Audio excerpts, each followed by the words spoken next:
2020 Sports brought to you by Window Nation. In March, the more you buy, the more you could save. Up to 50% off all window styles. Visit windownation.com for your free consultation today. Reports this morning say the Browns getting offensive lineman Titus Howard in a trade with the Houston Texans. The Browns going to be giving up a fifth-rounder and also give Howard a 3-year extension worth $63 million. Zach Jackson at The Athletic and chatting with Anthony and Daryl today here on 92.3 The Fan. Those parts of the deal. It's a commitment, but it's not a huge one. You know, that's the first pick of the fifth round, but they have two others. I think they were always going to use at least one of those on a veteran player. They chose offensive line. We don't know what's going to happen with Joel, but it was obvious the right side of the line was not coming back, and we don't know what's going to happen at either tackle spot. Joel being Joel Bitonio may retire, may come back for a 13th season. Howard spent most last season at right tackle, but also took snaps at both guard positions. And talking with KPRC TV down in Houston, Howard says he's not surprised by the deal, but is excited to come to Cleveland. Despite a broken right thumb, James Harden still managed a near triple-double in Sunday's win for the Cavaliers at Brooklyn. Harden back after missing 2 games because of that thumb injury. The Beard and why he hates missing game time. Just love to play basketball, man. Even without the money, basketball is just something that, something like where you just get, it's like your safe place, and then as you get better and you start studying the game and learning more, you get comfortable, you get better, and then you get better at anything, whether it's basketball, whether it's anything. You get addicted to it. And, I'm blessed to be able to play in this league for as long as I have, and still doing it at a high level. Cavs off tonight, back to work tomorrow night. Going to be back home as they take on the Detroit Pistons. Cavs looking for a little payback after losing in Detroit on Friday in overtime. Reports say that former Cavs guard Darius Garland going to make his LA Clippers debut tonight against Golden State. Garland's not played since January 14th because of a sprained right big toe. The Clippers got Garland in the deal that's saying James Harden off to the Cavs just prior to the deadline last month. Garland has played in just 26 games this season, averaging 18 points a contest. Guardians continue Cactus League play this afternoon, going to be surprised to take on the Rangers. Guardians come off a split squad game on Sunday where they would beat the Rockies in Goodyear 8-3, but they also would lose to the Diamondbacks in Scottsdale 9-6. Slade Ciccone gets the start today for Cleveland. Can now find 92.3 The Fan on YouTube. Subscribe to our YouTube channel. Get the best content from our shows each and every weekday. That's 92.3 The Fan on YouTube. Headline sports news every 20 minutes right here on 92.3 The Fan. From the University Hospital Sports Desk, I'm Jeff Thomas. Up next, time for Baskin and Phelps here on 92.3 The Fan.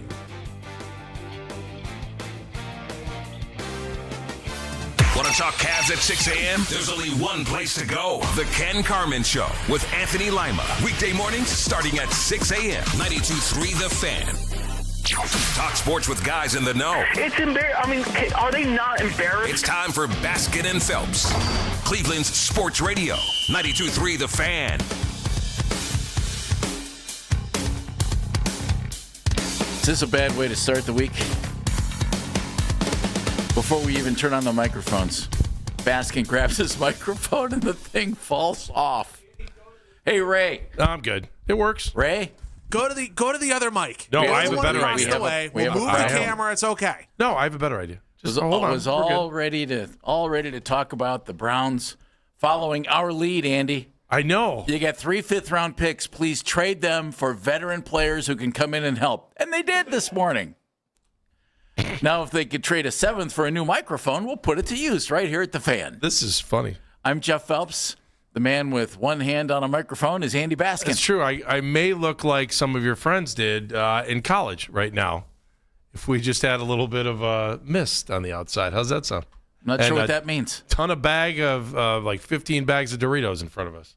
Am I right? I'm not sure what Not that I ever partook no in this world. Means. But I've walked into plenty of rooms that look like that. I was going to be more polite about it, but yeah, we'll go down that road. That's perfect. Am I right? Yeah. Yeah, it does kind of have that look to it. Yeah. Did you ever watch The Gong Show? Yeah. Okay. I feel like I need the Grateful Dead playing in the background. Yes. Okay. Titus Howard. We didn't know anything about you, but by God, welcome to Cleveland. I know. Feel it. Come on down. You're the next contestant on Browns' offensive line. So right now it's 1 down, 4 to go. The Browns trading for Titus Howard for a 5th-round pick. God bless the Browns. Moving on from those 5th-round picks. I can't believe it. What were they going to do with them? Well, what did we tell them to do? Trade them. What did they do? Trade them. At least one of them. It sounds like this is a good move. It sounds like he's a cap casualty. And that maybe we got a little bit lucky on this, and we might have found somebody. As long as he doesn't have too many penalties, we'll be all right. Well, here's the deal. entering the final year of his contract. It's one of those things, you're going to have to pay him and all that stuff. And this is the type of trade that you can make. And Andrew Berry has done a nice job making timely trades, Andy. And I think this is one of them. We'll see. Bottom line is this. You picked up a guy who was a first-round pick, started over 93 games in 7 seasons for the Houston Texans, described as a solid pass blocker, particularly on the right side, has struggled in run blocking throughout his career. But you've filled a spot and don't have to worry about one of the 5 spots. 4 to go. I'm really, really hoping that 3 years, $63 million. I'm just hoping they can figure out a way to get Joel Bitonio back. So now you're 2/5 of your offensive line problems done, right? And then you draft one. Now you're 3/5 of your offensive line problems. And then maybe you're hanging on to, Zinter or Whippler and hoping that those guys can come on in. Now all of a sudden those offensive line problems don't seem as bad. You draft one in the first round, try to get Bitonio back. It is going to pain me to see him play for another team if that's what he wants to do. I really hope that's not where he's going. No, if he's not going to play, don't be mad at him if he's. I'm not. I mean, I understand it, but I just think that, if he's going to retire, that's cool too. But man, it would just be painful to watch him play for somebody else. So now you've already kind of figured out one part of this. Now let's figure out the other 3 parts of it. You would assume that he plays right tackle here. Has also played guard. He was the starting left guard for the Texans in his 3rd year in the league. He's 29, so that's. And you sign him for a 3-year deal. Figure at the very least, he fills one of the spots on the offensive line for this year, and you needed to fill spots on your offensive line. Mission accomplished, right? Yeah, I think if this is the big picture plan, okay, let's move forward. This is what they needed to do. There was no question they were going out and getting offensive linemen. Do you think the price was a little high? Draft choice, no. Dollar figure? Seems that way. Yeah, it seems a little steep, but and then it also makes you wonder, what's a guy like Tyler Lindbaum's going to get? What is he going to get if he's the number 1 free agent out there, and is Baltimore going to be able to hang on to him? Well, you would think a little bit more than that, wouldn't you? You would think a little bit more than that. Fearless leader is coming to your aid, Andy. He's a good man. This is beautiful. Did Lima break that? Was it already busted up? Okay. Little Saturday party in here. Oh, nice. All right, well, here we go. Andy Baskin plugging in the headset. I'll call play-by-play. Fearless leader disconnecting the other microphone. Baskin's going to be on heads. Oh, it's going to mess up your hair. It's going to mess up your hair. Are you okay with that? Yes, there it is. Ladies, I know that I have found that to be very true over the years. Says the same thing. There it is. All right, how about that? Look at that, Baskin, back at it, baby.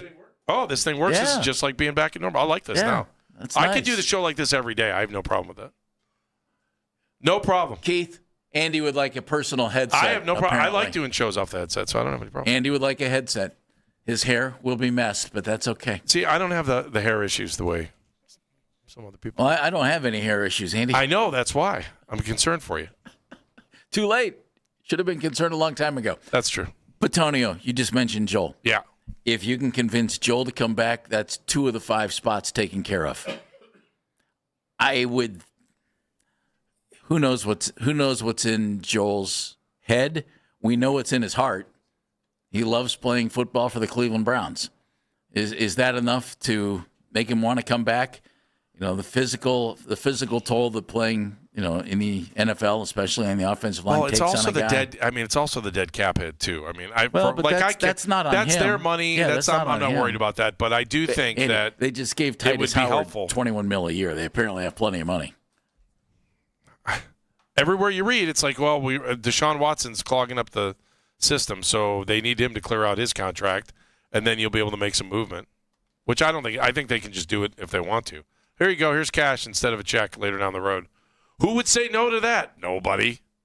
No one would say no to that. Oh, you want to hand me all this cash up? Right. I'll invest it rather than you. I would think so. Right? Yeah. I mean, what does this make you think about the offensive line, though, Jeff? I think step one. They have a plan. It's step one. Right? Doesn't it feel like they have a plan? Which sometimes we wonder. How about this? What today's move is this. It's not like you picked up a guy who's a Pro Bowl caliber offensive lineman. What you picked up is a veteran offensive lineman who knows how to play. And you would think he plays right tackle. You never know. He started 16 games each of the last 2 years. Missed some time in 2023. Before that, started 17 games in 2022. In other words, he's been out there and healthy for 5 of his 7 years in the NFL. What you did was you picked up a guy who fills a spot. You eliminated one question. Now, is he going to play right guard? Is he going to play right tackle? Who knows? But he's going to start somewhere on the offensive line. That's one. So you've got to figure it out. You would think for sure you're going to draft somebody either at 6 or 24 and then maybe at 39 as well, because what does that do? You're paying this guy $21 million. At least that's the initial report. You're paying him pretty good money. That would mean you would want to get at least one guy on a rookie contract, right? On that offensive line. Oh, for sure. If not, and probably number 6 pick overall. If not 2. That doesn't necessarily mean 2 of your first 3 picks, but you would think before you get out of the 4th round, you've drafted 2 offensive linemen. That would be 2 guys on rookie contracts. That would be good. That would be good. Then you could pay Bitonio if Joel wants to come back. You're good to go. And then you keep your fingers crossed that Whippler or Zinter. Remember, Zinter played center last year a little bit. Right. When everybody went down, Posick went down, Whippler went down, Zinter actually moved to center. I wonder if that's in their thought process. I just, I was looking through Bill Barnwell's list on ESPN. I don't know, did you ever catch that? And he was talking about top free agents that are out there and guys that Bill writes Bibles. Yeah. He writes a lot. He writes big, long stuff. He said there was only one offensive lineman that was a Pro Bowl caliber starter. And we've talked about this ad nauseum. Linderbaum? And Tyler Linderbaum. Yeah. I still think Baltimore's going to make a super hard run at him to make him stay. Yeah, but he might be fed up with Baltimore and want to move on. You sound like me. I'm the one that normally says stuff like that. I just think that Baltimore's going to try everything they can. Then I think he ends up in New York or here. Everybody who we played for is gone. John Harbaugh's gone. Todd Monken's gone. George Warhawk's gone. But the front office is still there. Yeah, but you don't play for them. You play for the coaches. I don't know. Is the appreciation from the coaches or the paycheck you get? I would think, who do you deal with on a daily basis? Unless your wife? Unless you're sucking up, you're not going your significant other? You're not walking into the GM's office every day. Hey, how we doing, Skip? So he's the only. You're talking to your coach every day. Yeah, he's the only Pro Bowl guy that ESPN thought was there. Then you get into that what he calls his tier 3 capable starters, and I'm looking at Joel Bitonio sitting there. I'm looking at Wyatt Teller. They're both on that list, and it's like, really? If you feel like you need a capable starter, it's. Would you think there's your guy? Would you think there's still a chance that Wyatt Teller comes back? I know he wrote the goodbye. Stranger things have happened. There's been some rumbling, maybe David Njoku could return. I've heard that too. I mean, you just don't. Why wouldn't you? Because you need another tight end. And you need a lineman. Yeah. But for whatever reason, Wyatt fell out of favor. I have no idea why. But did he fall out of favor with the people who are gone? Well, the guy who would have to agree to the contract with him is still here. And since then he wrote a goodbye. I don't know. We had a really, really good football player once on this team who decided to come back and stay after going to Radio Row and tell everybody he wanted out and trade me. Well, now that's true. Anything is possible. We also have a guy that came in second place for the head coach's job that they still wanted to keep around here, and he chose to say, that's all right, I'd rather not coach. I think anything's possible these days. I agree with you. Yeah, I do agree with you on that. So stay tuned. All we know is this. 1 down. Effectively, you didn't use any great asset on it. You picked up Howard for a 5th-round pick. Thank God. And think about it. If you drafted somebody in the 5th round, you would be really, really hoping that they would be good enough to, A, make the team. Maybe be a backup. And then, on the offensive line, maybe be a backup right away unless you got lucky and you brought a guy in. This way, you've traded one of those 5th-round picks and immediately solved a problem. Andrew Berry, well done. That Good works. start. It's That a works. good start. It's a good start. You just acquired a starting offensive lineman for a 5th-round pick. You know, how good of a starting offensive lineman? Okay, well, that'll be determined. But it starts to put things in motion, and that's a really good thing. And if you go out and let's say that you play Howard at right tackle, okay? Okay. Figure at 6, you draft a left tackle. Well, all of a sudden, then DeJuan Jones might be able to become a right guard. Okay. If Joel leaves, doesn't come back, retires, whatever, DeJuan Jones could play guard for you. Okay. And I'm drafting. He's a monster. Combine stuff. Spencer Fano, the tackle from Utah, short arms. So that means he can't play tackle in the NFL. Doesn't mean that, but that's what everybody will tell you. Well, he's got short arms. He can't play tackle. You're going to have to move him inside. And he has come out and said, hey, I'm open to playing guard. I'm open to playing center. I don't want to take a guard or a center with the 6th overall pick if I can avoid it. But if a guy's really good, does it really matter where he's playing on the offensive line? You know? 216-474-0092, the number to join us.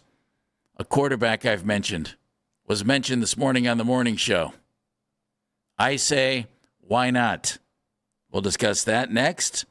And 1 spot down, 4 to go on the offensive line.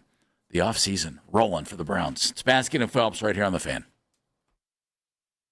If you draft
earlier today. Get over to 923thefan.com or favorite 923 The Fan on the Odyssey app for all today's headline segments. Headline sports news every 20 minutes right here on 923 The Fan. From the University Hospital Sports Desk, I'm Jeff Thomas.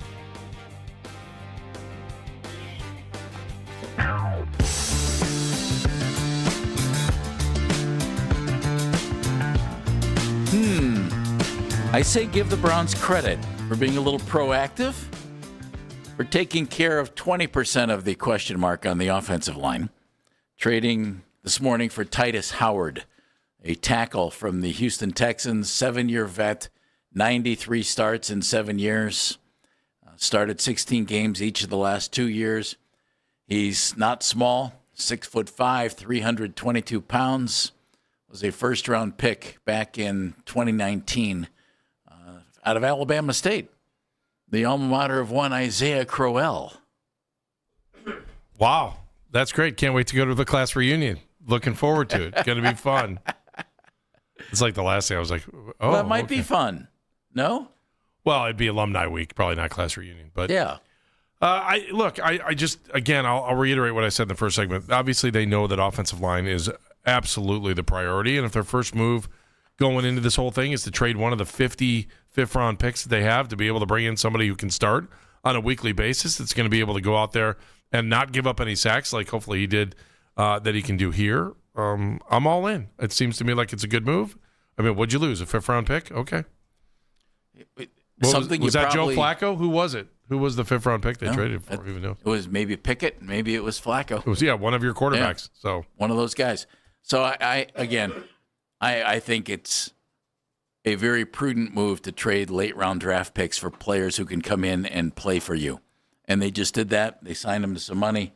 So that's a good thing. I like that. Now, and you just mentioned, Andy, their top priority, offensive line. It's either that or it's that position. Is it our top priority or is it? Or it stands right, stands right behind the guy who plays center. Yeah. And the question, and we're going to get into this in different ways today. Scott Petrak is going to join us from the Chronicle Telegram at 11 o'clock. We're going to go to Houston at noon. John McClain, legendary sports writer in Houston, is going to join us to talk a little bit about Titus Howard. Also a little Deshaun Watson. I want to get his thoughts on Deshaun. Is he doing a victory lap on that? I don't know. He should be. Who? John. He can do a victory lap on that. Because he was not a big fan? No, because that was a great trade for them. It certainly was. Well, he not for him. He doesn't play for them. I know, but I'm just saying. It's kind of fun. Yeah, John will have some great thoughts about that. He's coming up at noon. And then we're going to talk some Cavs at 1 o'clock. The Browns are still in quarterback limbo? I'm not sure how to describe it. I wouldn't say limbo. I would say this. How about quarterback quandary? Their quarterback might be here. He might not be here. It might be somebody they bring in. It might be somebody they draft. Two things here. I found it interesting, and we'll get more into this. Ty Simpson, Drew Aller. Guys kind of considered 2 and 3 in this quarterback class.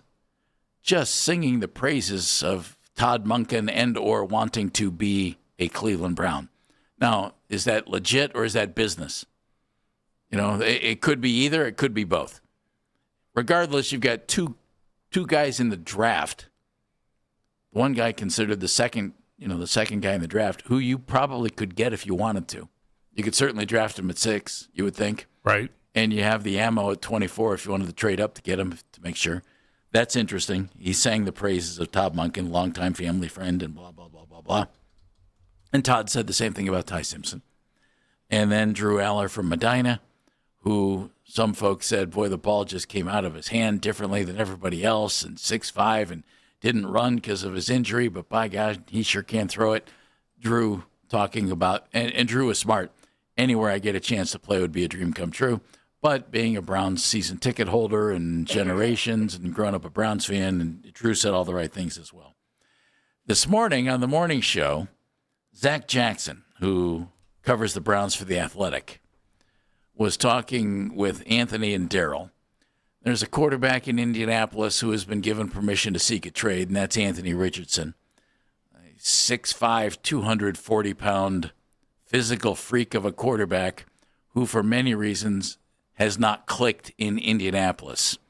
The Colts clearly going to keep Daniel Jones despite his injury, going to get Daniel back on the football field. They're going to move on from Anthony Richardson. I would certainly take a look. We'll explain. Dan, do you want to play the drop now or do you want to hang on for it? We're going to play it right now. Because every time I think of his name, all I think about is the drop. Oh, that drop. I thought you meant the bite. No, the drop. When he wants to tap out because he's tired, he's going to go up in the stands and sell beer. Well, that's all I ever, like, you have embedded that into my brain. For good when reason. I think of Anthony Richardson. Thank Coach. That'd be Greg Williams. That was fabulous. But there's this. Can a young guy figure it out and get his act together? Sure, he absolutely could. Okay. 100%. He's younger than Shedeur Sanders and Dylan Gabriel. Still? Yes. Really? Yes. Oh, I didn't realize that. Yes. Did not realize. Here's what Zach Jackson had to say about Anthony Richardson, the Colts, the Browns, and quarterback. I mean, I feel like the next trade has to be for Anthony Richardson. I feel pretty strongly about that. That makes perfect sense with the open competition thing. He signed for 1 year. He's got upside. He could compete with Shedeur Sanders for the starting job. And the hope would be, obviously, that one of them hits. And if it doesn't, you're still on track for next year. So when I do my free agent and trade target list, and, got to amend it, even though I'm not done with it yet, because of this morning's trade, I think he's going to be the number one target. Maybe he will want to go somewhere else. I don't really buy into the thought of him going and sitting somewhere because he's only signed for 1 year. So it makes just a lot of sense for the Browns to go that route, and he would get in and have a chance to resurrect his career and compete for the starting job. I agree with what he said at the end there. Is that his opinion, or I wonder if he's doing that based on a tip that he got, or if it's something that's driving him that's going, hey, you know what, that makes sense. This is all piecing together. I wonder where that's coming from. And if it's his idea, I respect him. So if it would make sense, well, from a logistics standpoint, I just wonder if there's something else driving that. I've thrown out Anthony Richardson's name for a year and a half because he's just sitting there in Indianapolis for the Colts and just not playing. And now they want to move on from him. One thing that Zach said, I think, is absolutely on the money. His whole thing was very well presented. But I think the thing that's most telling about what Zach said, and I agree with him completely, it would do him no good to go somewhere and sit for a year. Sure. Because he's in the last year of his contract. Right. So he has to establish value, does he not? Absolutely. So if you Google Anthony Richardson, if you've been reading all the stuff about what possible trade destinations, most every place has him going somewhere as somebody's backup. Green Bay, Detroit, backing up Jordan Love or Jared Goff. I've seen Minnesota. If he goes to Minnesota, they appear to be very, very, very open to the idea of moving on from J.J. McCarthy, or at least taking the foot off the gas with J.J. and making him the backup. I've seen the New York... for them, why wouldn't you hang on to J.J. rather than bringing in Anthony Richardson? What's the difference? Because if you've really soured on J.J. McCarthy, you just might move on from him, which I think would be stunning. It feels like kind of a wash, though, doesn't it? Well, kind of. It would be two quarterbacks who were drafted high who haven't worked out. And, which one do you want? I've seen the New York Jets. If I'm the Jets, I'm interested. Because that's a place where Richardson could go and think, hey, wait a minute. There's a path to me getting on the field here. Yeah. That would be good. Same here, isn't there? Well, that's why I would think the Browns and the Jets would make perfect sense. Yeah. As Zach said, it's big picture. It won't do him great shakes to go be somebody's backup. Now, let me give you a spot where going to be a backup might be a good idea. The Rams. He could go be out there, Sean McVay, Matthew Stafford, who's coming back for one more year, maybe more, but one more at this point. Matthew has dealt with injuries over his career, just had a phenomenal season. I mean, he was league MVP. He's phenomenal. But, he has young daughters. He has a wife who's had health issues. He's had health issues. How long is he going to play? You could go there. I could throw one more at you. Well, you might say I'm crazy. You could go there as a backup, Andy. Yeah. And then maybe become the starting quarterback in a year. What about Kansas City? Well, I think if you're just looking to go learn and maybe try to establish some value, yes. But Mahomes isn't going anywhere. I don't know where Mahomes is going now, though. I mean, is he going to start the season?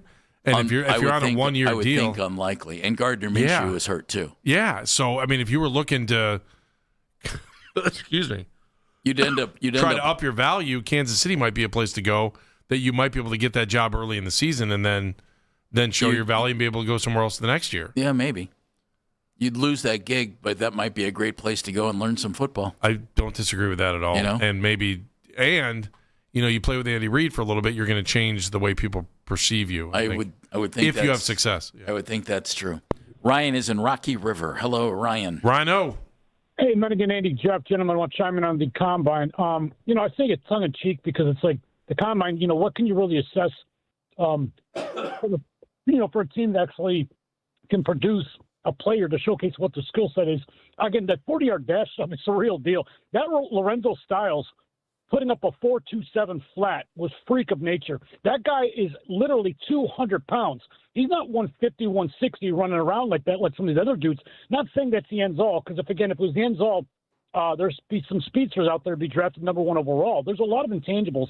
The question marks for the Browns, obviously the O-line. Them getting the tackle today was great, especially giving up only a 5th-round pick for a guy that's a veteran. Not saying he's going to be flashy, going to, change the whole dynamics of our team by capability of blocking and run blocking. But again, I just feel that, guys like Francis Maui and Goa are just kind of out the window now being a right tackle. That was a guy I was looking at. Some of these other dudes out there, unless Rhino, you play Howard at guard, which you could. You know what? You made some great points moving DeJuan Jones to right guard. I think that's his true position. He just fits there. He's a big dude. I just feel him putting on an island at left tackle is not fair to him or us as Browns fans. And again, just last tidbit on the combine, obviously the first and foremost is the Browns' needs, obviously. The other one's seeing players out there. And the other ones are seeing local guys. You alluded to Drew Aller and some of the other guys, Aiden Hubbard out of Ignatius, et cetera. Some of the other dudes, they can showcase what their talent is. And the kid from Menor, I really don't know what to make out of him because he was truly a guy. His frame and his capability and his injury, make him one of those question marks. He's going to drop, but if he hypothetically played for the Buckeyes or some other team, he was talking about a top 5, top 10 pick. So is there flash in the pans that Barry saw out there? He's going to hold it to the vest, I'm sure. But at the same time, what did you guys see at all, if anything, from word of the mouth that you guys say, wait, this guy's moving out the radar boards, or a guy saying like Tate, with his 40 time dropping back. Anyway, guys, I know I said a lot of questions, but I was just hopeful to get some answers. But anyways, guys, good show as always. Thanks for taking my call. All right, Ryan, thank you very much. I thought it was interesting that Cardinal Tate didn't clock real fast in the 40. Let me give you another thought, though. You just shook your head. Yeah. You want me to give you some ammo to back up your shaking? I don't even need the ammo. I just we know we're going to talk about Jerry Rice didn't run a really good 40 either. Oh, and he could catch a BB off the ground with his teeth. So I just, we had this conversation this morning about the combine itself, and Dan said some stuff, and you were talking about it too, and I was just like, what is this thing really all about? What is the combine really all about? And I don't. We were talking about guys that weren't running. It's an NFL show. Yeah, it's all it is. Yeah. And it's get to learn some of these guys. I mean, for the NFL, it's a great way to start marketing stories and getting, people in front of cameras so that we can talk about the NFL here in March when, what else are we talking about, right? We're waiting for the draft. And for the teams, it's about the medicals. It's about the interviews. It's about being able to get to know these players before they make a major investment.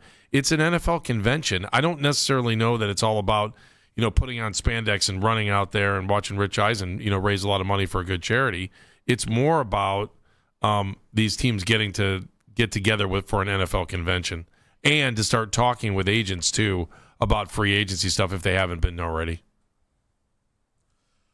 The other thing, too, for the Buckeye fans out there who are having an eye on Cardinal Tate and his 40, I guess there's some controversy going on with his 40 between the laser timing and the hand timings that took place. Yep.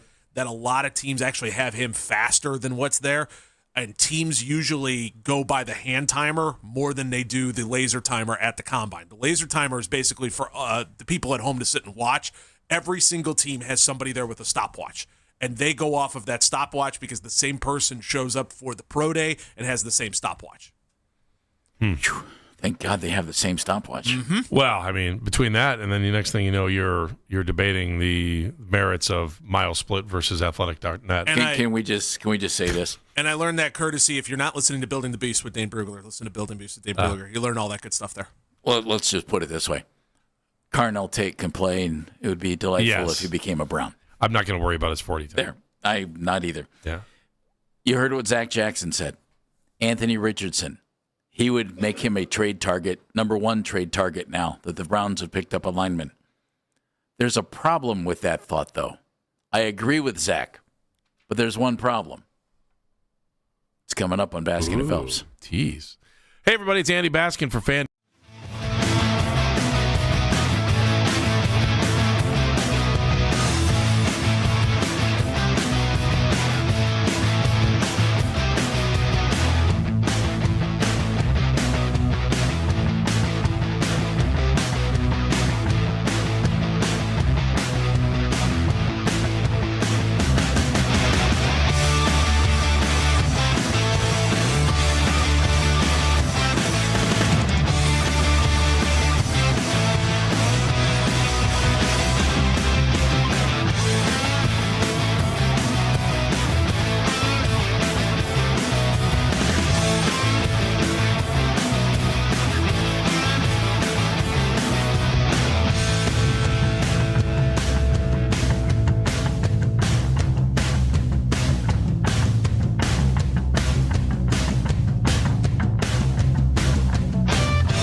Slade Ciccone gets the start today for Cleveland. Listen to The Fan and Rewind weeknights 11 to midnight. All the best segments from all our shows can always listen on the Odyssey app. Headline sports news every 20 minutes right here on 92.3 The Fan. From the University Hospital Sports Desk, I'm Jeff Thomas.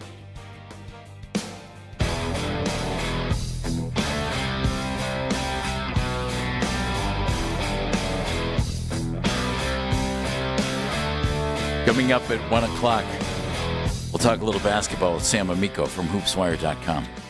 Working back at noon, John McClain from the Houston Chronicle, legendary writer for the Chronicle. He retired from the Chronicle, didn't he, Dana? Yeah, and now he's just like, I'm writing emeritus. Anything about Houston sports, John McClain's the guy. It's like Tom Withers. Yeah, Same he's thing. joining us at noon. And Scott Petrak, Chronicle Telegram, coming up at 11 o'clock. I'm Jeff Phelps. My buddy's Andy Baskin. Meredith Kane's taking your phone calls at 216-474-0092. And Dan Minigan making sure everything runs smoothly, including the microphone. That fell off Fearless to leader start the show. fixed. Yeah. That's, he's the big boss, and he's in here, doing repair work. I'm telling He's you, the man, best, he knows how to get down and dirty. You want someone that has been in the mill It's before. Fearless leader. And wants to be able to work. And he gets it. Yeah, well done by Fearless Never, leader. ever scared. It's not like he doesn't sit in the ivory tower of radio management, I can tell you that. Hey, Dan, Then again, I don't think we have anybody here that wouldn't be afraid to get down and dirty, no matter where it is. So I'll be honest with you. Can a good you working get that staff. Zach Jackson cut one more time? We're going to use that here. Anthony Richardson. Should have said that before when we were in commercial. Yeah, that but we would. were discussing other things. Anthony Richardson from the Colts. Permission to seek a trade. And we were talking about it last segment. Zach Jackson was on the morning show. Zach said this. I mean, I feel like the next trade has to be for Anthony Richardson. I feel pretty strongly about that. That makes perfect sense with the open competition thing. He signed for 1 year. He's got upside. He could compete with Shedeur Sanders for the starting job. And the hope would be, obviously, that one of them hits. And if it doesn't, you're still on track for next year. So when I do my free agent and trade target list, and, got to amend it, even though I'm not done with it yet, because of this morning's trade, I think he's going to be the number one target. Maybe he will want to go somewhere else. I don't really buy into the thought of him going and sitting somewhere because he's only signed for 1 year.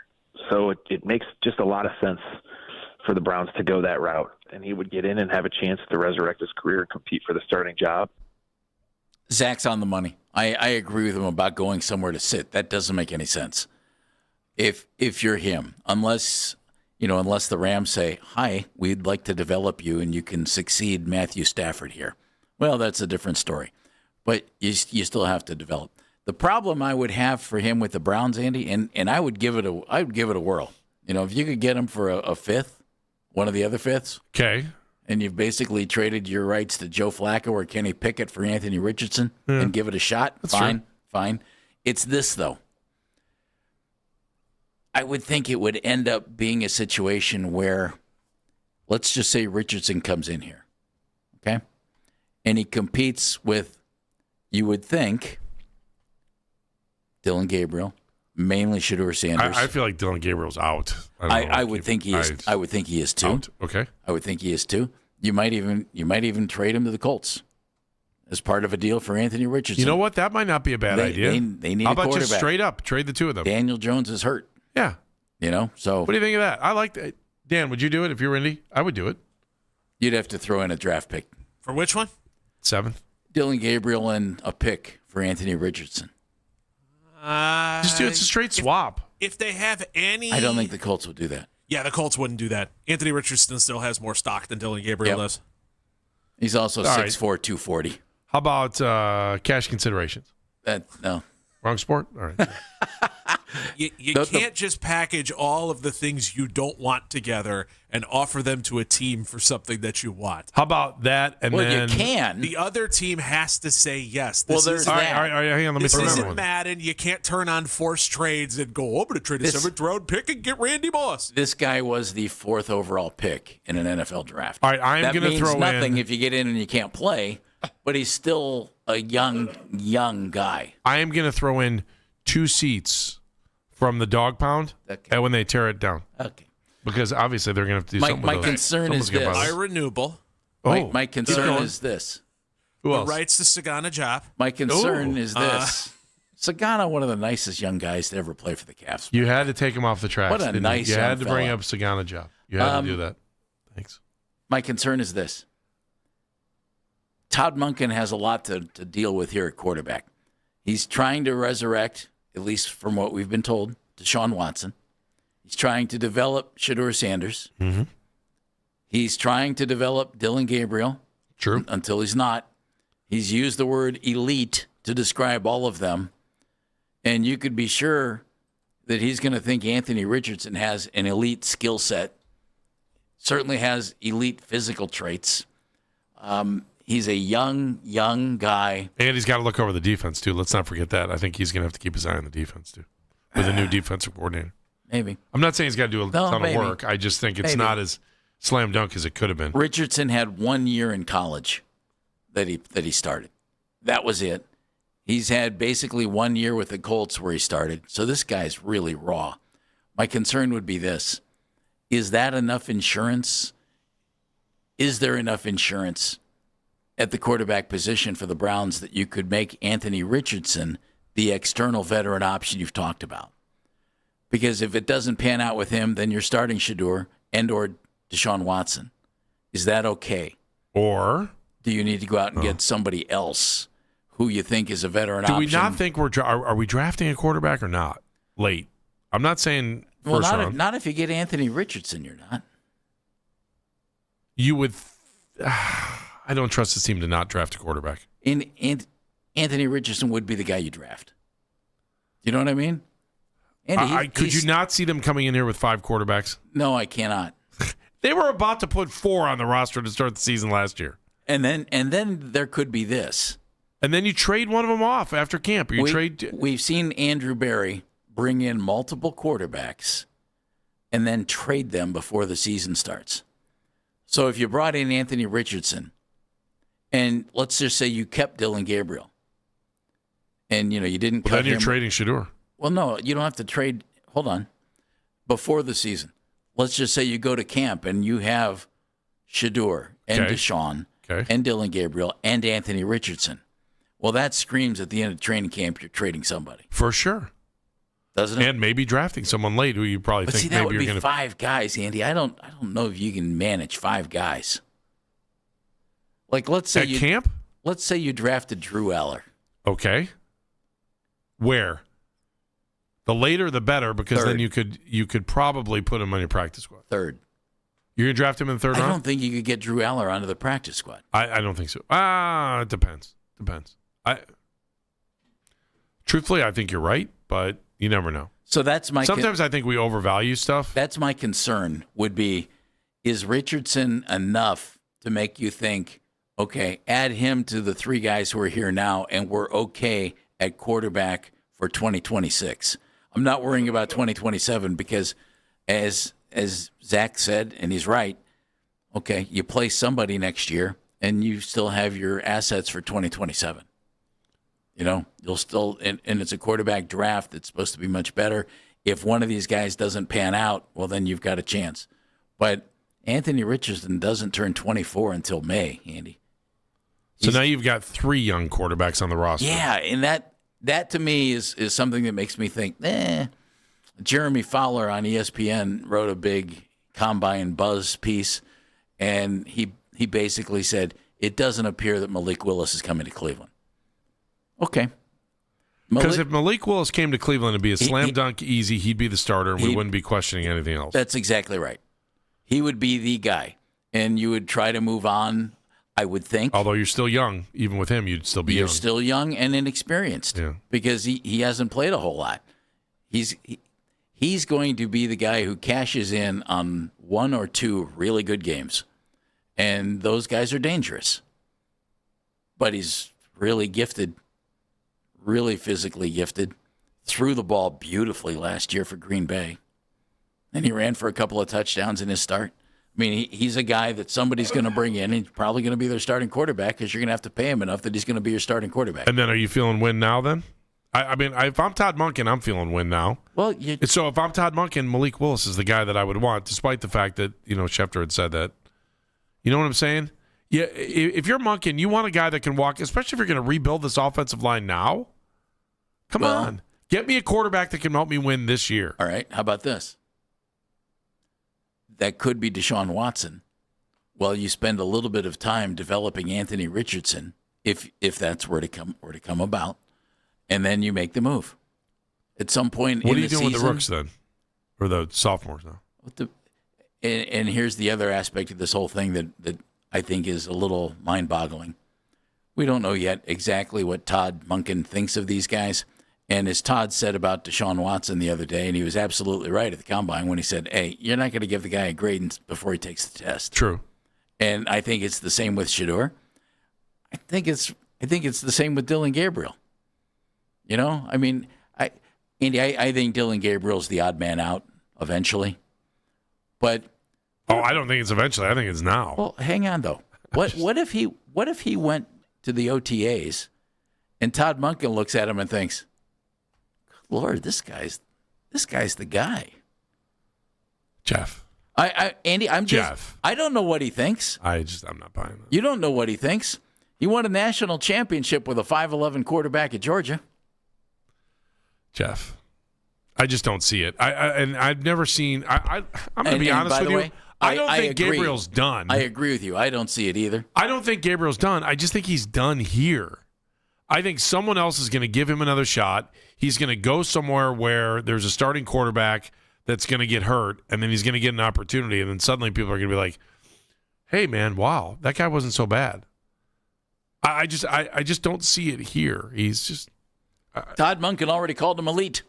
Okay, elite. You know what? If you want to give me, if he met you, he might call you elite. Jeff, if you want to give me $20,000, I'll tell you your unborn kid is elite, and they can come play on my travel team. How's that sound? That's so nice. Elite is probably the most overused word in sports. I appreciate that. Elite, premier. What other words do we use in youth sports that just drive up the cost so you'll pay more for travel? What's Scott Petrak think about all this? What's he think about this morning's trade? Titus Howard, a Houston Texans starting tackle, coming to the Browns for a 5th-round pick, and the Browns giving him 3 years and big money. Petrak next, right here on The Fan. Hey, everybody, Andy.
following the Browns playlist and 92.3 The Fan on the Odyssey app. Headline sports news every 20 minutes right here on 92.3 The Fan. From the University Hospital Sports Desk, I'm Jeff Thomas.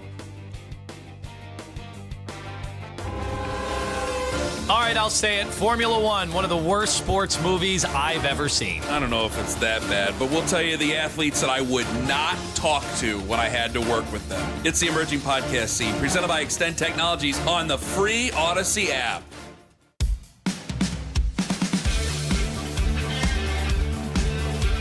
What a way to start the week.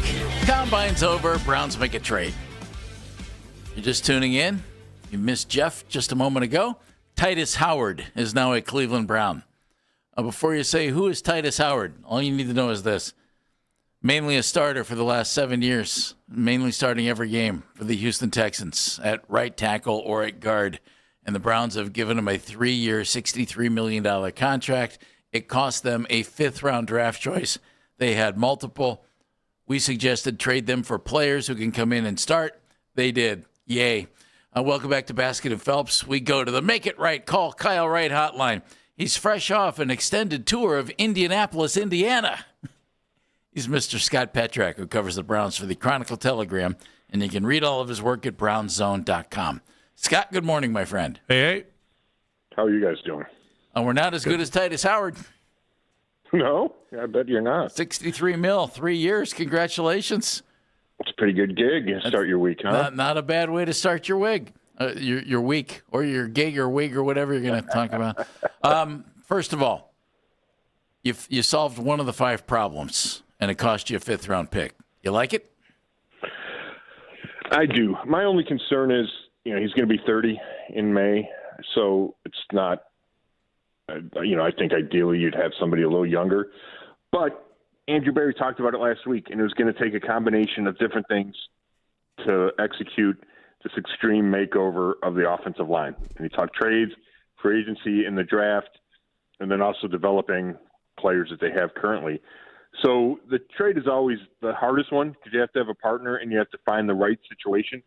So, you looked at free agency. I don't know if they loved any of the tackles in free agency. I think they liked Howard better. And the Texans were in a spot where they didn't really want to pay him. They have some young guys, so you found the right situation to work.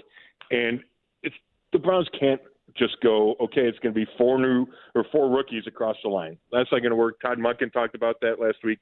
So I think it makes a lot of sense. And we don't know about Joe Bitonio. So if he retires, then you need somebody with some experience on that line, and Howard definitely brings that. 2 things. One, what do you think? Could you see Bitonio playing for another team? And then I'll follow. I have another question, so keep going. Sorry. I don't really think so, okay. Andy. Now, maybe he changed his mind and he looks at the Browns situation. He says, hey, physically, I still feel good. I got another year in the tank, and let's go chase the Super Bowl. But, I've talked to him, multiple times throughout his career about this. I talked to him about it this year, and he had a hard time picturing himself anywhere else. So I really think that if he plays his 13th season, I think it's going to be in Cleveland. Okay. Then let's go back to the trade here. He gets a $63 million extension, Howard does. Does that sound right? And Probably not all guaranteed, right? Yeah. But where's the money coming from, and how concerned are we about trying to bring in other guys, knowing that you may have to extend Deshaun, and what does that mean down the road? Well, they're not extending Deshaun. I'm not extending the payments on that and the cap hit. Yeah, but that doesn't – that just helps the cap hit for 2026. Right. They're going to restructure him, and it's going to save him a bunch of cap room. So I don't think you have to worry about that. Andrew Berry said they're good when asked about the salary cap space situation. I think they have – and the way they structure this, I'm sure it'll be backloaded. So I don't think Howard's going to eat it away at the 2026 cap very much. And it probably is going to be structured where it's 2 years of guaranteed money so they can get out of it after 2027, and move on from in there. So I'm sure they'll figure out how to do that. I think I thought they would go into free agency and probably have 2 big swings in them. Mm-hmm. I don't know if this counts as one of those. They might still have 2 more. Is one of those Tyler Linderbaum? I think that's the question when we're still talking about the offensive line is, he's right in his prime. I think he's 26, 3-time Pro Bowler. You're going to have to pay a bunch. You're going to reset the tackle or the center market, but he's been with Todd Monken. He's been with George Warhop, the line coach in Baltimore. It would make a lot of sense. You get him making the line calls. So I do think the Browns have at least one more big move coming, and I think it would be free agency. So I don't think the Howard move changes that. And, $21 million for a tackle, it's not top of the market. It's up there, but it's not. They're not resetting the tackle market or anything. You were at the Scouting Combine, and great stuff. Brownzone.com. Scott Petrak joining us. What did you hear about the quarterback situation, especially with two of the guys considered the more of the upper echelon quarterbacks in this draft, singing the praises of Todd Monken and or the Cleveland Browns in Ty Simpson and Drew Aller? Yeah, I don't know how the quarterback situation is going to play out, and I'm fascinated by it. We'll probably get a better gauge in the next week and a half and see if they make a splash in free agency. Do they go after Malik Willis? I don't think that is their plan A. I think it makes a ton of sense.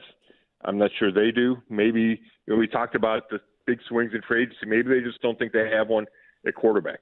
So maybe they look to trade. Is it Anthony Richardson Sr.? Is it a Mac Jones? Is it somebody else that, off the radar a little bit?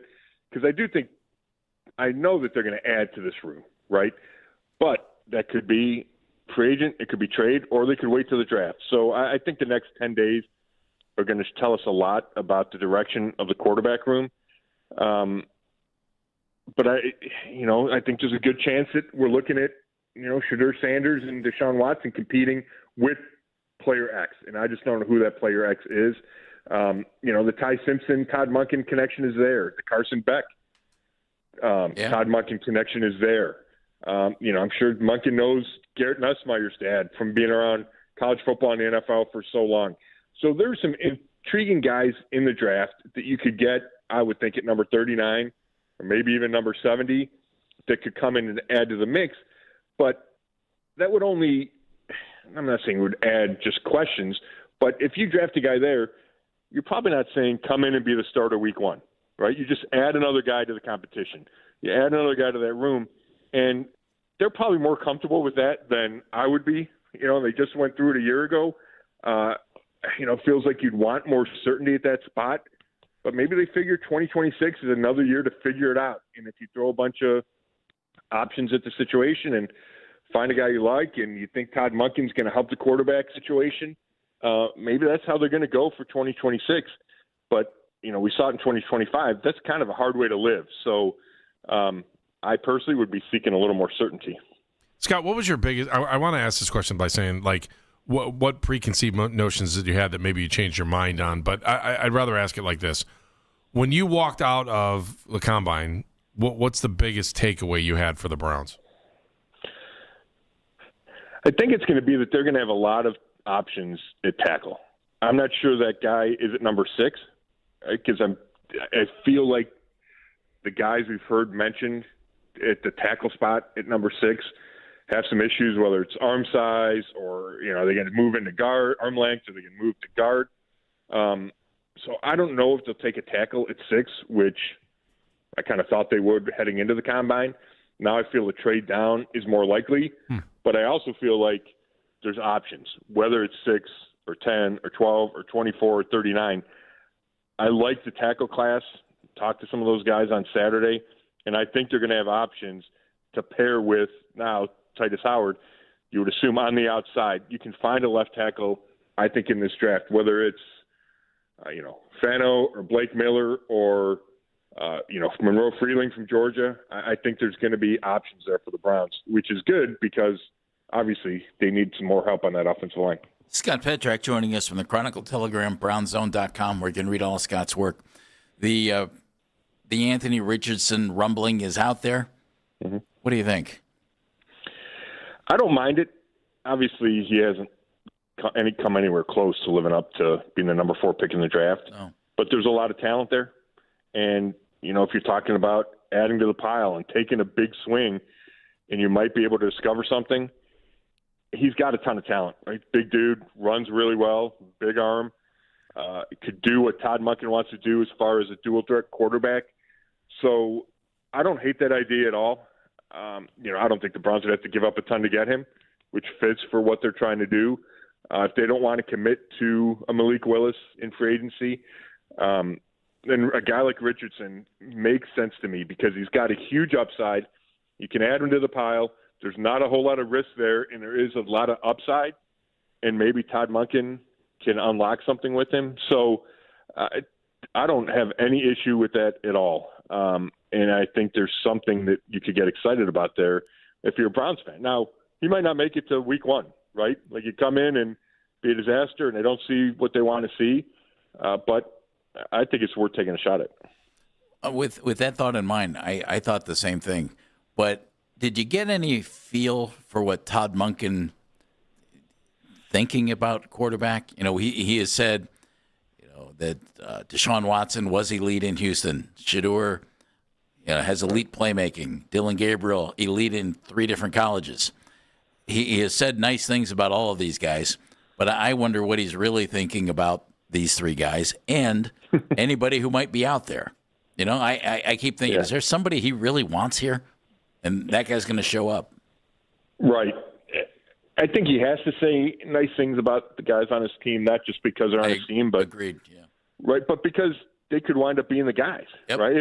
If the trade market doesn't work out how they want it to, or free agency, or even the draft, you got to have an open mind and in the back of your mind think this could come down to these 3 guys that are in my room right now, and I think you have to embrace that. So that just makes sense to me. He also was quick to say, every time he talked about the situation, we're open to adding somebody, and they're certainly going to look into that. So I don't know who that perfect guy is for Todd Monken. I mentioned Malik Willis, and you look at what Monken did with Lamar Jackson, and he talked about bringing the same offense to Cleveland. A guy like Malik Willis, to me, makes all the sense in the world because he's not Lamar Jackson. And I get that he's only made 6 starts, but they have similar skill sets. He's got a big arm. He runs great. I think that would be pretty seamless. So I don't know if Monken is pushing for Willis. Like I told you, I don't think that's going to happen. But that feels like the Todd Monken kind of quarterback to me, having just spent those 3 successful years with Lamar Jackson. Scott, I'm just curious your feeling now as we step forward with this new dynamic with a new head coach. Like, where Barry and Monken are step in lockstep. You know what I'm saying? Like, do you feel like the franchise is going in a different direction? I know it's hard not to see all the positive stuff right now, especially because it's early and you've had no time for not having success. But you just give me your early thoughts on this tandem of trying to make this team better. Yeah, right. There hasn't been any bumps in the road for them to deal with yet that might strain that relationship. Mm-hmm. I think they had a relationship before this coaching cycle, and it wasn't huge. As Andrew Berry was the point person in 2019 when Monken got hired. They talked after that season. So they do have a history together. Todd Monken is overjoyed to have this job, so I think he's going to be flexible and willing to work with whomever. Andrew Berry is an easy guy to work with, right? Kevin Stefanski would tell you that. So I do think they're on the same page. I thought one of the points that they diverged a little bit, and I don't think this is any schism or anything, but Andrew Berry said, he's open to not having a starting quarterback in place heading into training camp, right? If that's the way it plays out, that's not scary to him. And Todd Monken said he would like to have his quarterback in place by training camp. He doesn't know if that's possible, right? There might not be enough time for that to develop for him to get a long enough look at these guys. But I just think that tells you, where the GM is, his perspective versus the coach, where the coach is thinking, I want to get my guy, my starter, as many of these training camp reps as possible with the first team, load him up. And we saw a year ago that wasn't the case, right? But you had Joe Flacco, the veteran. It could be different this year. So there could be some – I sense that Todd Monken will have a sense of urgency to try and determine who that QB1 will be as early as possible so you can get ready for week 1. And I just think that's how you have to be as a coach, where GM, you probably look at it a little bit more big picture. Scott Petrak joining us. He's from the Chronicle Telegram, BrownsZone.com, back from the Combine. Wondering if you heard any rumblings of this. A gentleman named Jeff Simon has put out on Twitter a couple of days ago, Cardinals and Browns working on a deal for Marvin Harrison. And it was a first and a third in 2026 for Marvin Harrison. Do you hear any Marvin rumblings in Indy? Yeah, somebody brought that up to me, and they thought it was not reliable, that it didn't make a whole lot of sense. Here's what I say. I did not hear anything specific about that, but that's the type of player that Andrew Berry, or the type of situation and the type of player that Andrew Berry will be looking for, right? Because I don't think there's anybody on the free agent market. Maybe Pierce is a guy, but it doesn't even look like he's getting out of He might not get out of Indy. Right. That you would come in and say, this guy could be my number one, right? So if you don't find that guy in free agency, then it becomes trade or the draft. And I do think there's a sense that Andrew Berry wants to add to the receiver room with the veteran. So you look for guys like that. You look for guys that have underperformed, guys that maybe you're due for a contract extension and the team doesn't want to give it, guys that are unhappy in their situation, whatever it is, organization where you've had a change, and the Cardinals have had a change. So I can see how the dots would connect to Harrison. I just have not heard anything that would substantiate that. Would you be interested? I would be. I mean, yeah, me too. Right? I mean, you loved him coming out in the draft, and I don't know why it hasn't worked in Arizona to this point. You'd have to obviously figure out why it hasn't worked and what's wrong there. You know guys that were there. Drew Petzing was in the Browns building for a long time. He was in Arizona. So I think you could get some honest feedback for, was it Harrison? Was it the scheme? Was it the quarterback? What was it? But, you think back to those Ohio State days, he looked like he was going to be number one in this league. Sure did. Scott, thank you, buddy. Glad you had a good time in Indy. Thanks, fellas. Thanks, man. Scott Petrak joining us on the Make It Right, Call Kyle Wright hotline. Another trade for the Houston Texans, according to Tom Pelissero from the NFL Network, getting running back David Montgomery from the Detroit Lions. And, of course, he's been up there with Jahmyr Gibbs and kind of clearly fell behind Jahmyr Gibbs in the pecking order this year after kind of being side by side for a number of years for draft choices and an offensive lineman. So there you go. David Montgomery apparently going to the Houston Texans. You heard what Scott said about the quarterback? Yeah, I heard what he said about Marvin Harrison. I agree with him. That's the kind of trade Andrew Berry would make. Yep. It's the kind of trade Andrew Berry has made. Yeah. Coming up on Baskin and Phelps.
MaintainX.com. That's maintain and the letter X.com. Mr. Hero's new home-style chicken tenders and chicken tender wraps offer 6 bold sauce flavors. Rattle your lunch, dinner, or snack time. I crave the hero.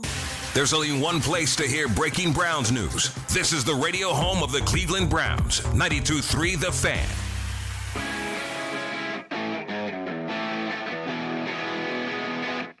The Browns can't just go, okay, it's going to be 4 rookies across the line. That's not going to work. Todd Monken talked about that last week. So I think it makes a lot of sense. And we don't know about Joe Bitonio. So if he retires, then you need somebody with some experience on that line. And Howard definitely brings that. That was Scott Petrak just a few moments ago, talking about the trade with the Houston Texans today. Titus Howard, starting right tackle for the Texans, coming to the Browns for a 5th-rounder and getting a 3-year, $63 million contract. Not bad. Not bad. I'm Jeff Phelps. That's Andy Baskin. Right, so the work starts now for the offensive line. What's next? And, you know, in talking to Scott, I'm kind of just reflecting on where we're at on this whole thing. We are in the honeymoon period. Like, everything seems to be good. There's nothing that's sideways at this point. It's a team that's trying to figure out what direction they're going to go in. If I'm Todd Monken, man, I want to win now. I got to win now. If you're Todd Monken, you're 60 years old, you're getting a chance to be a head coach in the NFL, and you're probably not going to get another one if this one doesn't work. For sure. And so, yes, you want to win. That's why I think this whole, like, what kind of quarterback do we want to bring in, and how are we going to do this? And is Shedeur Sanders the answer? And Malik Willis, I don't know. Should we draft another quarterback? I kind of, limbo was the word that I used earlier, and I still believe it. Todd's got to win now, man. I'm sorry. He's got to win now. I don't think there's any question about that. With that in mind, a gentleman named Jeff Simon, and he calls himself on X a senior sports analyst and insider, avid sports gambler, and father of 2. Jeff put out last week, Cardinals and Browns working on finalizing a trade that will send Marvin Harrison Jr. to the Browns. In return, a 2026 and a 2026 first and third round picks. And it was the number 4. 24. So it would be the 24th pick and a third to the Cardinals for Marvin Harrison, according to what Jeff Simon has put out on X. Yay or nay? Yay. Jeff, we need someone who can catch the ball. And we don't know how good Marvin Harrison can be. He hasn't been in Arizona. I keep going back to this, however. The first round kind of, but you're giving up your second first round pick for him? That's what that deal is saying? I would. Okay. Yeah, I would. His father last year, if anybody remembers, Marvin Sr. was asked somewhere about Marvin Jr. in Arizona, and he said, if I played in that Arizona Cardinal offense, the Hall of Fame would call me and tell me I had to return my yellow jacket. It was probably one of my favorite lines. Which, by the way, is a great line. But if I'm Marvin Jr., I'm thinking, oh, Dad, why'd you do that? It gives you a number 1 receiver, which we just don't have, which we haven't had for a while. Andy, we know he can play. Go get it. Yeah. We know he can play. Also, you're hoping to get a wide receiver. Okay, you want to draft a wide receiver either with 24 or with 6 or in the second round. Right. And I would think you'd still want to go at another wide receiver. I think if Marvin Harrison were in this draft, he'd probably be considered a top 10 wide receiver. He'd be there if with not Darnell higher, Tate, wouldn't he? He might be a top 5 wide receiver, or a top 3 wide receiver. I would think that too. Yeah. And if at 24 you were going to end up with the 5th highest rated wide receiver in this draft, maybe, because there are a lot of wide receiving talent and a lot of wide receivers expected to go high. And that's a trade I would investigate. And Andrew Berry has made these kind of trades. Think of Amari Cooper. You would do it, right? There's no. This isn't even a question, right? We're all on the same page. I would try to not trade the 3rd round pick. I don't think you would get him for a 2nd and a 3rd. I would try to do that. But I wouldn't want to I'd sure love to hang on to that first-round pick. Yeah, I would too, except he's the guy, that's what you would want, is a stud wide receiver with that 24th pick. Yeah, I mean. And is he better than a wide receiver you're going to get at 24? Probably so. Yes. Probably so. I mean, I know the numbers haven't been there the last 2 years, but I get it. Go get him. And Andy, you're giving Todd Monken weapons for his offense. And that's what Todd Monken needs, right? You hired an offensive-minded coach. I mean, even in down years, he's still averaging 7 to 8 yards a catch. You're almost at a first down every time you throw on the ball, if he gets it. You know what I'm saying? Well, we know what he was in college. You've seen glimpses of it in the NFL. It's not been a good situation in Arizona. It's been such a rough situation that they're moving on from their quarterback, who they drafted number 1 overall in Kyler Murray. Well, there's a reason they're moving on from him. Jonathan Gannon was the head coach from St. Ignatius. They moved on from him. Right. Drew Petzig, who was here, was the offensive coordinator. He's now in Detroit. So, they're blowing it up there. They might just want to go ahead and rebuild. On the other hand, you have Mike LaFleur is the new head coach there. Maybe Mike LaFleur thinks Marvin's a beast and doesn't want to move him. Jeff, he is a beast. Well, I think so. He's a beast. I think so. I would love to see him in a Browns uniform. I think that would be an incredible move. Let's put it this way. He's the type of guy you're hoping to bring into the team. Yes. If you can do it with a draft pick and a guy that you're more comfortable with than a rookie who you would take at 24, I would do something like that in a heartbeat. I would. I can't. I don't see, other than giving up a first-round pick, which to me, I mean, is there a better college wide receiver than Marvin Harrison Jr. for what you might be giving up in your later second-round pick? The answer to that might be maybe, Andy. You're going to have to make the determination, okay, has Marvin just been in a bad situation in Arizona, or is Marvin not as good as everybody thought he was? Let's be fair about that. That's still on the table. I personally think he's terrific. And I think he needs to be in the right situation. Maybe this would be the right situation. But that clearly has to come into the equation. Was this guy overrated? Has this guy not performed up to what everybody thought he would be in the NFL? Or has the Arizona situation just been so bad that he had no chance? For a team that might be strapped against the cap, to me, if they could pull this off, would be good. Would be really, really good. Yeah, he's under contract. And I think fans. I mean, do you know how many jerseys they would sell right away with him here? More than a few. Yeah, I mean, he'd probably go into the top 3. There are other wide receivers who are available. At least you think they are. A.J. Brown in Philadelphia, but A.J.'s pushing 30. Marvin's 24, something like that. Go get him. Stephon Diggs is going to, according to all accounts, be made available by the Patriots. They're not going to keep him around, but he's 31.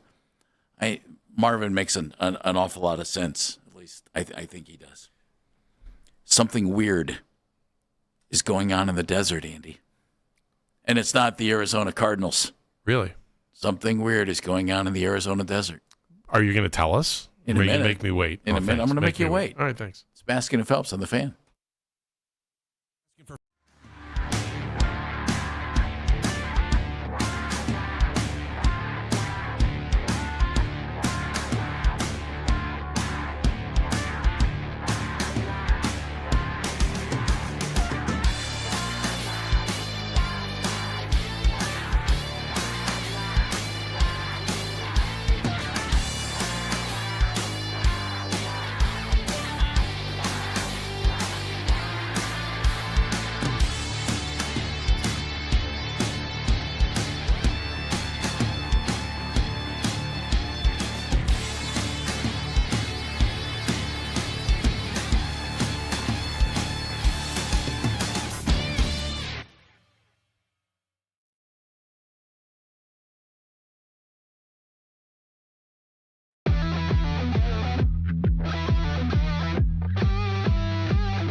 whatever he wants to do, whether it's retire or whether it's go somewhere else or whatever.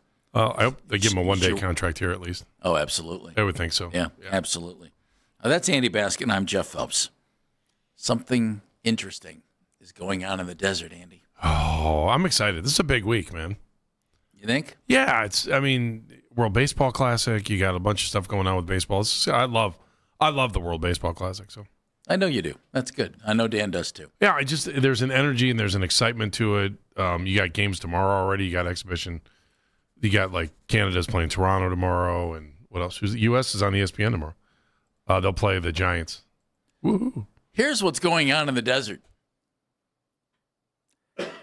More than one outfielder is hitting the baseball for the Guardians. Jeff, it's spring training, man.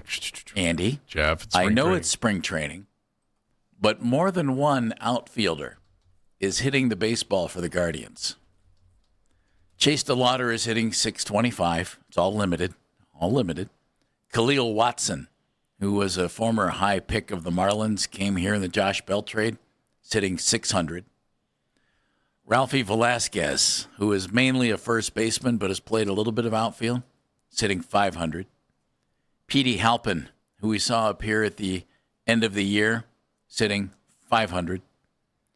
Jason Churio, big-time prospect in the organization, brother of Jackson of the Brewers, sitting .400. George Valera is hitting .357. Now, I know it's spring training, okay? Should we be worried that Jose is only hitting .300? No. Okay. The deal is this to me. The interesting part, 6 guys are really hitting the ball. 6. It's only spring training. You got to figure 2 of them are ready to go, don't you? So you put Stephen Kwan in center, you play DeLauder in right until he gets hurt, and then George Valera, Khalil Watson, Petey Halpin. It looks like you have an abundance of guys who are on the cusp of becoming major leaguers based on their offense in the outfield. And if you're thinking George Valera and Chase DeLauder and Stephen Kwan, which I think is what everybody's thinking right now, well, that's great. If DeLauder gets hurt, there's Khalil Watson. If Valera gets hurt, there's Watson. There's Petey Halpin. Churio might not be too far away. Velasquez has played left field. He's a beast. Drafted as a catcher, moved to first base, but he's played a little bit in the outfield because at first base right now, you have Rhys Hoskins, who, by the way, is 0 for 6 with 4 Ks. It's okay. He has a track record. Yeah, we don't care about that. All right, you don't care. Don't care about him. No. And Kyle Manzardo is hitting .067. So why do you think you get a guy like Khalil Watson and he's able to jump out faster than anybody else? Well, he's been around a while. He's been a pro for like 6 years. Even though he's a young guy, he came out of high school and there was some apparently maturity issues with the Marlins and things like that. And, and the Guardians took an opportunity. And then they moved him from the middle of the infield to the outfield. Wait, they think that they can move an infielder? I've never heard this. Isn't that stunning? Weird. Isn't that stunning? You're trying to tell me he played second base at one time? Andy? I've never seen a team that does Didn't everybody who's ever been a Guardian who swings a bat play second or short? Do you remember when Jim Thome played second? No, I'm just kidding. No, but I do remember when he played short. I don't. They drafted him as a shortstop. Thome was a shortstop? Yeah, in college he was a shortstop. No, I forgot that. Yeah. And then he came up and was a third baseman. I don't. I mean, Jim originally played short earlier. I remember in his playing career, third before he got. Yeah, but he played short when he was a kid. The Watson numbers are intriguing just because of the number of games he's played. You know. Well, he's played in 6 games already. He's got 10 at bats. Yeah, I know. 6 hits. Andy, it's only spring 10 training. total bases. It's only spring training. Sitting 600, Jeff. Come on, man. But the point to me is this: looks like there are numerous options in the outfield of young guys. They're obviously going with the young guys, but our fear was, well, what happens if Chase DeLauder doesn't stay healthy? What happens if George Valera doesn't hit? Well, it appears there's some other guys who are on the cusp of maybe being ready to go. Maybe.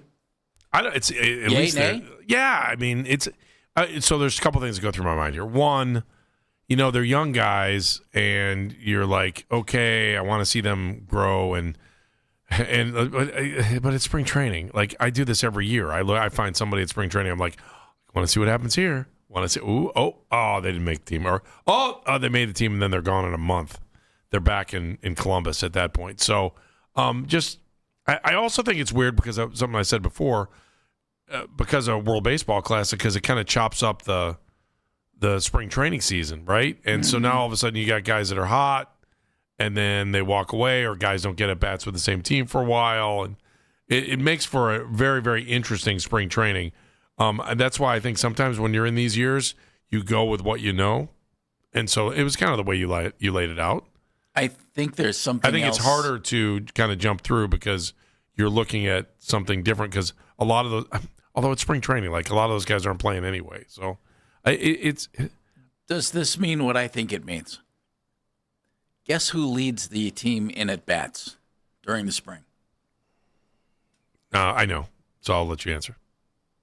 Nolan Jones.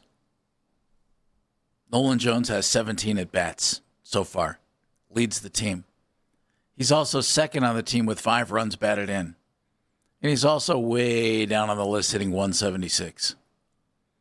It makes me think they're giving Nolan Jones every chance to win a spot on this team. And if he doesn't, they're just going to move on.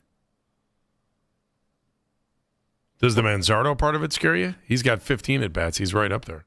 Well, no, because I think Kyle's pretty much locked in at first base along with Rhys Hoskins. Right, so then this Even goes though back he's to... hitting 067. Yeah. It goes back to all those young guys in the outfield who look like they're ready to go. And Nolan, who was originally a shortstop and then third baseman and then first baseman and then outfielder. He can play all those spots. I just think they're giving him every chance to earn a job. And I've always liked Nolan Jones, even though he didn't play very well here last year after he came Jeff, back. you like Nolan Jones? I've never heard you say that before. Hard to believe, isn't it? Yeah, weird. Well, and Juan Brito's still here. I don't.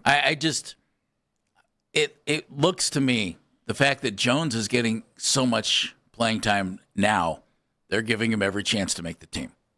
For sure. And if they don't think if they're going to get a really good look at him, hey, Nolan, best of luck to you. We're getting rid of you. Or you can accept an assignment to Columbus. And we'd love to have you go to Columbus. Or stay, get hot and win a job. There's no reason that Nolan Jones couldn't be the starter in left field. No, there isn't. I started thinking, you're right, Jeff. I mean, Valera's no lock. No. I don't think, do you? There's a lot of guys. How many guys are... I always feel like our roster is always interchangeable. As long as DeLauder's healthy, he's going to make the team and he's going to start. And he's probably going to hit, 6th or 7th. And if he hits, he's going to move up in the order. I would think DeLauder is the only one of these young guys who is a sure thing. And that leaves you with one outfield spot. And we mentioned, the young guys who are off to a good start. Nolan Jones getting a ton of at-bats. I mean, you're DeLauder, you're Quan. DeLauder, Quan, and then fill in the blank. Yeah. It's hard and I to would look think at. right now George Valera is the guy. Nolan Jones has a chance. Other than that, I don't think that. I think those are your guys. And, I don't know. And you could keep Nolan Jones around to be your super power utility guy, and maybe he can find it. I liked C.J. Kafis so much last year, and I just wish. He's having a rough spring. Yeah, I know. And they brought in Rhys Hoskins. That you have pushed him Manzardo. back. If they wouldn't have brought Hoskins in, he would have had a shot. Except he's a left-handed hitting first baseman. I mean, that's what Kyle Manzardo is. Well, he can also play outfield if they need him to. But yes, it's not his main spot. But Andy, I'm with you. I'd like to see what he can do. Yeah, I'm a little. He's just not one of those outfielders who's off to a great start in spring. That doesn't mean drastic things. I think if you have a track record, it kind of goes against the whole thing that we talked about in the beginning too. Where if you're you don't have looking a track record, though, I think it hurts you. Yay? Nay? No, you're right. You're 100% right. But this organization sometimes will take a chance on somebody that doesn't have the track record because they don't have to pay for it. I mean, I hate to say it that way, but if I'm ready for this. Well, Nolan Jones is here. You gave him a contract, gave him a little bit of money. I'm not going to rule him out here. especially after leading the team in at-bats. Why can't they quit Nolan Jones? I don't know. But Dan, I'd love I'm to okay ask Chris with it. Antonetti. I'm okay with it. Let's find out this spring if they think he can play or not. Well, do you think they had remorse when they let him go? I mean, they brought Is him it back. that simple? I mean, is it just as simple remember, as They remorse? like their guys. He There's was no a second-round draft choice of this organization, and they brought him up along with Will Benson. Right. And then they traded 2 power-hitting outfielders in the same year. And then you ended up being void of power-hitting outfielders. I know. I think technically we have to refer to him as a power-hitting outfielder, but I feel like you have to make more contact for me to call you a power hitter. Right now, you're a power swinger. I can't argue with that. I mean, you're a windmill. Which is why he's probably getting 17 at-bats. He does have 1 home run. But wouldn't you rather just kind of clear the decks and let the kids go out there and try to prove something rather than messing around again with Nolan Jones? Unless I we're can all tell you looking this for a one. breeze in the desert? Tell me Not you're not necessarily. Tell me you're not going to have your eyes on Australia. Nolan's only. Don't you want to watch and see what Bazzana does in this? Nolan's only 27. Andy, I have a problem. Yeah, I know you do, but So I will watch Australia because I have a problem. Well, it's not my problem. My problem is I want to see Bazzana. I want to see. I want to watch him play. I have a baseball problem. I have a problem. Hello, Dan. My MLB TV, they sent me the email going, we're going to re-up this. And I went, fantastic. And I made sure everything was up to date and good to go. Would you like to charge me more? Uh-huh. It kind of was. I'm in. I'm like, whatever. This is happening. Yeah, I just don't understand why you're continuing to play this game with Nolan Jones. Why? Because the dude actually hit 20 home runs in a baseball season, Dan. I agree completely, and boy, that's a low bar that we're hanging out at. But have you seen the outfield? Yes. Okay, there you go. There's your answer. Again, they're going to make sure he is either nope, this isn't going to work, or yep, we're hanging on. But let me throw this one at you. We've seen this in the past. Nolan, you've made the team. Congratulations. You're going to start in left field. George, you have an option. You're going down to Columbus. George hits. Nolan doesn't. Nolan gets DFA'd, and George gets promoted. Yeah. I could. No, we've seen that story a million times. Exactly. Please do it sooner rather than later. Well, what if he comes up and he's hitting the ball? I mean, Jeff, what if I play the Powerball and you never see me again? I played the Powerball moments ago, Dan. What if I I'm never guessing see you'll you still again? see me here tomorrow. Yeah. I'm aware we're working off of the same thought process. I can't win a World Series on a spaceship full of hope. That's not how you win. You have to prove World something Series. at some point. Is that the Get to goal? one. 2016 was great. Wait, is the goal the World Series? I thought the goal was just making the playoffs. You can't make it to the moon on a rocket ship fueled by hope. Listen. He's only 27. He turns 28 in May. I hope because I like him, I hope he makes the team, and then I hope he takes advantage of his opportunity. And if he doesn't, he'll get DFA'd. They're going to release him, and they'll bring up one of the young guys I talked about who are hitting really well. Who's the hottest outfielder in AAA right now? Cherney. Get him up here. Yes, sir, Mr. Antonetti. Gee whiz, Mr. Antonetti. He sure has a lot of pop in that bat. Jeff, this is how bad it is. ESPN has him listed as 3rd on the depth chart for right field and 5th. Nolan Jones? Yeah. Oh, Andy, I'm not arguing. I'm not campaigning for him to start. I can't even see him. No one tell Jeff They're going that to let his him rocket go. ship is a... I'm not campaigning for Nolan Jones to start. I know how they do business. Start? How about just being on the roster? They're giving him. He's got the most at bats in spring training. Okay, that's well, not a coincidence. That means that they're probably just going to say, "Okay, we gave you That's every not chance a coincidence, right? See you later." Right. So either he doesn't do well if he does well in spring training, he's going to make the team, and if he doesn't do well, they're going to cut him. And they're going to bring up a young guy who's hot. And if he doesn't do well in spring training, he'll be gone before they ever break camp. I concur, Mr. Phelps. I concur with everything you just said about Mr. Jones. John McClain, the man in Houston sports coverage.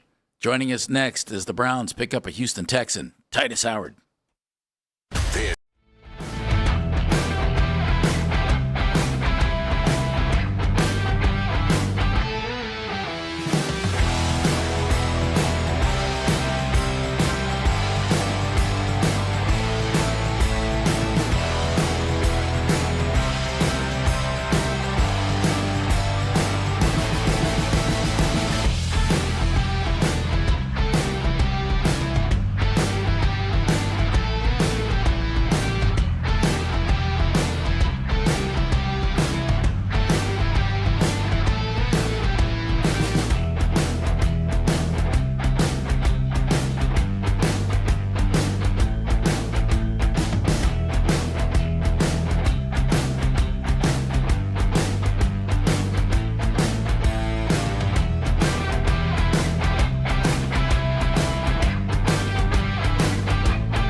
Guardians in action for Cactus League play this afternoon. The team will head out to Surprise to play visitor to the Rangers. Slade Ciccone on the hill for Cleveland. Reese Hoskins back in the lineup as well as the designated hitter, and he'll be batting third. You can now find 92.3 The Fan on YouTube. Subscribe to our YouTube channel and get the best content from our shows each and every weekday. That's 92.3 The Fan on YouTube. Headline sports news every 20 minutes on 92.3 The Fan. From the University Hospital Sports Desk, I'm Meredith Kane.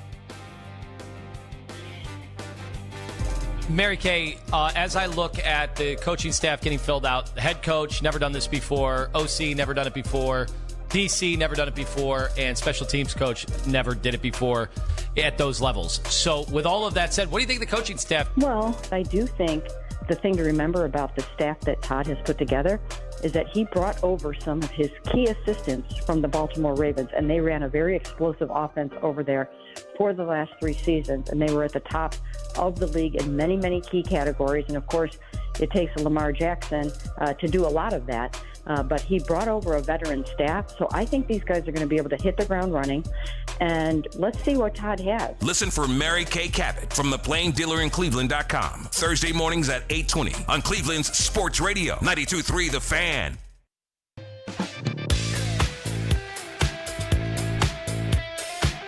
Welcome back to Baskin and Phelps. Jeff Phelps here. Andy Baskin to my right. Browns picking up Houston Texan tackle Titus Howard today for a 5th-round pick and then giving him a pretty good contract, 3 years, $63 million. We were wondering, all right, who can tell us something about Titus Howard? Well, how about a guy who on Twitter, now X, in his little bio says, this is my 49th year covering the NFL in Houston. And he's been with us before. So he's back now, joining us on the Make It Right, Call Kyle Wright hotline. He is the man in Houston sports, also does weekly sports talk shows in Houston, Nashville, Knoxville, Vegas, San Antonio, Austin, and Waco, and occasionally joins us. He's Mr. John McClain. John, thank you very much for joining us today. You need a T-shirt with all your cities on the back of it. That's busy, John. I got to change that bio. This is my 50th now. Oh. And I'll tell you something the Browns need to do, and I realize the holes the Browns have in the offensive line is something the Texans did not do, because the Texans have done an inexcusably bad job with their offensive line.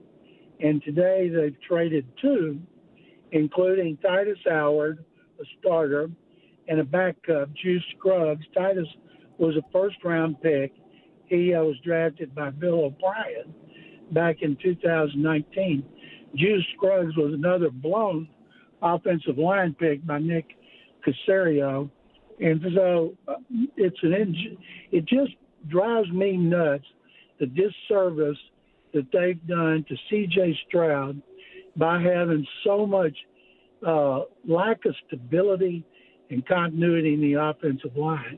And they couldn't decide where they wanted to play Titus Howard. Titus is a right tackle. In 2024, he had to play left guard, and I thought he played better at left guard than tackle. Then they started him out at right tackle last year, and then because of ineptness at left guard, they moved him back over there. He even played right guard for a while, and I thought they did him a disservice. And that contract, I think, according to reports, it's only $45 million in real money. It's maxed out at $63, and good for Titus. He's a great guy.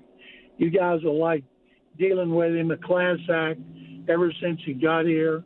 And a couple of people got him on the phone here today, and he said he was really excited to go Cleveland and start over with the Browns. That's good to hear. Where would you play him if you're the Browns, John? Because right now, he is the only guy that we can say this guy will start on the line somewhere for the Browns. Well, because tackle's more important, I guess they'll play him at right tackle. He's not a left tackle, but he played really well in 24 at left guard. And I thought they didn't help him at all, constantly moving around. He never complained. He worked his tail off, kept his mouth shut, and that's one reason they treated him very well through the years with his contracts.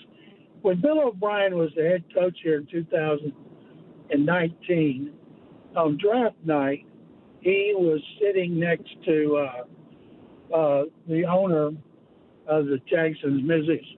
McNair. And at the time, Mrs. McNair was probably about 80. And O'Brien, when they got him, I was told in there that he jumped up like a jack-in-the-box, scared the hell out of Janice McNair. She almost had a heart attack. That's how bad he wanted Titus Howard. And I can't remember who that tackle was. His name was Dillard. And a lot of people thought that the Texans got bamboozled because I think it was Philadelphia drafted Dillard, who bombed out, and Titus went on. This will be Titus's 8th season. So I think a team in position that the Browns are in with offensive linemen, they got to feel good about this trade for only a 5th-round pick.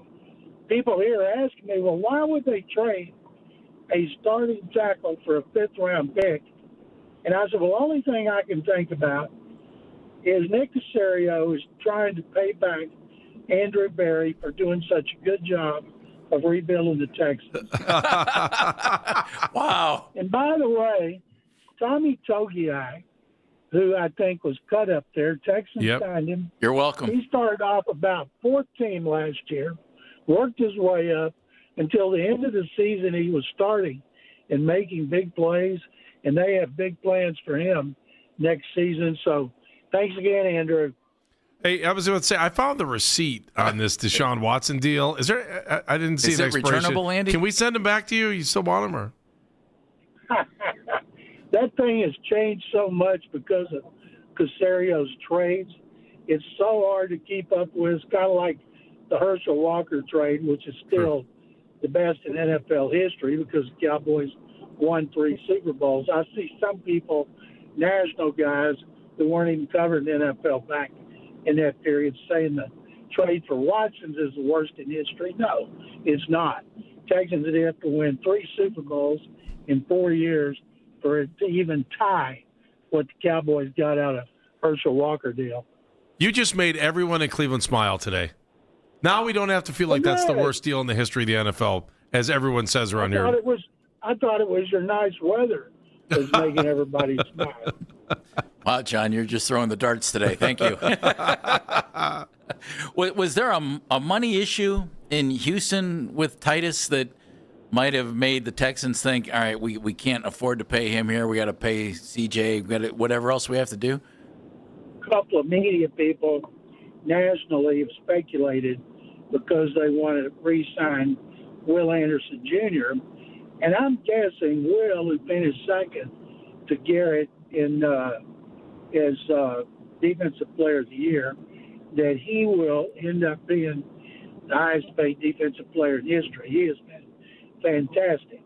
I think they'd be nuts to redo Stroud's deal, make him wait another year, pick up the 5th-year option, pay him $26 million, and then redo it next year, assuming he bounces back from his bad playoff, which we never saw coming. And so I know they like him. There'd been speculation nationally and locally that he could be traded. And I knew there wasn't any way they were going to trade him. Finally, Caserio called it moronic, the speculation at the Combine. So I think they'll redo Anderson. But if they wanted to keep Titus, they could have. The only guy they have to replace him right now in right tackle is a 2nd-round pick from Notre Dame, who has not even been a regular starter in his 2 seasons, except a spurt at the end of 24 when they had injuries at that position. And so they're going to have to do some serious adjusting up front. They've traded both tackles, Lammie Tunsil and Titus Howard, within the last year. And the trade for Tunsil turned out pretty good because that's a high 2nd-round pick. So they got 28, 4 in the second. They should be able to get a lineman or 2 with 3 of the picks in the first 2 rounds. Sean McClain joining us from Houston, 50th year of covering the NFL in Houston, Texas. All right, he got that right this time. David Montgomery, looks like you're getting him from Detroit. Does that mean the end for Nick Chubb? Yeah, Nick was only a stopgap deal. They thought they were going to have Joe Mixon back for a second season. Joe had played really well after they traded for him from Cincinnati for a 7th-round pick. Casario likes to look around and see players he's interested in that are going to be cut for money. And so he'll say, okay, I'll give you a 7, I'll give you a 6. That way he didn't have to compete contract-wise for the player if he's a free agent. So they thought they were going to have Mixon, didn't have him all year. He'll never play for him again. His injury is one of the biggest mysteries I've seen in my 50 years covering the NFL. They've never said what his injury is. They sidestep it. He's never said. I just say he's in the witness protection program because he's been missing since the previous season. And Montgomery's going to be 29 in June. Mixon was 28 when they traded for him. Chubb was 29. And D'Amico Ryans, who Casario does not make a deal without Ryan signing off on it. So if we're angry at what they do about something, I always make sure to put Ryan's name in there as well, because those two are really tight, and Ryan's determines, if guy's going to play or not, because he has control of the game day roster. But David Montgomery, he played for a team that can run block. The Texans' run blocking was mediocre at best. Woody Marks, 4th-round pick from USC, had to start coming off the bench. Chubb, of course, was a great team player, did everything he could to help Woody Marks, and Marks took over the job, but he was supposed to be a change of pace back. So now Nick will be looking for another job. And there were times when Chubb got the ball and made some good runs. He did. I mean, he didn't look like he looked with the Browns, of course, when he's one of the best backs in the league. But, boy, Nick Chubb can still play in a role, I think, like he played last season. It's interesting. John, you saw Deshaun Watson at his best when he was in Houston. We haven't seen him at his best in Cleveland. Can a guy be that far away from his best football in the last year of a contract and ever return to what he was? In 2020, he was outstanding in every way. That's when they started 0-4. Bill O'Brien got fired. Romeo Crennel was elevated, and Watson was fantastic. Led the league in a couple of categories, including one. He was first or second in average per attempt rating, and he was just tremendous. So I don't blame the Browns wanting him. And then what happened, of course, a friend of mine told me that covers the Browns said last year he just looks like he forgot how to play quarterback. And that's not good for a quarterback. And, they've struggled in the offensive line.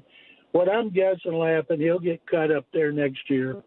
And then he'll go somewhere get about $1 million on a 1-year deal and see if the new address will be good for him.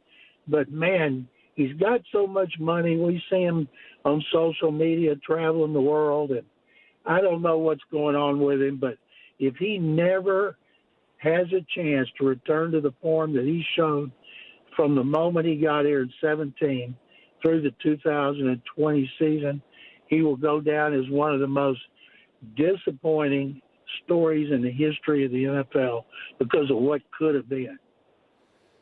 We know that feeling. John, it's always a pleasure to have you with us, and we thank you for taking the time today as the Browns pick up a guy you like a lot, and we appreciate the insight into Titus Howard. Thanks, you, John. Sir. Guys, it's my pleasure. Thank you. You're going to like Titus. John McClain. You can follow him on X at McClain_, and it's McClain, McClain_on_NFL. And he joined us on the Make It Right Call Kyle Wright hotline. This is a man who has covered the NFL for 50 years, as he said. And he likes the guy. And he thinks the Browns made a good move.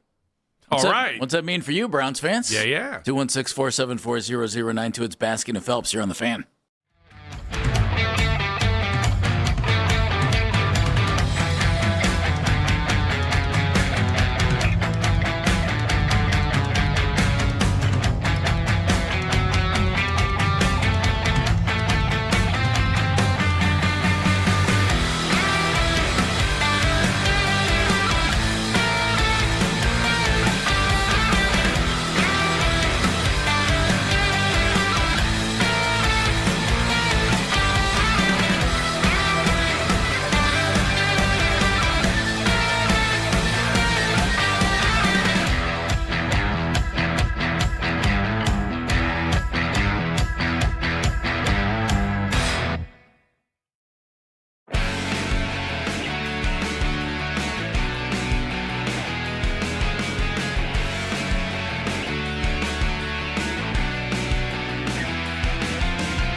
this afternoon, the team will head out to Surprise to play visitor to the Rangers. Slate's Coney on the hill for Cleveland. Reese Hoskins also back in the lineup today.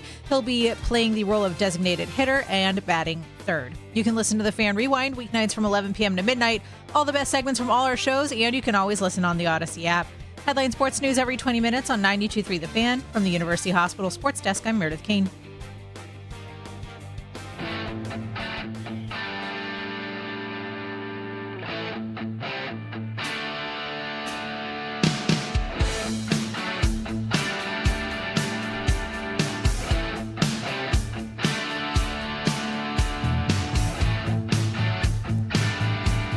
Baskin and Phelps right here on The Fan. Jeff Phelps along with Andy Baskin, Dan Mennigan flying our ship. Meredith taking your phone calls and doing 2020s today. We just had an NFL media legend on the show. Not just a Houston legend. John McClain is top-notch NFL writer and now in his 50th year of covering the NFL. And he said, "You will like Titus Howard." Said he's a good player. Said he played well at guard, so that gives you a little versatility if you happen to be in a position where maybe a right guard falls or right tackle falls into your lap if you're the Browns. You could move him to guard. He thought a fifth-round pick, and folks he talked to down there, they were surprised that's all that the Texans got in return. Browns paid him. Said he's a terrific guy, has always been outstanding to deal with, and has always played well. Sold. Is it not refreshing to hear someone call in from the other city and say, "Hey, you guys won that deal"? Wow. Especially Houston. Yeah, I mean, what do you think of it? I mean, talk about it. He was like, "Oh, well, Nick Casario must have felt bad about the trade," right? That was like the line of the day, wasn't it? I don't know. It made my day. I was kind of excited about it. A John Carroll guy doing a favor for the home team, right? Exactly. Hey, I want to give you a chance to win a pair of tickets to the 2026 MAC Tournament Men's Championship game on Saturday, March 14th at Rocket Arena. All right. You need to enter this word. The word, my friend, is ticket. Ticket. Ticket. And you need to send that by the end of the hour to 923thefan.com to get registered to win. Get tickets at rocketarena.com. It's all from Sports Radio 92.3 The Fan. The code word is ticket. And you want to go to 923thefan.com. There you go. You feel better about the trade? Absolutely. Do you? I absolutely feel better after talking to him. I was kind of like, what are we getting here, right? Are we getting a – but now after listening to, someone who's watching that I'll be honest, unless you hold somebody, I really don't notice you on the offensive line, or unless you get pancaked or burned, I don't notice you. So – I'm excited. It sounds like they got a pretty good guy. It sounds like they got a pretty good deal on this, and they didn't have to give up a whole lot. Sounds like it. And that's, to me, putting your assets to good use if you're the Browns. And I think that's a really good thing. Am I allowed to say it? Nope. Just keep going. Really? You go ahead and say it. The mic broke again. Shoot. JJ's in Cleveland. This is why we can't have nice things. Hello, JJ. Hey, how y'all doing, fellas? Hanging in.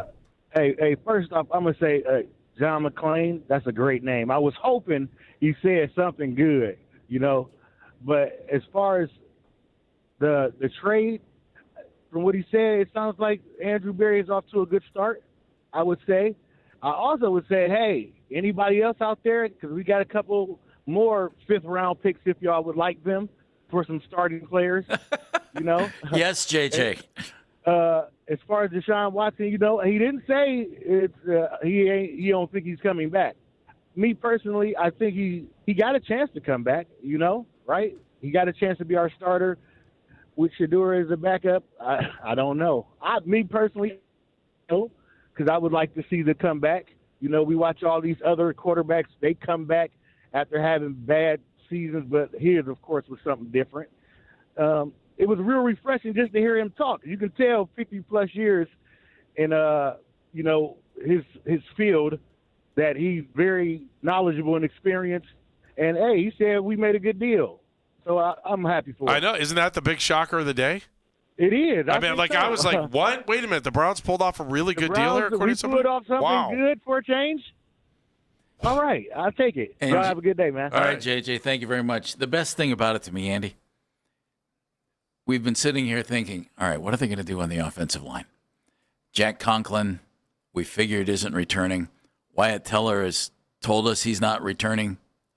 I'm guessing Wyatt will get a nice offer somewhere else.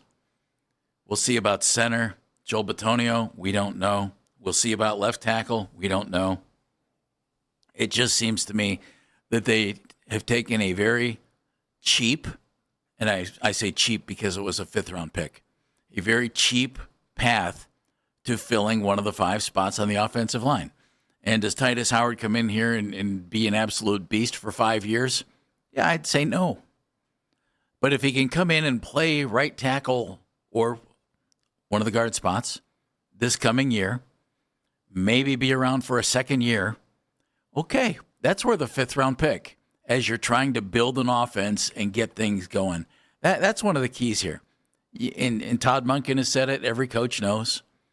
You're not going to build an offense if whoever you have at quarterback isn't protected.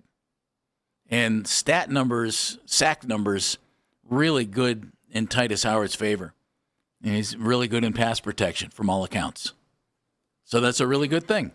I don't. So far, everything seems. I mean, what'd you give up? You gave up a 5th-round pick, probably for one of the quarterbacks that could be for one of the quarterbacks that never even saw a lick of time. Yeah, last you year. would hope the Browns didn't have to trade their 5th for it. Yeah, you didn't.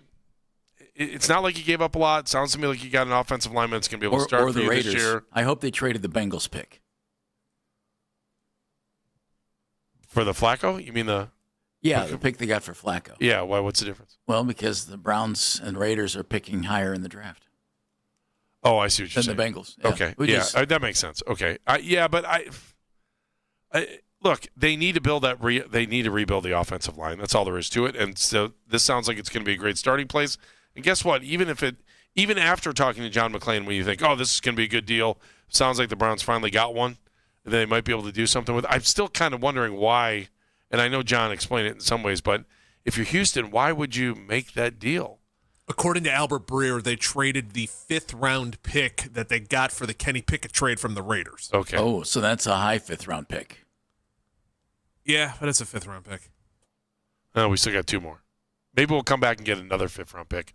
Maybe we'll trade our 1st-round pick for someone's 5th-round pick. That would be the kind of deal we could make. I'm kidding. It's a joke. It's a joke, he says. One thing I think this might do, if the Browns are going to get a left tackle in the draft, and we're assuming they are, right? They're now not drafting, I would think, a right tackle in the draft unless they think they're going to move Howard to guard. Okay. So, which, by the way, if they have an opportunity to pick up a right tackle they really, really like, then this is fine. You can move Howard to guard, and that works out just fine. But let's work under the assumption that they have filled right tackle for now. That's what John McClain thought. All right. They filled right tackle. I feel it. Okay. Well, you're probably going to go out and draft a left tackle. Then what do you do with DeWand?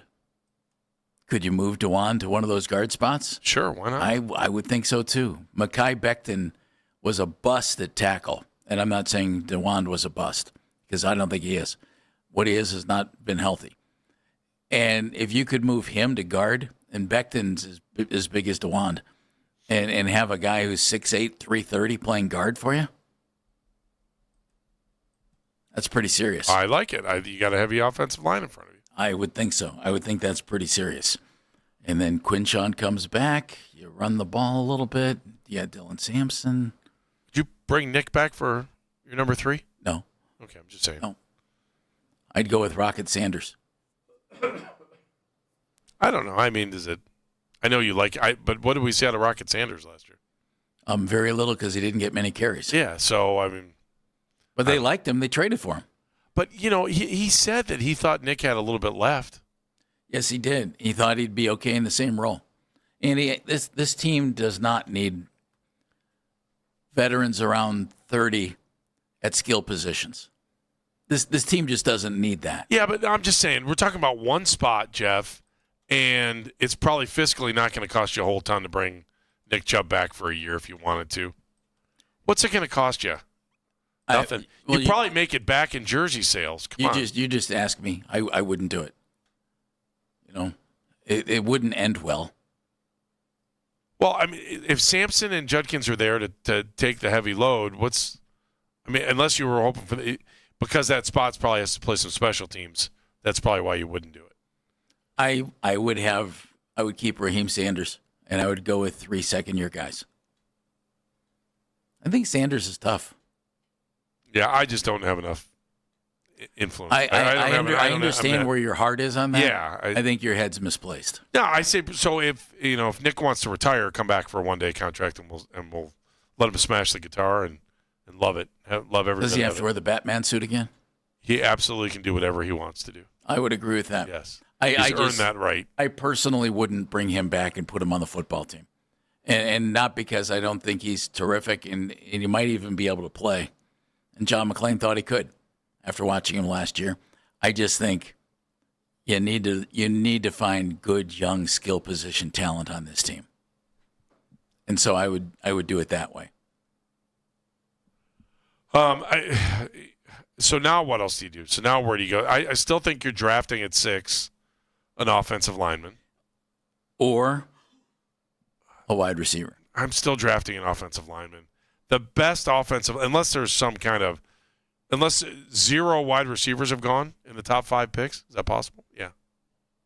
Can I wave the bone in front of you? Sure. Carnell Tate at 6? I mean, I like Carnell Tate, but I like him a lot, but I also think the offensive line issues are bigger than the wide receiver in the first round of the draft. They'll be able to figure it out with a wide receiver, I would hope. Oh, God, I hope they can figure it out at wide receiver at some point. Don't you think the needs of the offensive line, especially if the guy you want is there? So what if it's a left tackle? It's a top-rated left tackle in the draft, and they're sitting there waiting for you. And that's the guy you want. This is the guy you've circled. I'm bypassing the wide receiver. I am too. There's also more return on investment on an offensive lineman because they're out there for the most part they're out there for every play, and there's not they're in and active on every play other than maybe just running routes, which I know I'm not belittling. I'm talking about protecting your quarterback. I would think, Andy, if there's a left tackle that they think is the guy at 6, you got to take him. And if there's not, like the kid from Utah goes to the combine and he has shorter arms. Okay, does that mean he can't play? No. But does it scare off some teams? Yeah, maybe. And, if they think, we can get a guy at 24 who we like as much as a guy we might draft at 6 for the offensive line, but there's somebody, whoever it is, at wide receiver who we think is just phenomenal, we could take him. It still feels like one of those 2 positions to me. Sam Amico is going to join us at 1 o'clock. We'll talk a little Cavaliers. They won yesterday. James Harden back. Nice. That worked out well. Big day for Jarrett Allen. Big day for Evan Mobley. Nice. That works out well. But up next, headlines, until we come up with a better name for the segment.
playing the role of DH. You can get all the latest Browns news pushed straight to your phone by following the Browns playlist in 92.3 The Fan in the Odyssey app.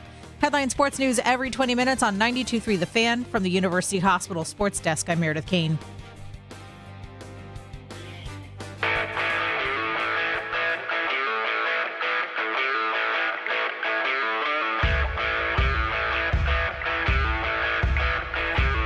Coming up at 1 o'clock, our buddy Sam Amico from hoopswire.com is going to join us. Cavaliers back to winning.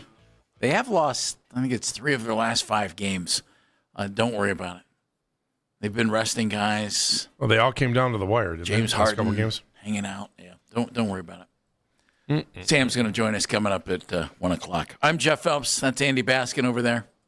Andy's waving at me because he wants to read this. Because I want to let you know about all the important things that we talk about here on 92.3 The Fan, and we want to make sure that you are up to speed and up to date on everything that's going on.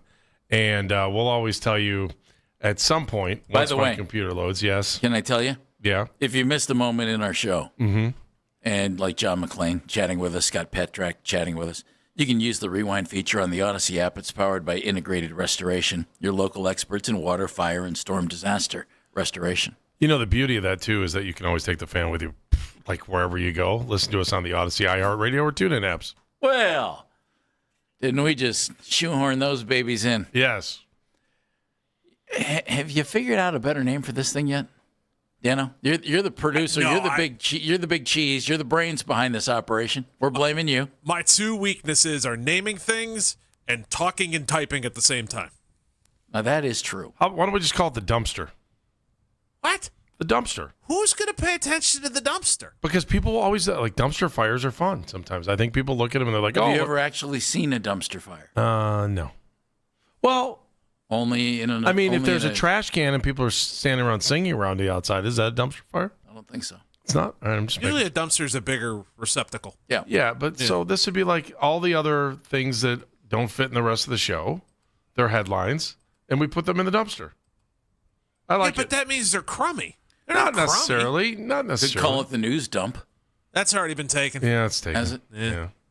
We'll figure something out. Anyway, headlines or whatever we'll call it when we come up with a better name. Fun music. All right. Live from the 32nd newsroom, here's Dan Mennigan.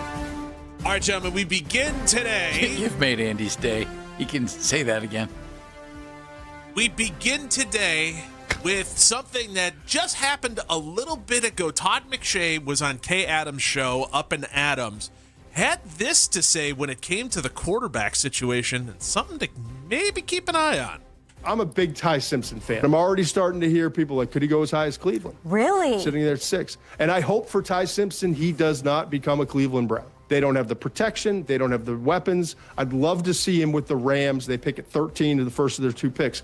But it's fascinating to see a guy who has gastritis, got beat up all year long. His number 1 wide receiver disappeared in Ryan Williams. They had like the 126th best rushing attack at Alabama, which like Bear Bryant's rolling over in his grave. And it all fell apart at the end of the year, but I think he's different. And I think that there are some teams out there that are just trying to be really quiet about it because everyone's talking about Mendoza and then the rest of the quarterbacks suck. It's just not the deal. And Ty Simpson's going to go somewhere in the first, and it won't shock me if it's in the top 15.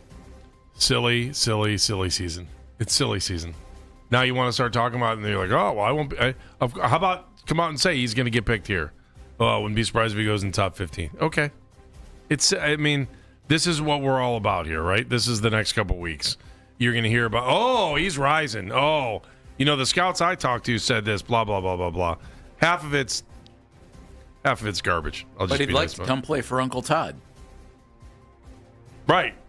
Now they're going to say, next thing you know, you'll hear that, Uncle Todd has always wanted him to play on his team, and this is the dream. And this, they said to the head coach, you can have one wish. This is it, and this is the way it's going to be. Someone's going to say that.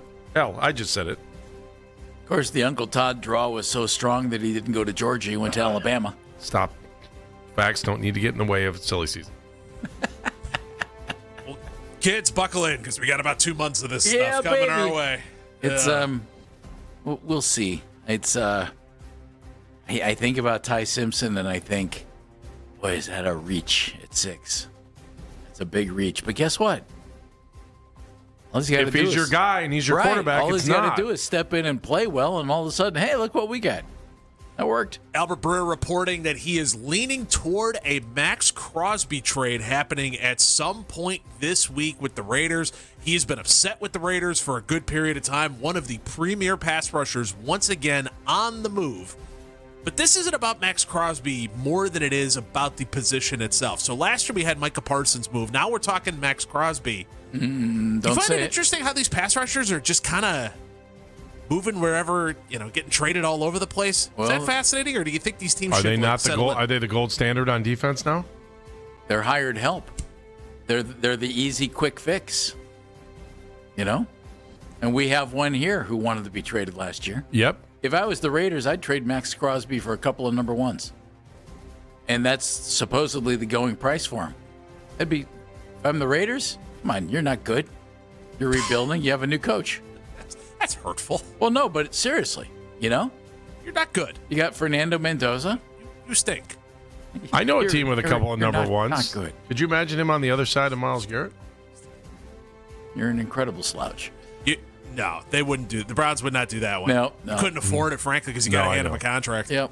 Man, would that be awesome? Unless to you watch, want to, kiss Denzel Ward goodbye, move on from anybody who's making any kind of cash. They have two premier pass rushers. No, trust thank me, you. your secondary could look pretty damn good when they can't throw. If you're the Raiders, would you trade him? For 2 first-round picks? Yeah. I'd think about it. Yeah, I think I would too. Mm-hmm. We look into it. Plus, he doesn't really want to be there. Moving along. Exactly. SNY's Connor Hughes saying he would not be surprised if the Jets explore the possibility of acquiring Kyler Murray. Andy, are you a Kyler Murray fan? Truthfully, no. Okay. I'm not. I just... No, that's why. I'm also not... since Tua got the last concussion, I'm not a big Tua fan either. I just don't... I mean, it's hard enough for me to... I'm not trying to be mean, but, man, I like wide receivers under 5'11" drive me crazy, and if that drives me crazy, our quarterbacks that are under 5'11" make me feel... I just think the game is hard enough that if you can't see over the offensive line and you're just kind of... I think you're landing the plane. What's it called when the plane's on autopilot? I guess it's autopilot. It'd be called autopilot. No, his name's Otto. He's a really nice guy. Yeah, I don't. Your quarterback has to be able to see over the line. I don't care. And I can't see. No, he doesn't. Drew Brees didn't. He's the only exception to the rule for me. Russell Wilson didn't, and Russ was really good for a long time. And it still comes down to skill. That said, somebody's going to make Kyler Murray their starting quarterback next year. Somebody. Will it last? Who knows? Somebody might make Tua their starting quarterback next year.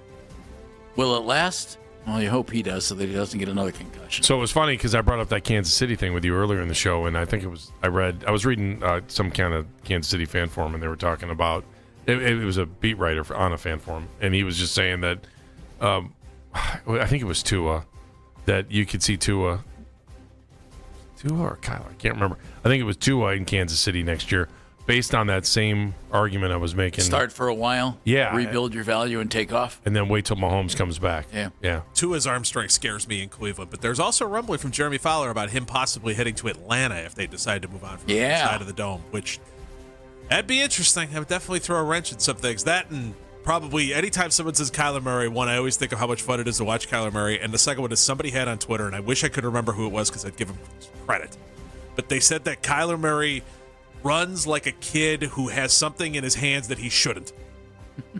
And it has always made me laugh. And every time I've ever seen him run with a football, all I think of is like my niece and nephew when they were really young and they'd get their parents' cell phone and they were trying to get it back and the kids are like running away from them. Because they wouldn't give it. That's all I think of. And it will make me laugh until the end. Kyler can play a little Kyler bit. can sling it, man. Yeah. Kyler's got a cannon. Yeah, I know he can. I'm just love so watching hesitant. him play football. But I like watching him from a distance. Would you want him here? No.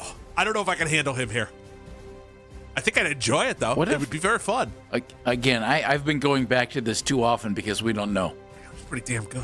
What if Todd Monken likes him? I'm in. Okay. I'd live through Kyler. There are far worse ideas out there. A one-year guy? It'd be... Why not? I'm out. Not very big. Thanks for asking. I'm Not out. very big.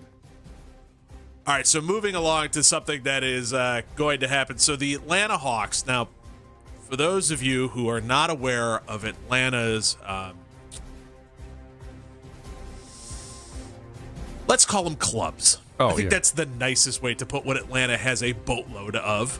They seem to gentlemen's clubs. They have a lot of gentlemen's clubs. Yeah, they seem to be leaning into this motif because the Atlanta Hawks have announced a promotion on March 16th. So everybody get your tickets ready. They are paying tribute to Magic City, the adult entertainment club that is down there, which, if everybody remembers as well, is known for their lemon pepper chicken wings. Oh, those are good, man. Have you had them?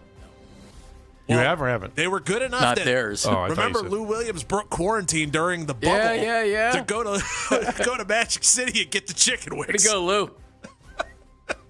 And so the Atlanta Hawks are, and I quote, I'm taking this from the Associated Press, so you know it's legit, celebrating the iconic cultural institution. That's great. Talk about leaning in. So what does that mean, though? This collaboration and theme night is very meaningful to me after all of the hard work we put together. Magic City and American fantasy. Hawks principal, owner, filmmaker, and actor Jamie Gertz said the iconic Atlantic institution has made such an incredible impact on our city and its unique culture. She might not have a square to spare, but by God, she's in on the chicken wings. I don't know if I would ever refer to a strip club as an iconic Atlanta institution. You ever been to Atlanta? That has made an incredible impact on our city and its unique culture. I mean, what? I don't know. I'm trying to come up with a. It's a strip club, not the red light district. Yeah, I was going to say you could make some kind of New Orleans comparison here, but you can't. No. Atlanta's a fine city if you like traffic. Traffic is bad there. It's really bad. Did anybody get my Jamie Gertz drop? Yes. Okay, good. Anyone interested? Should Cleveland do something like this? Do we need to honor an institution in this general area? We got enough things we're dealing with in that vein, Dan. Yeah, you're probably right. But nonetheless, it's amazing that someone would do this. Chicken wings all around. Chicken wings, and apparently they are going to serve them as well. And T.I. is going to perform at halftime, the Atlanta native. So that'll be something. That'll definitely be something. And that, gentlemen, is the headlines. I need a 10-foot pole on this one. So whatever name we come up with next. That's fabulous. Wow. How did chicken wing go from being the throwaway part of a bird to like being the, it's a great bar food. The big thing It's now. just a great bar food. It is. I mean, I think back to. You should supply dental floss, though, when you get wings. Well, you get the little napkins. You get the wet nap. Isn't that good enough for you? No, you need dental floss. I harken back. You like sauce or you like dry rubs? The dry rub better than the sauce. I used to like the sauce. I used to be able to eat spicy stuff. I like can't dry do that rubs anymore either. Yeah. I don't know. I just remember the old stuffed mushroom in Kent. Man, they had the best wings ever. They were 10 cents a wing. Those were the days, my friend. Jeff, those were the best. Give me back to when they were a quarter. Now 10 cents a wing. You go to somebody's places, they're like, it's wing night. That'll be $1 a wing. And you're like, what? Hey. We used to go to all these places that are out of business now. Wing night. Shocker. Wing night, ground round Parma. After the nights at Channel 43, 10-cent wing night. Really? I'll have 20 for popcorn $2, and peanuts please. too. Just throw everything on the floor. Peanuts. Yeah. No. The peanuts. We were nice and neat and tidy. Shells. No, you didn't. You threw the shells on the ground. No, I didn't. It's part of the gig when you went there. That was the best part of going. But you knew the people who worked there. When you were a didn't want them kid? to have to clean up your mess. Oh, come on, man. That was the best. Sam Amico, hoopswire.com. He likes chicken wings as well, and he's up next.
923 The Fan on YouTube.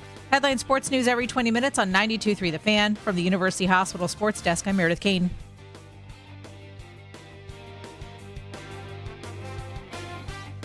All day long. All day. All the time. At work. 923thefan.com and the Odyssey app. Check it out.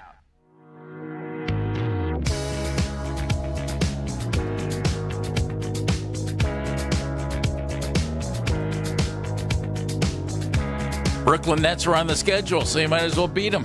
That's what the Cavaliers did yesterday. Cavs a little slow lately. There's some stuff going on. Guys sitting out. Donovan Mitchell's been out. James Harden's been out. You've got some injuries. But overall, they've won 14 of their last 18 games, and they're looking pretty good. To talk all about it, joining us on the Make It Right Call Kyle Wright hotline is Mr. Sam Amico from hoopswire.com. Sam Amico, might you be with us? Gentlemen, I have arrived. There he is. How are you, buddy? What is? I'm good. I cannot complain. I don't even know what that means, actually. What does that mean, I can't complain? That means life's going well. Yeah, life's going well. Do we complain so much that we have to announce when we're not doing it? Yes. Yeah. Welcome to Cleveland. Have you worked with Andy? Yeah. Have you ever worked with Jeff? I've worked with both of you, and it was a great pleasure. Oh, there you go. There you go. I'd like to say the Cavs are settling in, but there have been enough issues with James Harden and his thumb and Donovan Mitchell sitting out a little bit and Evan Mobley being out. I don't think they've settled in yet. Is that fair? Yeah, I think so. With the injuries and, they hadn't had many practices. I think maybe 2 before Donovan got hurt and James hurt his thumb. So, yeah, I think they're still finding their groove, and it's been impressive, frankly, even in the losses.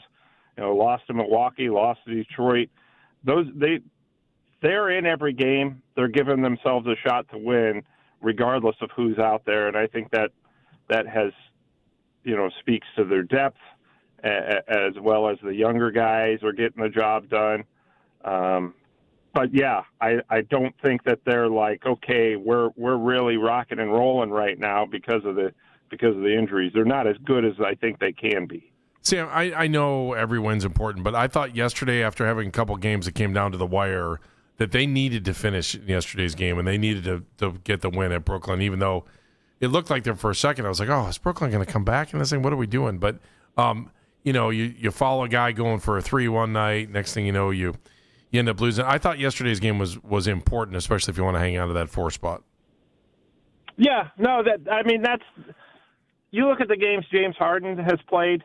That's what they've done. Starting with the Sacramento Kings, they were losing that game. It seemed like they're not going to win here in Sacramento on the road.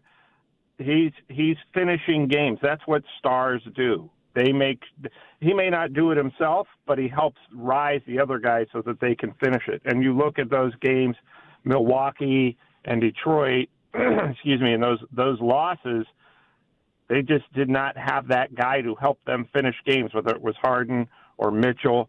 And, a lot of times your younger players, the Jalen Tysons, the Craig Porter Jr.'s, Naquan Tomlins, those guys can keep you in it and get you there, but you need kind of that veteran guy who's been around a lot to get you over the top. And that's where Harden and Mitchell are so important. But you're right, Andy. They needed to get that win to keep their place in the standings. You want to get that home court advantage in first round, even if you're, where they are right now, which I believe is a number 4 seed. So you got to focus on getting the wins where you can through these injuries. Sam Amico joining us, hoopswire.com, Sam's website where you get complete coverage of everything going on in the NBA, hoopswire.com. Month of February, and Jarrett Allen got along really well, Sam. And it started even before James Harden came to the Cavaliers with that 40-point, 17-rebound game against Portland. It's made me smile because we've had too many people call our show and say you got to get rid of Jarrett Allen. He has no offense, blah, blah, blah, blah, blah. In February, he averaged 22.3 points and 11.5 rebounds a game. What happened? That's a great question. We asked them the other night, is this the best stretch of your career? And a lot of times guys will, say, I'm not so sure about it. No, he was like, yeah, it is. He's like, the numbers speak for themselves. Yeah. He's like, I think you look at my numbers. I think there's, Kenny Atkinson has said he can't really put a finger on it. Like, he's like, Jarrett flipped the switch here, and I'm not really sure what happened. I can't really explain it, but I just think, he was playing, as you mentioned, pretty well before that James Harden trade.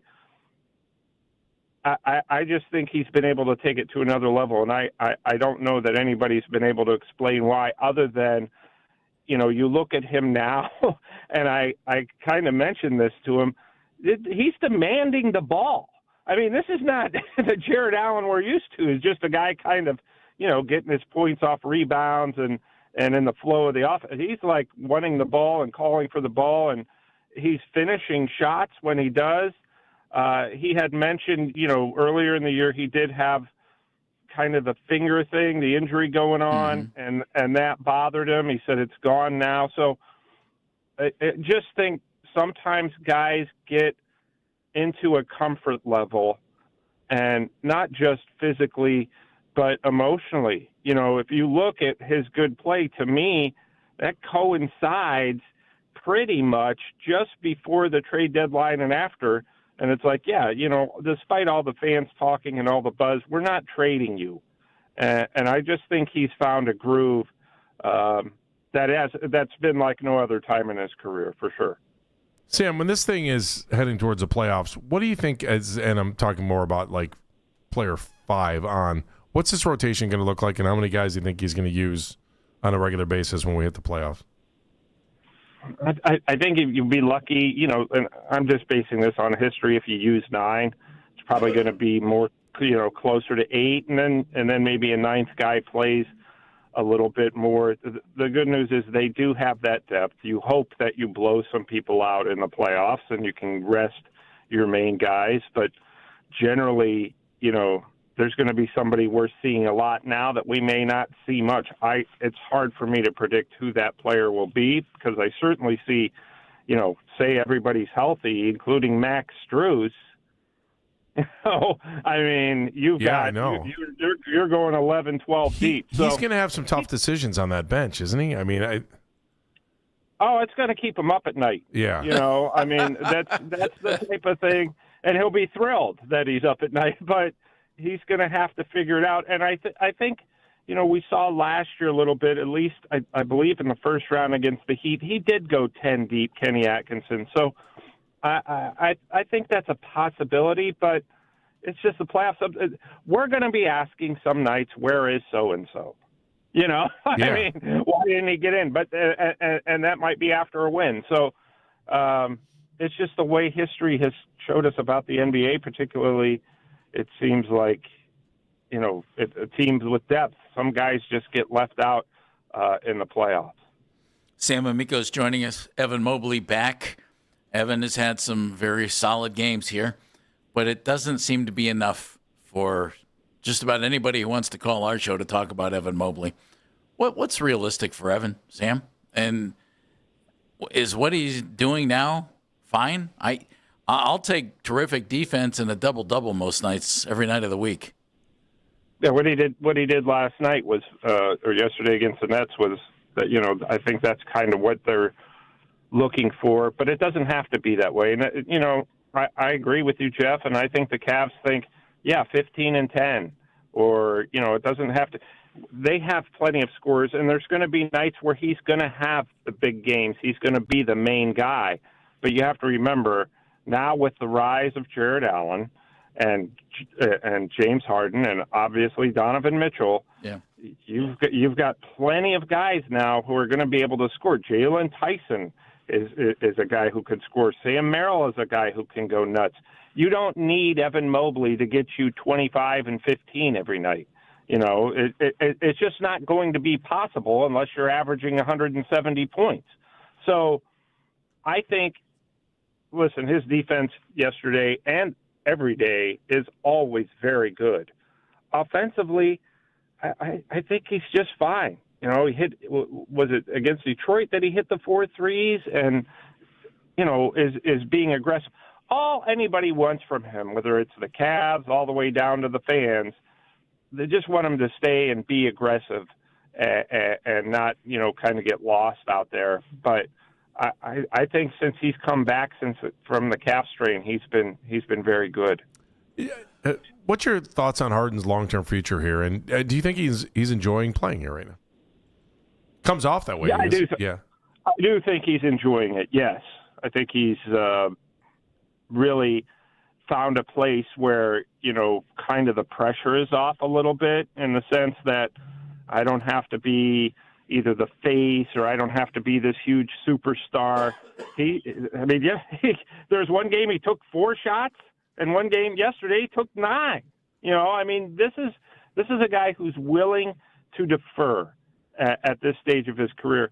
And look, I don't know James Harden. I didn't know him as a person before, but just watching him and seeing his interviews and talking to him in the locker room, he just seems to have, I don't want to say grown up, because that sounds bad, but he's just matured as a basketball player, and I probably would say a person. And I think that this has been a great situation for him, and I believe that he realizes that. So, he likes being – here he is. I think that for the first time in his career, he's the kind of the senior spokesman on a group of, 20-somethings. So long-term future, I don't know. I would say this season and next. Beyond that, you have to start thinking about, if I'm the Cavs, is he still a productive NBA player? Is he still the guy that we went out and got? Could be, but, we've seen NBA players at 38, 39, and he's going to be 37 in August. So, I would say if I'm the Cavs, look, we got you this season, we got you next, and we'll reevaluate after that. I think that's fair. We've had a look at James Harden. Sam Amico joining us from hoopswire.com. And we've seen what James looks like with Donovan Mitchell in the backcourt. We've seen what Donovan looked like with Darius Garland in the backcourt. Which matchup do you like better, and which do you like better maybe long-term for the Cavs, or short-term, if you didn't think the other was going to work? Yeah, as far as who works better with Donovan? Yeah, and it makes them, because it's been interesting to watch James, and you talked about it, Sam, willing to do so far whatever basically it takes to get a win. Yeah. And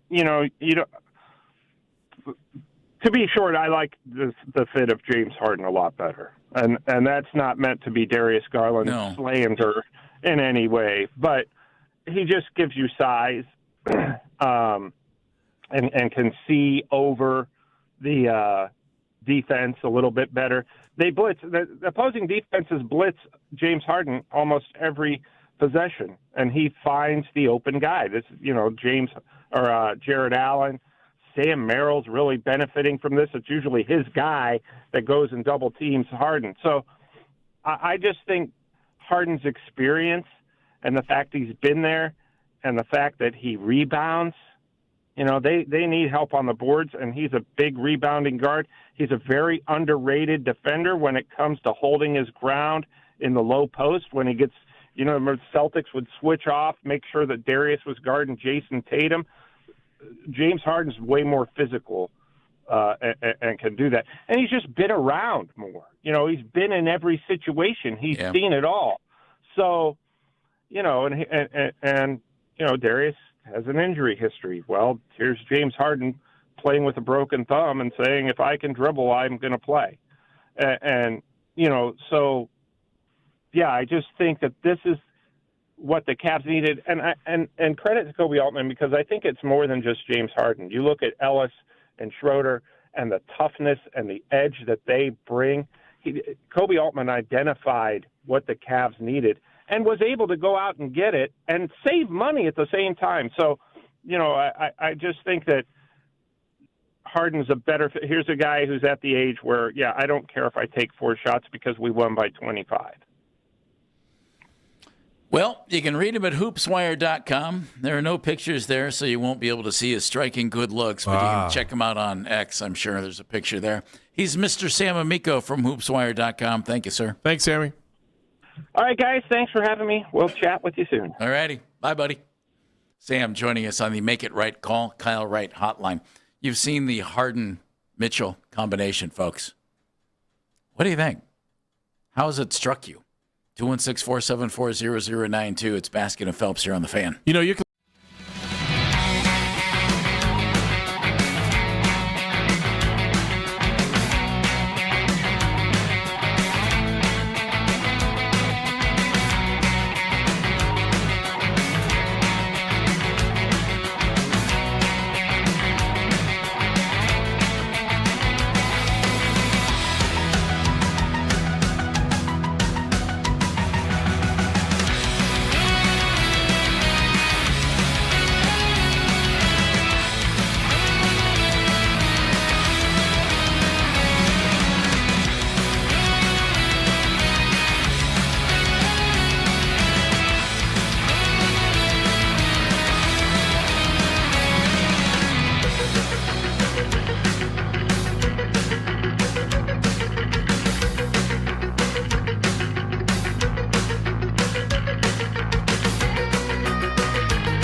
strain. And the Guardians are back in action for Cactus League play this afternoon. The team will head out to Surprise to play visitor to the Rangers. Slade Ciccone on the hill for Cleveland. Rhys Hoskins also in the lineup today. He'll be batting third and playing the role of DH.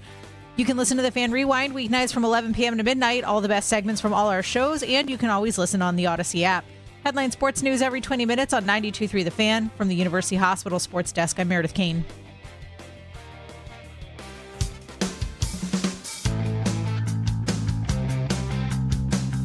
Welcome back to Basket and Phelps. Sam Amico, hoopswire.com, just with us. Always good to talk to Sam about the Cavaliers. There's some doings going on with the Cavs. We'll get to those in a second. Check out the Fan Offseason Special every Tuesday night from 7 to 9 with Jake Volnick, Lance Reisland, and Darryl Ryder. They recap all the latest Browns news and moves ahead of the offseason in free agency and the draft. You can listen right here on 92.3 The Fan, stream us on the Odyssey app, and watch every episode live on YouTube. That's the Fan Offseason Special each and every Tuesday night from 7 to 9 right here on 92.3 The Fan.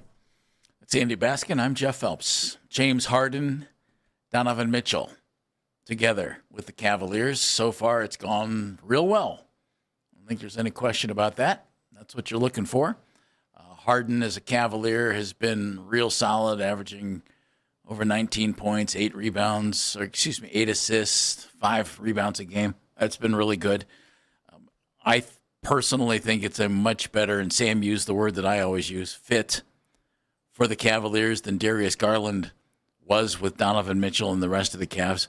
And that is not about, who's a better player or this guy can't play or whatever. James Harden's a better player. James going to the Hall of Fame.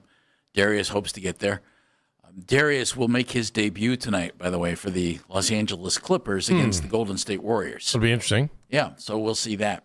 What have you thought of the Harden-Mitchell combination, Andy, and what it's done for the rest of the team? I love it. I love watching this team now. I was kind of like, okay, here we go. I just felt like we were going through this rut of a team that didn't really have anything in sight. And even with the injuries over the last, week or 2 or 3 weeks, even, I don't even know how long it's been, but it's just – you watch this and you watch it play out. Every game is interesting. Yeah, I know they lost 2 of the last 3 games that came down to the wire, and you wish they would have had a different shot here, or you're like, man, I understand why you want to foul somebody in the backcourt, but you can't give them 3 free throws. That sucked the other night. So, but every game is interesting.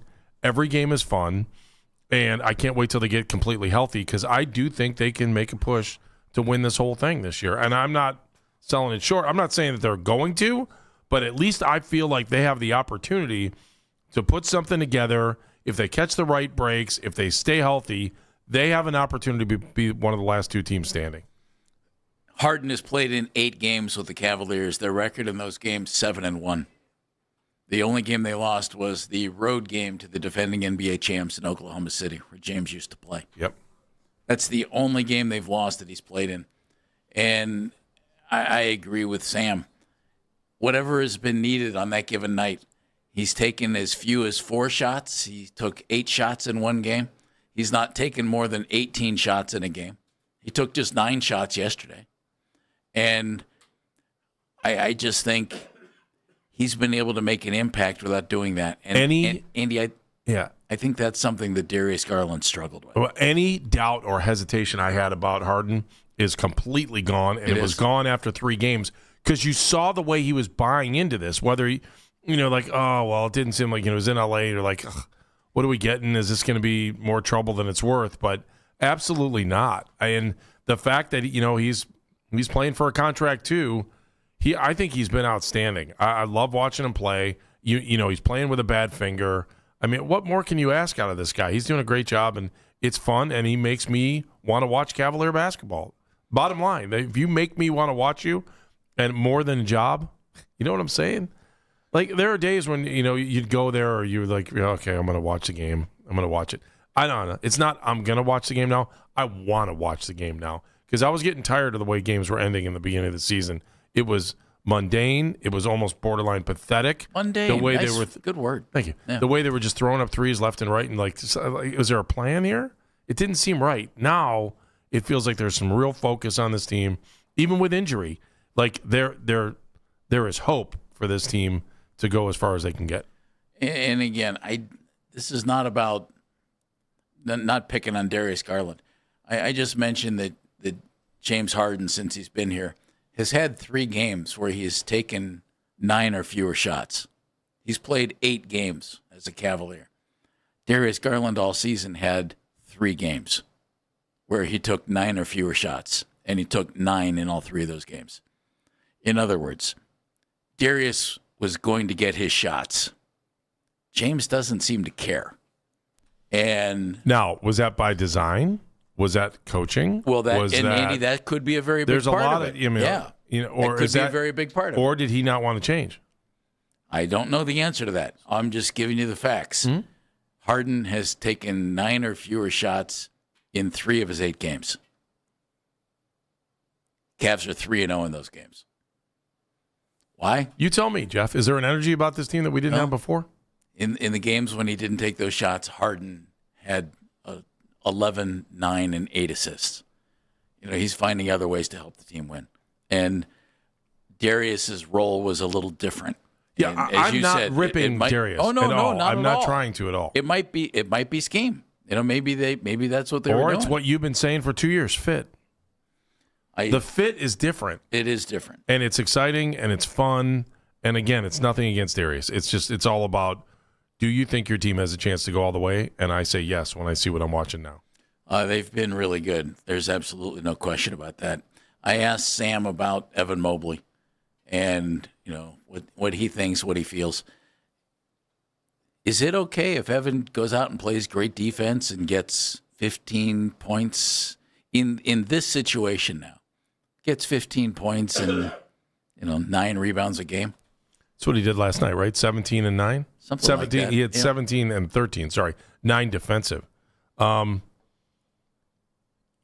Yeah, it's okay, especially if Jarrett Allen's playing the way Jarrett Allen's playing.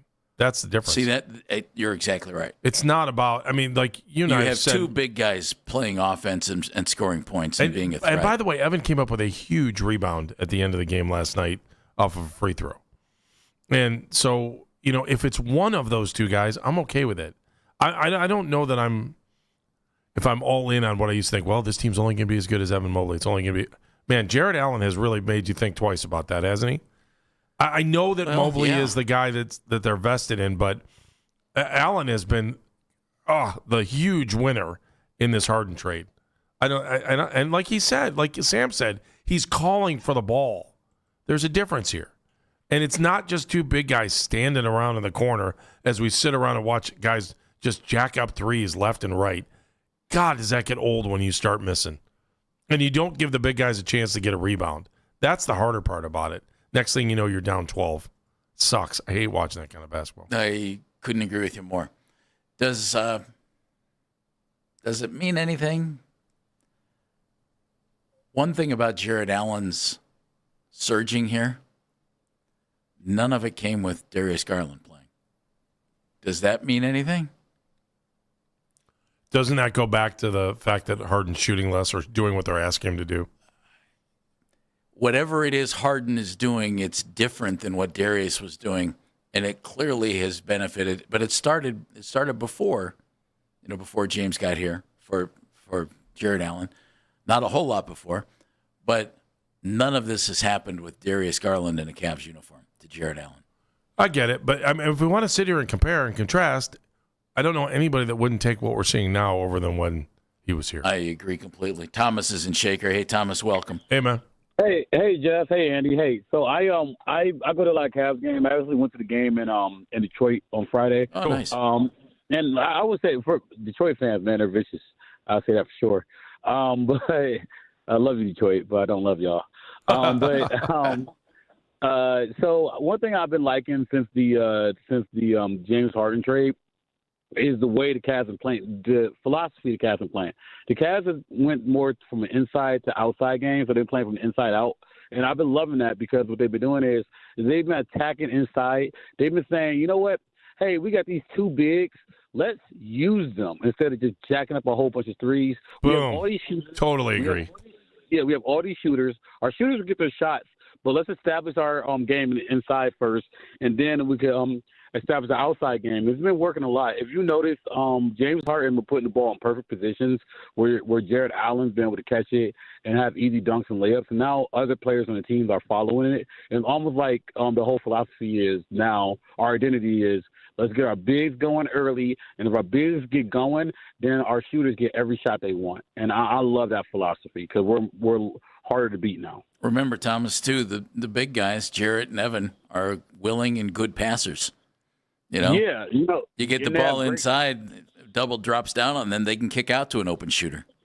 Exactly, and they have great attitude. When we played against the Pistons, I will say it was really nice seeing Evan Mobley and Jarrett Allen both having 20 points. That was very impressive. Thomas, thank you, buddy. Thank you. Thanks, Thomas and Shaker, who doesn't like Pistons fans. They're a feisty bunch, Andy. I don't remember them being so bad. Do you? No, I can think of any worse than others. It's weird how you judge fans, though, sometimes. Like, I don't have problems with nasty fans if they're, like, factually correct and they're not like Boston, okay? Boston's a tough town, but their fans are smart.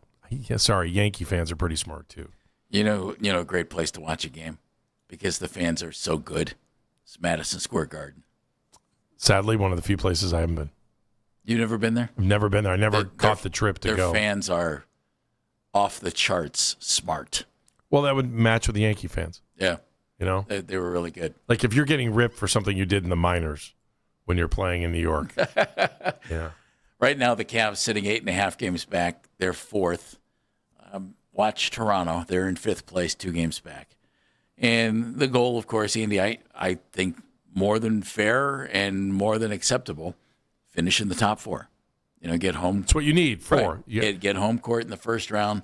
That's why I think yesterday's game was important. See what that leads to, and then go from there. You're going to have to win on the road to get to where you want to go in the playoffs. So even if you don't happen, and I think they will. I think they'll get home court in the first round. The question is, can they catch New York? Yes. Can they catch Boston? Maybe. Boston's see if they get healthy too, right? Boston's been weird. If you take a look at the team that they have right now, it's like, wow, that's not what you expected out of this group of players. But Jaylen Brown's averaging about 30 points a game, and Derek White's been really good, and Peyton Pritchard has stepped up and been outstanding. They have figured it out, haven't they? Well, if they get if they get Jason Tatum back, look out.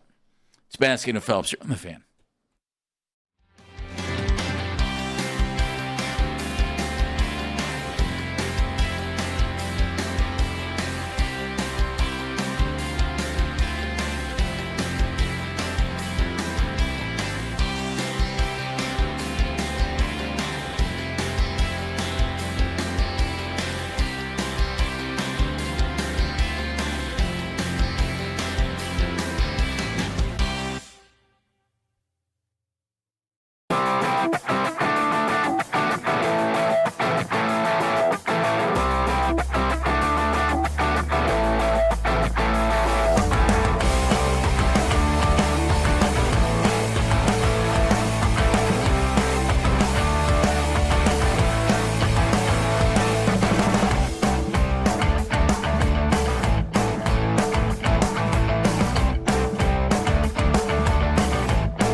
Also in the lineup today. He'll be batting third and playing the role of DH. You can get all the latest Browns news pushed straight to your phone by following the Browns playlist in 92.3 The Fan in the Odyssey app. Headline sports news every 20 minutes on 92.3 The Fan. From the University Hospital Sports Desk, I'm Meredith Kane.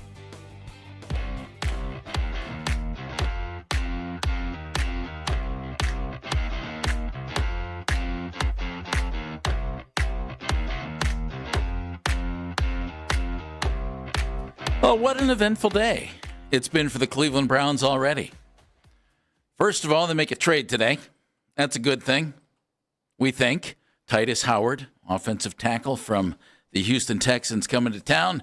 All it cost the Browns was a fifth-round pick and $45 million in guaranteed money.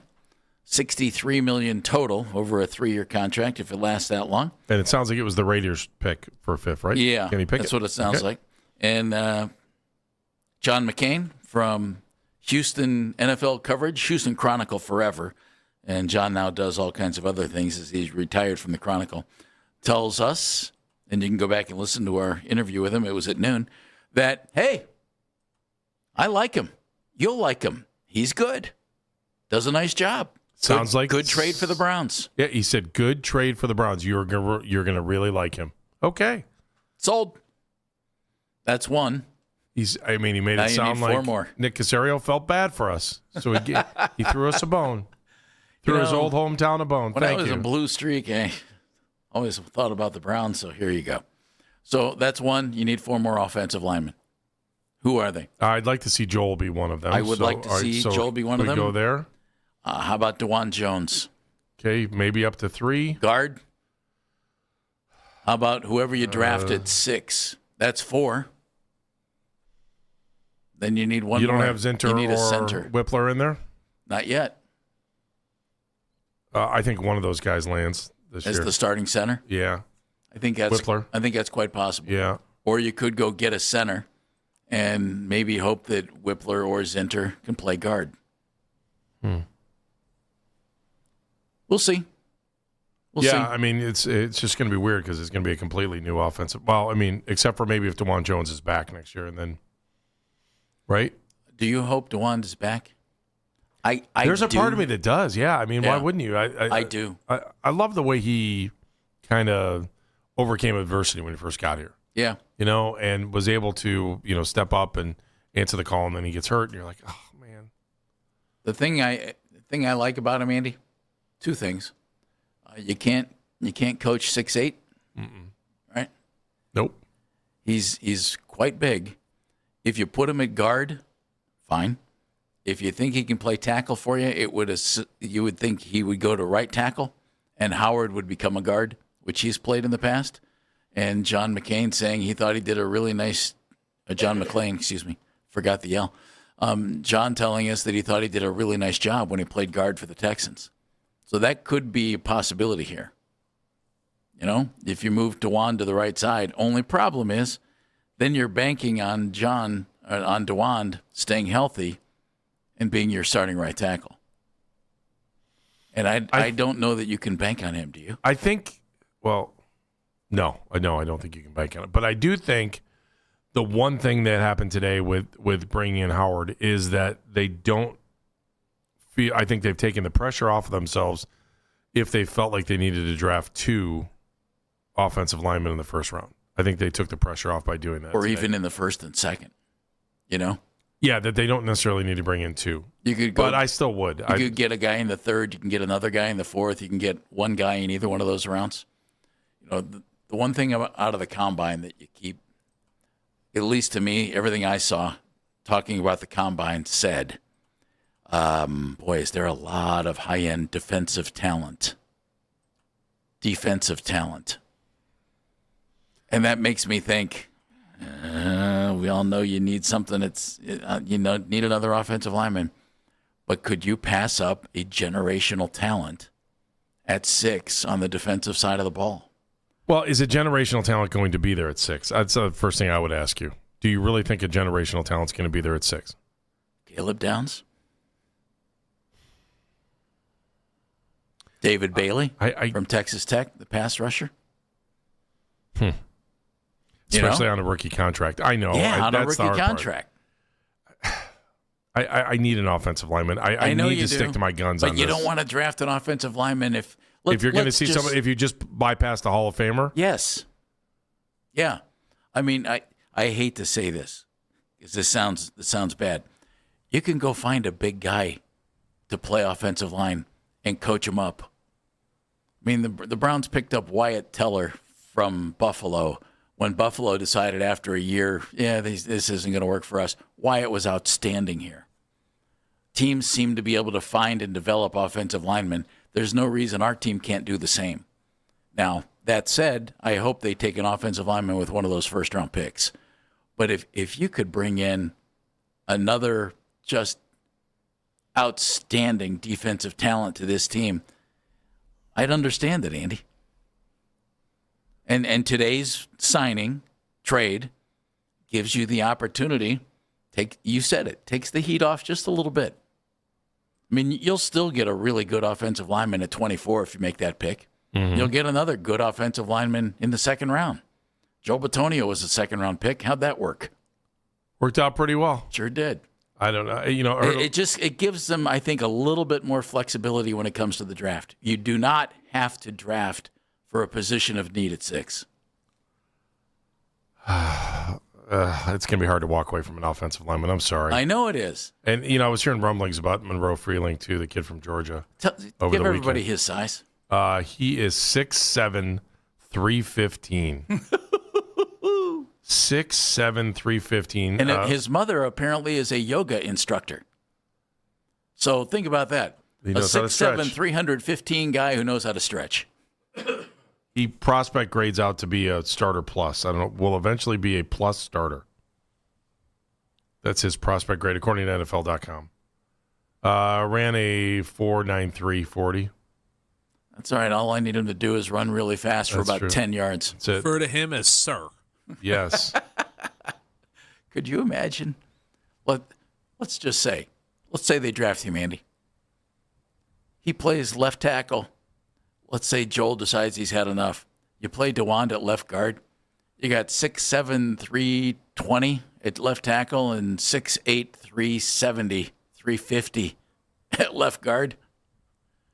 Guess which way I'm running? I don't want to put any eggs in the DeJuan Jones basket. I know. I want no eggs in that one. I get that. That's why I said, with the injury history and everything else, the one thing I think you can't do if you're Andrew Berry is you can't think you've locked up a position on the offensive line with DeJuan Jones. The injuries, and when he's played, he hasn't been that good. Well, but he's playing at left tackle, and they've been trying to force feed that, and maybe they shouldn't. You know what I mean? But he hasn't been that good. But he's played left tackle. Okay. And he played right tackle in college.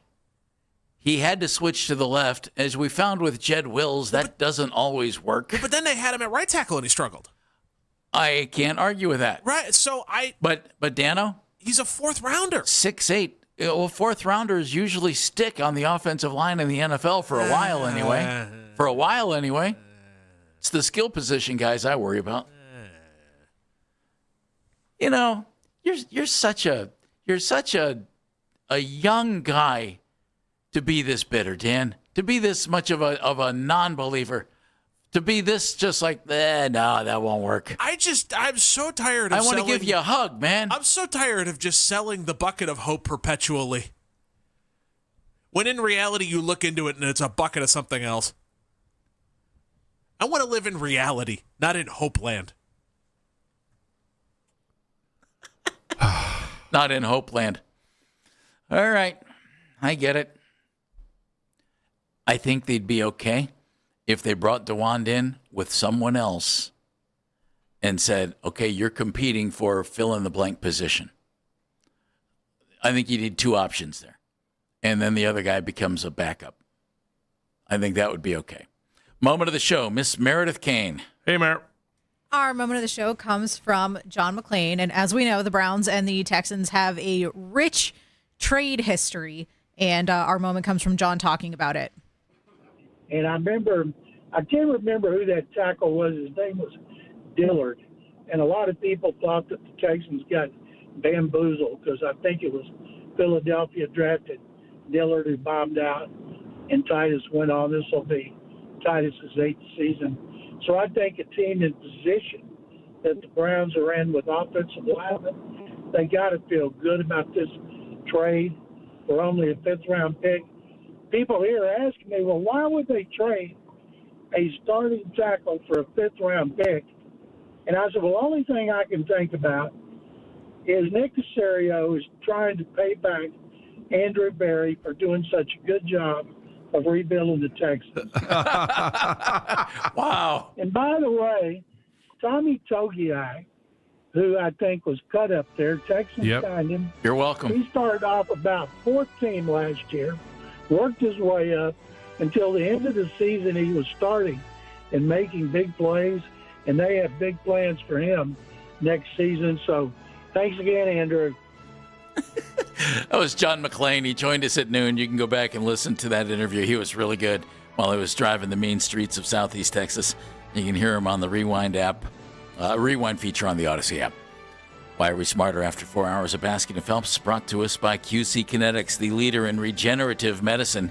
If you're in pain, give QC Kinetics a call, 216-770-5488. Dan Mennigan. Smarter Today, courtesy of John McClain. He was outstanding. Check out The General, 923thefan.com, wherever you get your podcast. He was great. MK. I'm also smarter because of John McClain. He gave a lot of really, really good information on Titus Howard and the new offensive lineman for the Cleveland Browns. AB. Oh, that's a hat trick. John McCain. He was awesome today. Although I did get a lot out of Scott Petrak and Sam Amico, especially Scott talking about the directional kind of stuff for the organization when you look at the top of the organization and how they're getting along and moving forward. I agree with what you just said about Scott, and Sam was terrific today. John McClain, outstanding. But of course, we're all smarter by listening to John. I'm going to go with what Zach Jackson said on the morning show that we talked about today, where Zach, who covers the Browns for The Athletic, said, my next trade target, Anthony Richardson, quarterback who's not clicked in Indianapolis with the Colts. Could he click here? Zach, if he's Andrew Berry, go after him and go after him right now. Jonathan Peterlin, Nick Wilson. Coming up next, you'll hear the afternoon fellas right here on 92.3 The Fan. I'm Jeff Phelps. I'm Andy Baskin. Be a hero, be a real hero, be an organ donor, lifebank.org. See you at Cleveland. See you. We'll talk to you tomorrow at 10.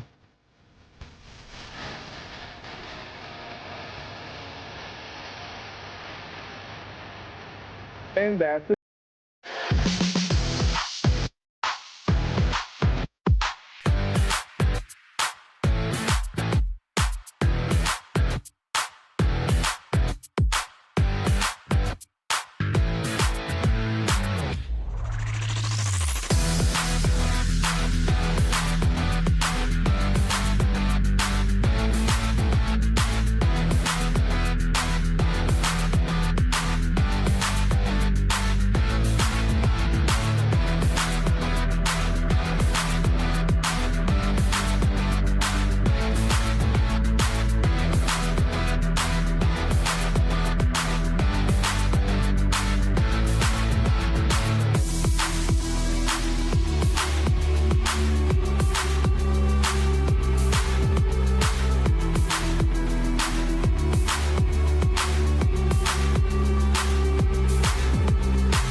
50 person. Oh, yeah? I think you're too nice to throw me in front of anyone, by the way. Not in prison. You're going to go in and be like, put me in with that one and that Hey, one. listen, I might have to report back to the bigger groups, okay? But there'll be a 45% of that prison that I get to go ahead and dominate. You're going to give him scouting reports. Yeah, I'm going to. Well, what do you. Yeah, I could do scouting reports. It's the afternoon drive with Nick Wilson and Jonathan Peterlin on Cleveland Sports Radio, 92.3 The Fan. The show is back. Nick Wilson, Jonathan Peterlin. We are afternoon drive, and we got business picking up in the NFL. Of course, the Browns have made a trade today. Titus Howard, get ready to know that name. This is the week before the week. Next week, it's about legal tampering. This week, it's about clearing the balance sheet for next week, and that means trades, innuendos, rumors, and whatnot that open courtesy of Mac Robinson on the board. Yes. Mac doing some other stuff for us today as well. We got Jake Murrin, man, and the 92.3 The Fan YouTube channel as well. If you are watching along on the YouTube stream, we like to be liked, so make sure to like our videos and subscribe on the 92.3 The Fan YouTube channel. It is free after all. And then Cam Manna on the 2020s. Hi, JP. How you doing? Hello. How are you? How was the weekend? It's a good weekend. Good. And more importantly, after an absolutely just nothing burger of a February, we got to trade. We got to trade. You have to made understand. it to March. We got to trade. You got to understand. This is March. How just nice it is to have something that isn't a Malik Willis rumor to just actually get me going today. Well, we do have those. We do have those too. Those do exist. Let's not go ahead and cut those out. Finally on the right side of them. That's because right. everybody thinks now Malik Willis won't be coming to Cleveland or it's a long shot. Well, by the way, the prognosticators are now back to the idea of like, oh, yeah, maybe it is a Justin Fields 2-year, $40 million deal if he gets that. I just, what a week that was. How about that? What a week that was. And still, the Kyler hopes out there. The Anthony Richardson delusion is out there. Oh, but, yeah. We got quarterback convos. The Browns trading the first pick of the 5th round to Houston today for Titus Howard. And everybody immediately wants, is it a good trade or is it a bad trade? Well, we'll know. But the reality is the Browns needed to do something on the offensive line. Titus Howard is versatile. He is experienced.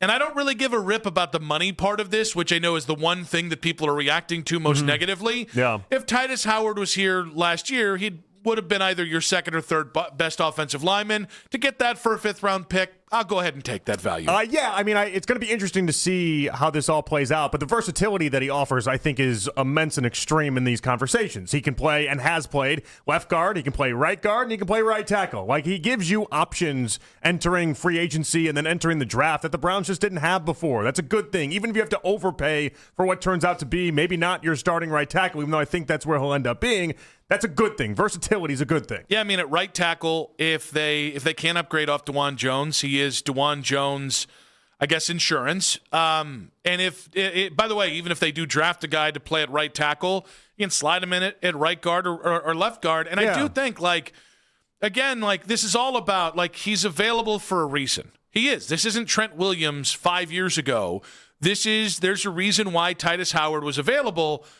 And the best criticism I've heard is, I don't know we're going to Houston if we're going to be picking off people's offensive linemen. The difference I would say is he was arguably their second or third best offensive lineman. So it's not like when when you traded for Cam Robinson, who was far and away the worst offensive lineman they had when you did a pick swap with them last year. Yeah, I think they were the 27th ranked offensive line last year. Not particularly good. In a season where they came off of trading Laramie Tunzel, they somehow ended up getting worse on the offensive line. But it wasn't his fault. It wasn't Howard's fault. He wasn't the reason why. And I think that's important to note. Now, when we have some guests on from Houston, I'd like to find out just how much of the character concerns and the question marks attached to some of the offensive linemen, not necessarily Howard, though, has seeped into what this is and how we got here. But if you got somebody on a discount because they felt like they had to turn the whole entire thing over, that's not a bad thing. Yeah, and because I think the immediate thing was, all right, well, is it a good trade? Is it a bad trade? Listen. I think if in a year from now you're not on the precipice of cutting him, so basically he's a starter for the next 2 years, and he's your second or third best offensive lineman, you've done something well here. Yeah. If he has to be your best offensive lineman, then the rest of your plan was not very good, right? Yeah. And conversely, if like a year from now, because he is a little bit heavier, I've heard that he's carried more weight the deeper he's gotten into his career. He just looks like he carries a lot of weight. As do I, and there's no shame there, No, guys. he's got them big chubby cheeks. He's got them chubby cheeks. I have everything's chubby with me. Your cheeks aren't though. Your cheeks are very very thin. You have thin cheeks. Thin cheeks. I think we're going back to the jail conversation from Friday. Just saying, some like me, when I get fatter, my face just balloons. Yeah. I don't carry it very well. Your face never balloons. Yeah, I was built to be fat. I think we can all agree on that one. And what a weight it is to carry. But I mean, I do think I think there's a lot of ways in which this is successful. But to me, the immediate part is successful because it just continues to allow you versatility when it comes to the draft. This is a complicated tackle draft. This is a complicated offensive line draft. And so it doesn't really lock you into things. Like Field Yates I saw saying, well, does this take you out of the running for Mauignoa of Miami? And it's like, well, not really. Because if you take him and you think he's a right tackle, then Titus Howard becomes your right guard or your left guard. And if you think Mauignoa is more of a guard, exactly well, then right. Titus goes somewhere else. Like I think that is like – this is whether it's the quarterback or the offensive line spot. What's important is the bulk of guys that you get and how you combine them together, not necessarily the first guy you get and you have to lock him into a specific spot. Well, and this really fits what Barry likes to do because Barry believes that you can just move all these guys across the offensive line all willy-nilly anyway. Like, he doesn't think that you have to, because you play right tackle, you have to be set at right tackle. He feels like you can do anything. We got a lot of evidence that suggests that's just not true. But this guy is one of the very few players that actually fits that description. You can put him anywhere on the line, and he's going to be successful. And that's a good thing for where they're at right now, trying to build this offseason. And we just needed an offensive lineman. I mean, that's really what it is. I mean, let's just be, we don't have to be kind about it. Did they overpay a little bit? Sure. Yeah. I imagine they, at the end of the day, thought they overpaid just a little bit. You have to in this spot. I don't think they overpaid from the draft pick compensation. If he starts 17 games. No. I'm talking from the money compensation. Yeah. Well, I think that's why he's here. He wanted $17.5 million, and they ended up making it north of $20 million a year. Like, that's part of the deal. And so the money thing's interesting to me. I just stopped caring about money to some degree. Not unilaterally. Clearly, one of my biggest objections was how much money guaranteed you're going to throw to Malik Willis. Well, that's tied to the contract of Deshaun Watson. That's tied to, all right, next year are we going to draft a quarterback, and are we going to be able to take full advantage of a 5-year rookie contract window? With the offensive line spot, it's like, no, I just need you to go out there and get 5 guys that can start because I don't care who the quarterback is. If we can't shake free 5 consistent, healthy offensive linemen, once again, the quarterback's going to have no choice. And that's really my only unforgivable of this offseason, right? If you come out of this and we can't get 5 guys to start upwards of 14, 15 games together, then you're not going to give whoever the quarterback is a chance. I think Titus Howard's track record outside of, I think, a concussion last year, I think 2 years ago he had a knee injury. Overall, is a guy that started 15, 16, 17 games pretty much every season of his career. Yeah, we just had way too many injured offensive lines. A good point by you. The other thing on this is I know unequivocally he's better than an injured Jack Conklin right now, but I know unequivocally he's better than KT Levinston. He's better than a lot of the guys we had out there last year. So although he might not be the world's greatest player, although you can get caught up. What I love about Twitter when you make a trade is they instantly then just put together like the highlights of any of these players. Yeah. So you're watching them just absolutely smush TJ Watt to the ground, and you're like, oh, look at this guy. He did get after it, didn't he? You never get the lowlights. It's all just complete highlights. But, yeah, he is unequivocally better than a lot of pieces we had on the line last year. That's a good thing. I thought, just speaking of Twitter reaction, so I immediately was like, well, I had kind of a matte year last year, about a 62.3 PFF grade. And like the third tweet was, Cleveland media is so negative. He had one of the highest pass blocking ratings from PFF. And it's like, now do the run blocking. Yeah, guys, the run blocking, there was only 10 people that were better than him. Yeah. Or worse than him, excuse me. It's okay. He is what he is. Like, this doesn't have to be the greatest offensive lineman you've ever picked up. He doesn't have to be the worst. He just has to be like, I actually know one of my buddies in Houston who I reached out to about Titus Howard. Yeah. He said he's fine. That's fine for a 5th round pick. Like, that's There's nothing wrong with that. There's nothing wrong with that. And I listened in a little bit to Sean Pendergast and Seth and those guys in the morning, and they were like they weren't crestfallen by any stretch of the measure, but they also were like, yeah, he's a good player. He's not a bad player. He's good. He's fine. Who would this That's be all right. the equivalent of us trading? Like if last year before the season we had traded, because it wouldn't be Wyatt, because I think Wyatt was beloved. Joe Bitonio was beloved. Would it be Posick? I think it might be Posick. Yeah, nobody had thoughts on Posick really, though. You know what I mean? Kind of. Well, the difference with Titus is he was a first or second round pick from His Houston. first rounder, yeah. So there was a lot of expectations and a lot of people there that had built that up, and there's also like a turning of the guard that's happening for them with like everyone that existed off that offensive line that they put together a couple years ago, where they were trying to like really make a run at it, and C.J. Stroud just got murdered. Can we also say that then the Texans turning around and trading a 4th, a 7th, and Juice Scruggs for David Montgomery did remind me that Nick Caserio's overall had a lot of success there. Dude makes some weird trades. So the weird thing about that is that within the segments that we were talking about it, the morning show on 610, they instantly were like, so does this mean we're taking that 5th rounder and going and getting David Montgomery? Yeah. like they clearly that had been chatter that they'd all been discussing and they've been thinking about. I don't know. It makes it a decent 1-2 punch with running back there. At least it's a little better. That's a massive overpay for David Montgomery. Montgomery. It's better than what they had last year. With all due respect, Nick Chubb was their leading rusher. Yeah, but it's so funny. Like, I think where they are, listen, unless you're a Jeremiah Love, unless you're a Saquon Barkley, I'm talking like the upper echelon prospects, the whole... What's the difference between like the 30th best running back and the 90th best running back? I don't really see. To me, it's the offensive line. I mean, they went into last year and it was like a competition. Who's gonna be our big running back? Is it going to be Joe Mixon or is it going to be Nick Chubb? At least it's not that this year. Yeah, but I think Nick Caserio does have a type, and it's old, potentially washed running backs and overpaying for them. I think that's really where our buddy Nick Caserio is. 216-474-0092. The Titus Howard reaction. Is this a good move for the Cleveland Browns? It's a move, and that's what matters. The versatility matters. The fact you only got him for a 5th-round pick.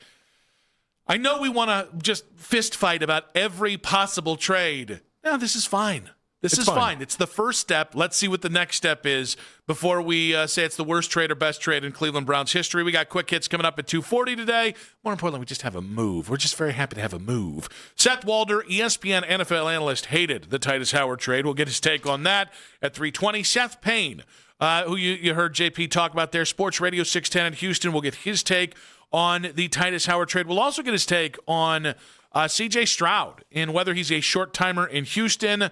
Not this offseason, but maybe next offseason. Chris Fedor, Cleveland.com, coming up in the last half of today's show. Very likely at 5:20. We'll get the Harden injury. And again, we'll set you up for Cavs Pistons 2.0, which is tomorrow.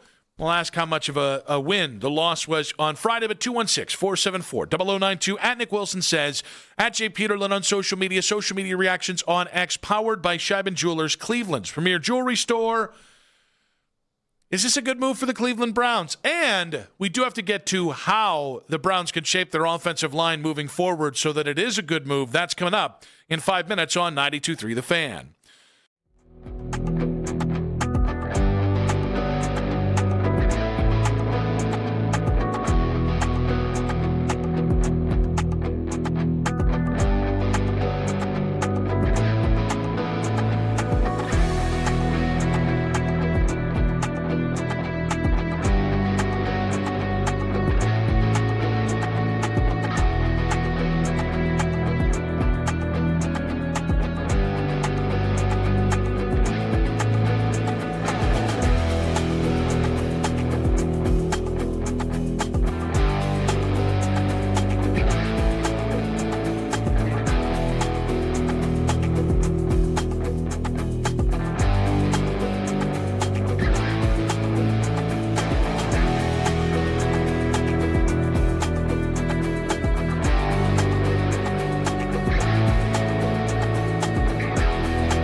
news and breakdowns and where this team could be headed towards free agency and the NFL draft. Headline Sports News every 20 minutes right here on 92.3 The Fan. From the University Hospital Sports Desk, I'm Cam Manna. The fight for playoff positioning is on in the Eastern Conference as Donovan Mitchell, James Harden, and the Cavs look to get real healthy for a postseason run. We are your home for the best Cavs talk in Cleveland. 92.3 The Fan. It just drives me nuts, the disservice that they've done to C.J. Stroud by having so much lack of stability and continuity in the offensive line. And they couldn't decide where they wanted to play Titus Howard. Titus is a right tackle. In 2024, he had to play left guard, and I thought he played better at left guard than tackle. Then they started him out at right tackle last year, and then because of ineptness at left guard, they moved him back over there. He even played right guard for a while, and I thought they did him a disservice. Good for Titus. He's a great guy.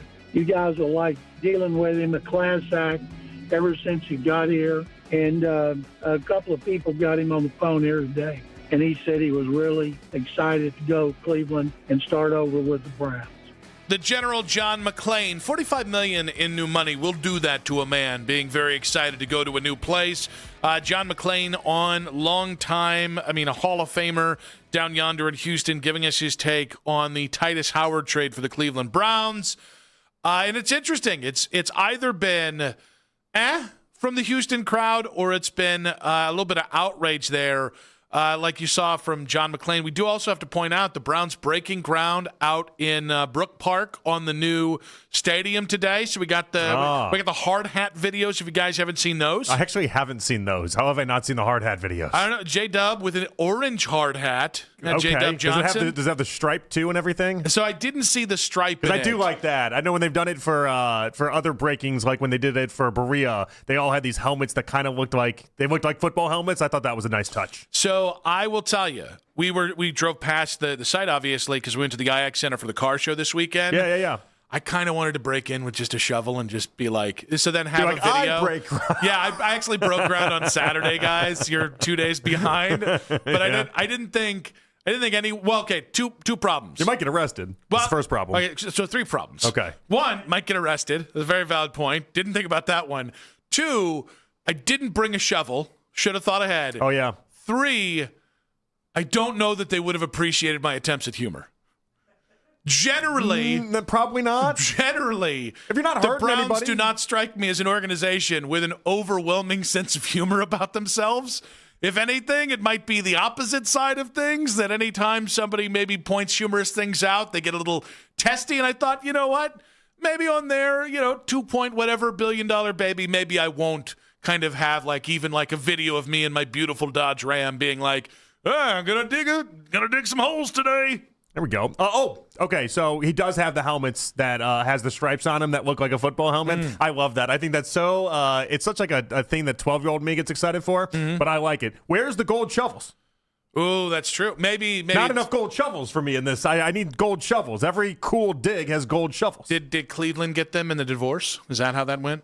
Bibbs looking at afar like, you can't afford these. What are you doing? They had them smelted to be able to afford this. We're supposed to leave you guys broke. We didn't do that. What happened? So, all right. So again, today the Browns made a move, and that's what's most important is that Titus Howard is a good offensive lineman. The risk is in age. The risk is he is a bigger guy. And the risk is they did pay him, I think it was $45 million in new money that obviously if in a year's time it doesn't work out, will not age well. But from the versatility side of things, for the cost side of things, this is that first step. And that's where I think a week from now, within a week to 10 days, I think we'll really know how this is going to affect everything, because I expect the Browns to be aggressive is a loaded word because everybody thinks the biggest ticket out there. I think there's plenty of really nice offensive linemen in this free agency group.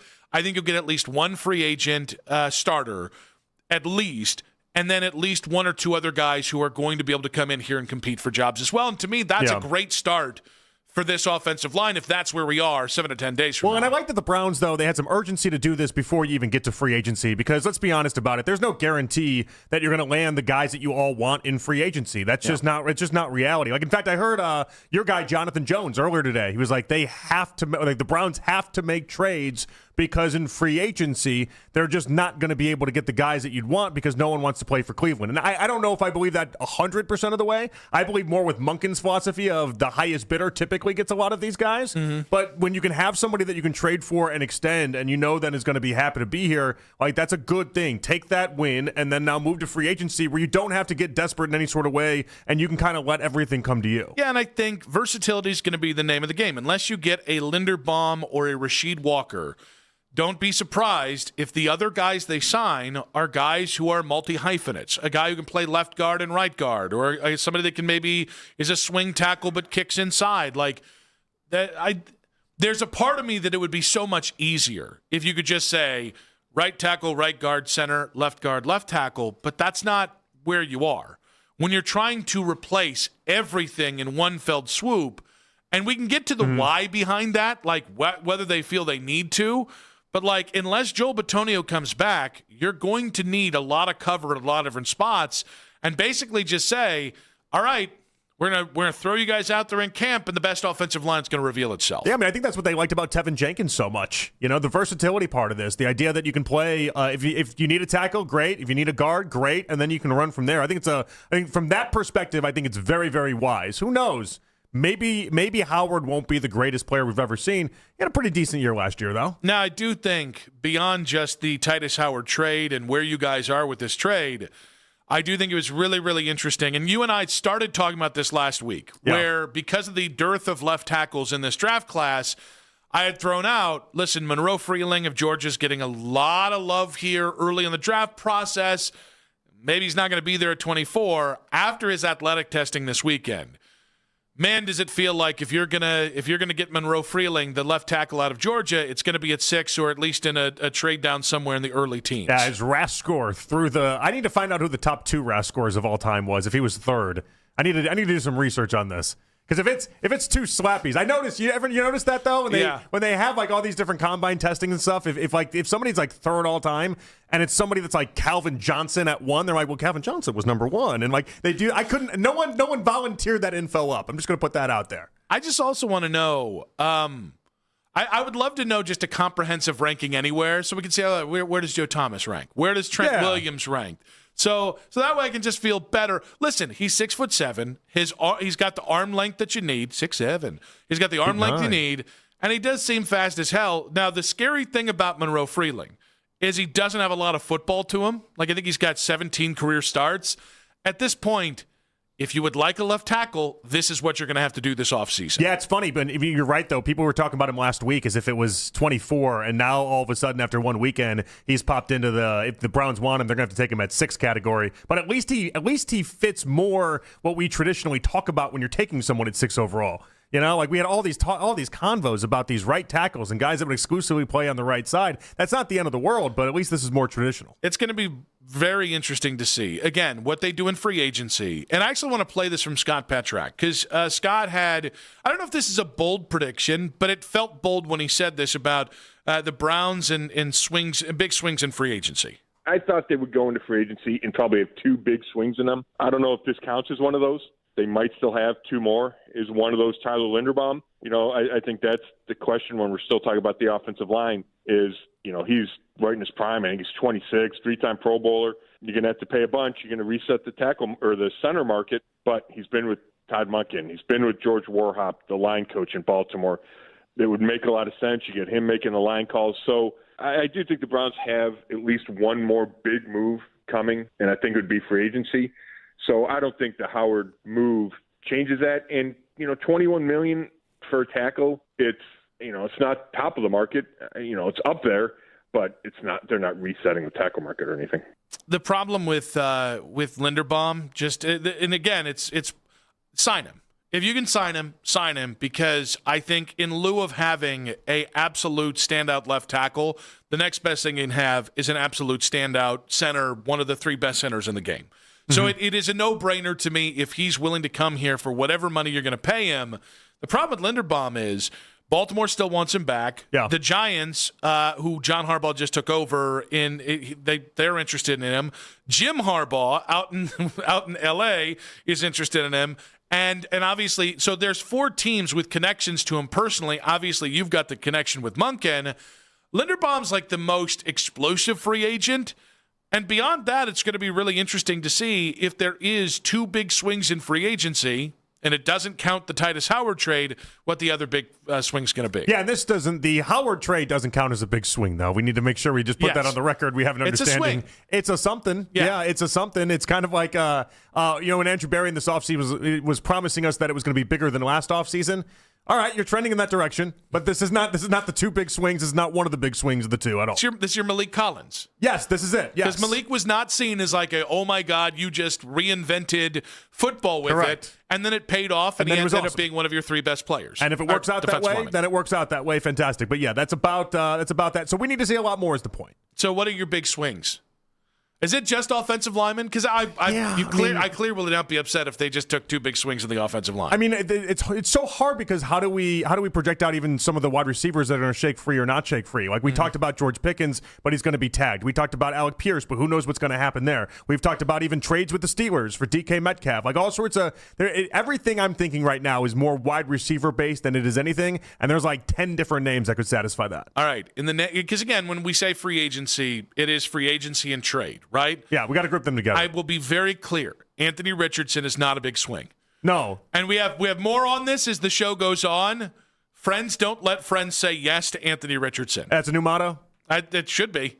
The drugs are gone. It's no longer a problem in America. Drugs are gone. Now the real problem is people trying to trade for they might exist. I don't know. I think I would have heard about this. By the way, I'm looking up some of these rack scores, like some of the all-time. Looking up some racks over there? Yeah, I couldn't get it's a work computer. So we're Did you just search big racks? That's the other tabs, actually. Yeah, okay. This is just the football one. Other tabs got everything we want, okay? Yeah, Matt, come in here in between the break. Yeah. I got some things loading, all right? Andy Baskin's been on one today. Cam Newton had a perfect score. Really? Okay, that makes sense. And then Josh McCown was second. When I think of the 2 it's like, how did this work? biggest racks in football, I think of Cam Newton and Josh McCown. I don't think of Josh McCown's rack. I don't. Jackie Battle has one of the best running back scores of all time. There's some weird names here, man. I don't know how much we like. Calvin Johnson's a 10. 10. I give it a 10. He's a perfect 10, but then there's Matt Jones and Joe Webb and Javon Walker. There's a lot of iffiness attached to this rack score. Sounds like these racks are all over the place. I need new racks. 216-474-0092. What does a big swing look like for the Browns from here? It does not look like Titus Howard. It's not a check swing. You've swung around. You've made contact. This feels like a single you might have legged into a double. Now what's the next big swing look like? And big names on the move. Leading off quick hits in 5 minutes on 92.3 The Fan.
20 minutes right here on 92.3 The Fan. From the University Hospital Sports Desk, I'm Cam Manna. Talk sports deep into the Cleveland night. Overtime with Jake Volnick. Weeknights at 7. Sports Radio 92.3 The Fan.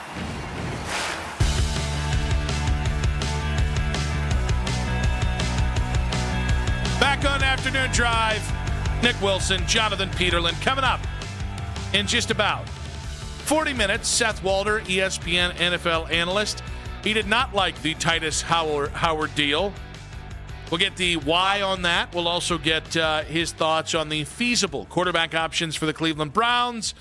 I'm not sure if you've heard about this, seen about this, heard about this. The Browns do not currently have a clear path to a new quarterback yet. Could happen. Kyler Murray gets cut. Could happen. Malik Willis decides $30 million a year for Cleveland. Sounds about right. It could happen. And, of course, we've got you covered for the next couple weeks, but let's go ahead and get to Quick Hits. From the latest news and rumors around the sports world to the sound bites you need to hear. Hurry. It's Quick Hits. All right, multiple reports, including our guy Albert Breer saying the Raiders leaning towards trading edge rusher Max Crosby, which would make sense that it would happen this week or early next week. Either ahead of free agency or within the first couple days of free agency. And so I was thinking about this because trying to figure out what makes sense for Max at this point in his career and who I think he is. Will the Max Crosby trade package be more, less, or the same as Micah Parsons went for before the regular season? So 2 firsts and a quality player? Yeah. I think it's going to be right around that. Instead of 2 firsts and a quality player, maybe it's 2 firsts and like a fourth. I think that seems about right. It's so difficult because I know Max is one of the most statistically prevalent edge rushers in the NFL. He's a great player. But I don't put him on the Micah Parsons, Miles Garrett plateau. No, he's definitely a step below. And so that's where it's tough for me. Is it's like if Mike Tannenbaum's goofy ass thinks Miles could go for 2 firsts and Jameson Williams, it just... I mean, listen, in the end, the Bills need a pass rusher. The Patriots need one. The Bears are potentially interested. There's going to be 7 or 8 teams interested in him, but I don't know. I mean, I also don't get this from the Raiders side of things. You're drafting your quarterback this offseason. The whole point should be kind of giving that guy his best chance to succeed. And now they're switching to a 3-4 defense. Like, there's a lot of this from the Vegas side of stuff that's just like, okay. I know. Good luck with that. The weird part, though, is that Max Crosby just dealt with so much crap. And like now when they're starting to turn in the right direction, they got a brand new coach. They got stability. They got all sorts of things there. and like this is the time that he just rips the Band-Aid off and says, I'm done. It's just weird all around. But could have done this 2 years ago. Could have done this last year. But you know what? As today proved, I'll just take a trade. Give me a trade. Give me a little bit of that. I need an A.J. Brown trade. I need an Ayuk trade. I'm jonesing for some trades this week. We could use some movement here. I'm like the Chappelle gif where I'm itching for some trades. It was a lonely, sad February. Let's kick the tires and light the fires. All right, Phil Mushnick, New York Post writer, had this today. Yankees retiring CC Sabathia's number shows the sad state of our standard for greatness. CC's getting his number retired over in the outfield there in New York. And so, like, I think it's a weird hill. And so I look into the comments, and the comment section is just littered with people that are like, yeah, CC Sabathia isn't an all-time great Yankee. CC Sabathia shouldn't have his number retired. Like, to me, it's pretty simple. You go in the Hall of Fame with a Yankees cap is what you're wearing. You probably should have your number retired by the team. I disagree. This is only because. Well, hold on. I'll let you lay out your case. Go ahead. He's not one of the 24 greatest Yankees of all time. They've retired so many numbers. Like, is he Lou Gehrig? No. Is he Babe Ruth? No. I mean, is he even A-Rod? He won a World Series with the Yankees. He went to the Hall of Fame with the Yankees. He was good there. He's I don't ever think he was truly great. In categories, all pitcher categories. He's top 10 in all sorts of them in Yankees history. I think this is your Cleveland talking right now, and that's all right. I get it. No, I actually don't think it is. I don't think of him as one of the all-time greatest Yankees. I mean, when you look at the list of Yankees that have had their name retired or number retired in the past 25 years, it is a lot of the obvious suspects that you have. Like Posada, for instance. Posada's not a better player than CC Sabathia by any measure. He might be a better Yankee. Andy Pettitte, Bernie Williams. Like, Bernie Williams is, in a lot of ways, nowhere close to as good of a baseball player as CeCe Sabathia, but Bernie Williams is he's just revered in that city when it comes to the Yankees. Derek Jeter, Paul O'Neill, Joe Torre. Should Jason Giambi or Mark Teixeira have their numbers retired? No, by the Yankees? but they don't, and that's the point. Well, no, but I think my point is, I think that's where I think of CC within the pantheon of Yankees history. They're good players that you bought that paid off to some degree, but like if we had stopped this and like halfway through his Yankee tenure when he was a massive disappointment and because of the injury stuff, it wouldn't have even been a conversation. He had a couple nice years when he went back to being CC Sabathia again that kind of iced his numbers a little bit. Like, I don't think of him as an all-time Yankee great. All-time baseball great, obviously, but don't love it. I mean, you don't win a World Series without CeCe. Like, that type of stuff should matter. More Yankees fans are on your side than my side on this one, though. They feel like CeCe getting his number retired is a travesty in Yankees history, and they're going to look down on the idea that his number is retired. It pains me to say this, but Phil Mushnick is right. And it pains me because that guy's never been right about anything but this in his career. Miami, that's Miami men's basketball. If you guys haven't been paying attention, they're 29-0 after a win over Western Michigan, but longtime college basketball coach turned analyst Bruce Pearl says there should be only one path to the tournament for them on TNT. Miami, Ohio, here's the deal. Are we going to select the 68 most deserving teams, or are we going to select the 68 best teams?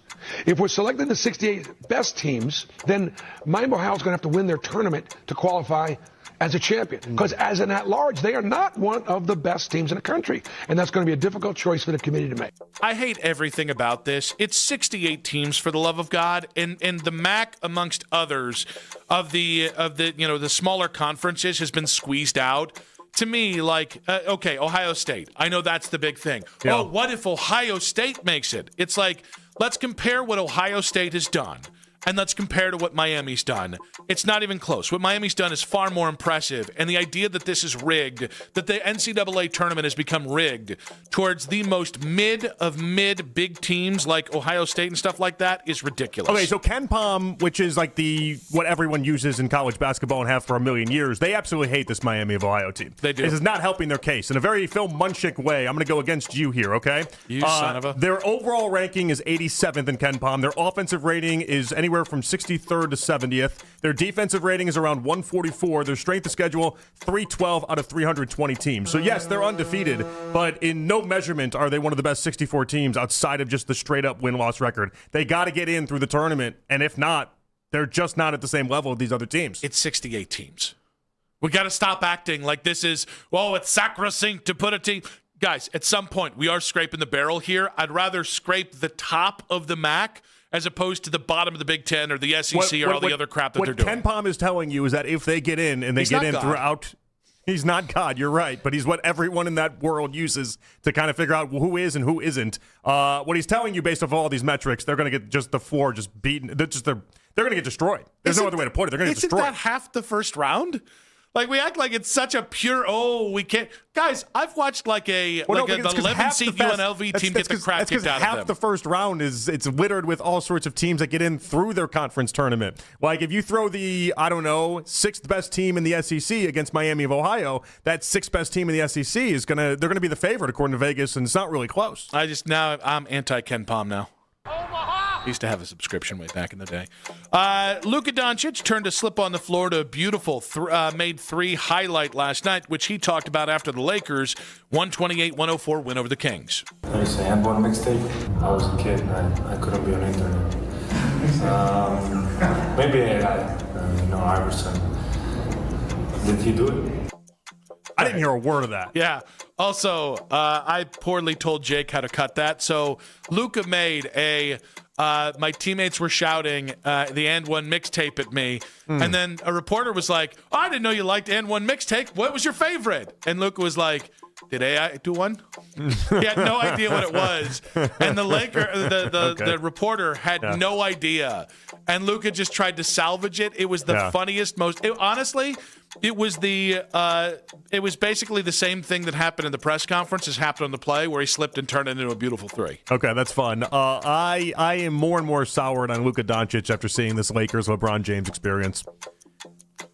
He's averaging 32 points a game. If you can't work with LeBron, I don't know what I can do about it. He's the only person I've ever seen just not work with LeBron. They're the same guy. That's not They're fair. not the same guy. No, but they're in terms of their roles the same. Name me somebody that you see and it's like, oh, throughout the history of time has been like, when LeBron's on the court, we get worse. How is that possible? Well, one, he's 41. Two, he's averaging 32 points a game. It's not just about averaging 32 points a game. Luka's great, but we're trying to put him up there within some of the best and the best of the game. And he's about to go Draymond Green? And he's there. What? Nico Harrison was right? You about not to at go all. there? No, not at all. That's insane. No, Luka's still great. He's still individually great, but I have soured on the idea that if I'm choosing a draft in the NBA, that Luka is my number one pick. Because it's just not the case for me. Yeah, there's some 7-foot-tall, freakishly athletic Frenchman that I think takes the cake right now. I think for a lot of people it goes Wemby, yes. But I think I think the way that people think about Luka is if that he is like this untouched, just awesome and great NBA player, and I've soured a lot in this Lakers tenure. A lot. If I don't care about defense, Luka Doncic is still one of the 5 best players in the NBA. No one's debating that.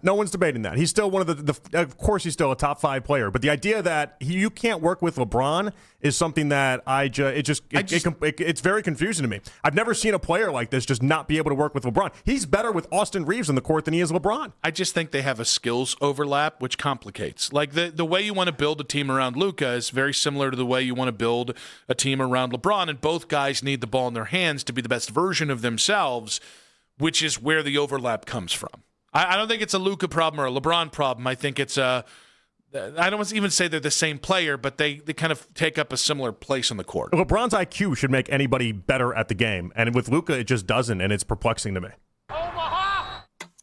Darius Garland having his debut with the Clippers tonight. Are you in on a Darius Garland watch? Taking on the Warriors, late night game. I think it's on Peacock tonight. Are you going to tune in to see how Darius does with his new team? No. You know why? Too busy watching Luka? No. They don't even play tonight. Because it's a West Coast game, that's why. Okay. If he was taking on like the Knicks tonight, we'd be down to clown at like a nice 7:30 tip-off. Yeah.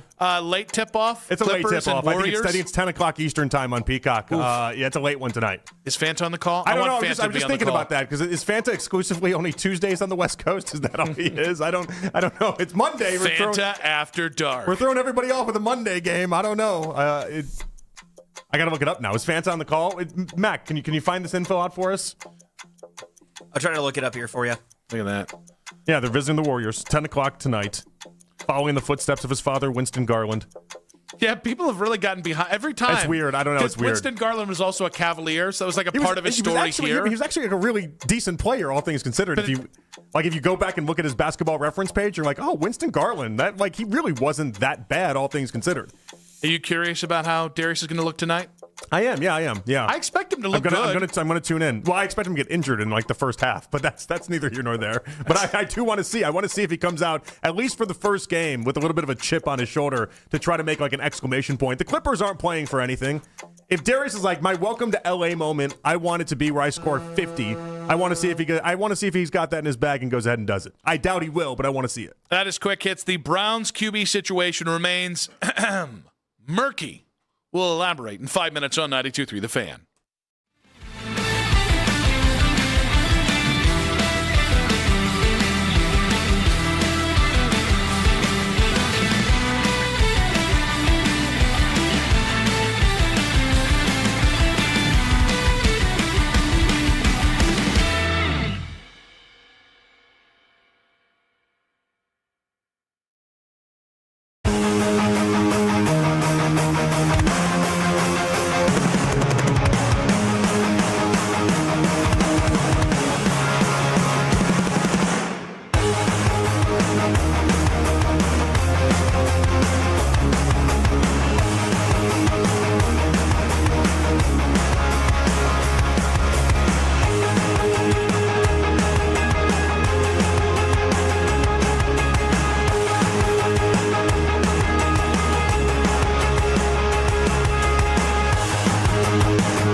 every 20 minutes right here on 92.3 The Fan. From the University Hospital Sports Desk, I'm Cam Manna. When it's your time in the car, focus on what matters to you. The Ken Carmen Show with Anthony Lima. Weekday mornings starting at 6 a.m. 92.3 The Fan. It's the 3 o'clock hour. I'm not wavering. I might be wavering. On Afternoon Drive. Seth Walder, ESPN NFL analyst, coming up in just about 20 minutes here. Nick Wilson, Jonathan Peterlin back on a beautiful March day. I think we finally, I don't know how the hell we keep starting days at like 18 degrees and then we get up to like 45. Everyone's confused, but it's sunny. Let's just take the wins we can get them. The sunniness is the confusing part of it. It's all confusing, but it's Cleveland in winter. What the hell are we doing anyways? If you missed a moment in our show, use the Rewind feature on the free Odyssey app, powered by Integrated Restoration, your local experts in water, fire, and storm disaster restoration. It's interesting. The last 2 weeks we had seen the Malik Willis push, and it took one ESPN article to suddenly push that out of the way as Jeremy Fowler and the other ESPN writers and reporters suggesting that now Malik Willis to Cleveland is a long shot after the combine. Yeah. I don't know whether to be relieved or concerned about what's behind door B. Well, we're going to be concerned about what's behind door B, but we're also going to be how truthful do you think that first initial report is? The idea that we're just out. I feel like we have so many times. This doesn't mean that Malik Willis is more likely to end up with the Browns. We have so many reports that just go up against each other. It's like, who do we believe at this point? I mean, I always I put every report up to what I believe should be the case, right? How realistic it is, how much the Browns should want this. Malik Willis in a vacuum made sense to the Browns to some point. Malik Willis on a 2-year, $15 million deal made sense to me. Malik Willis at 2 years, $20 million a year sounded like nonsense to me. And so I guess maybe I'll go with and that would have been a massive thing. discount, by the way. It would have been, yeah. But 2 years at $20 million each would have been a massive discount. Like, so there's a part of me so I'm with you because I agree with you 100%. Mm-hmm. But like the hard part that I'm having now, and within this discussion alone, is it's like, well, wait a second, am I just going to be happy because the reports are finally saying what we believe the entire time? And so it's like, well, wait, I'm going to give credence to this one because it matches with what my initial thought was. Like I don't know about that, and so I think I think it speaks more to what Albert was trying to tell us last week. Whereas Malik Willis's market will be exactly where the demand is and where it lies. And I think what people found out over this draft is that the demand isn't there the way that people thought it was. And I think that's more real than anything. So I maybe compare it to like the Titus Howard trade. Like to me, it wasn't about, okay, what's the specific name? It's about what's the profile of the player, right? So Titus Howard is a versatile starting offensive lineman who I think can start for you at pretty much any one of 3 positions in the offensive line for a 5th-round pick, even at 30 years old, even at $45 million new money. Okay, this makes sense to me for where it is. I think I'm exactly the same place with a quarterback spot.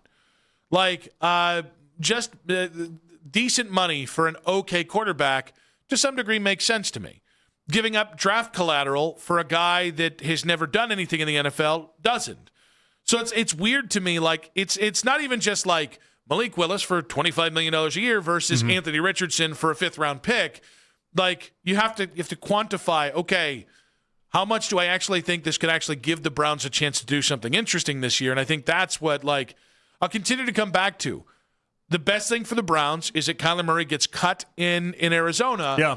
And that maybe Minnesota goes either Aaron Rodgers or Kirk Cousins so that you can bring the little fella in, because I think him on a Russ Wilson deal just continues to be the least offensive thing that's out there. I think we should just keep calling him the little fella. That's gonna get him here really quick. Yeah, he'll think that's great. And Dylan Gabriel's gonna love it because he can stand next to him and feel big and feel like he's got some height to himself. Yeah, Dylan's gonna be like, I got that dog in me. Funny thing about it Kyler is Murray's Dylan's still shorter. God, I'd love to see him next to each other. I swear to you, he's shorter. I swear to you, he is. You're kind of turning him into Manziel right now. I don't hate it. I also can't get away from the description somebody told me once about Kyler Murray with running the football.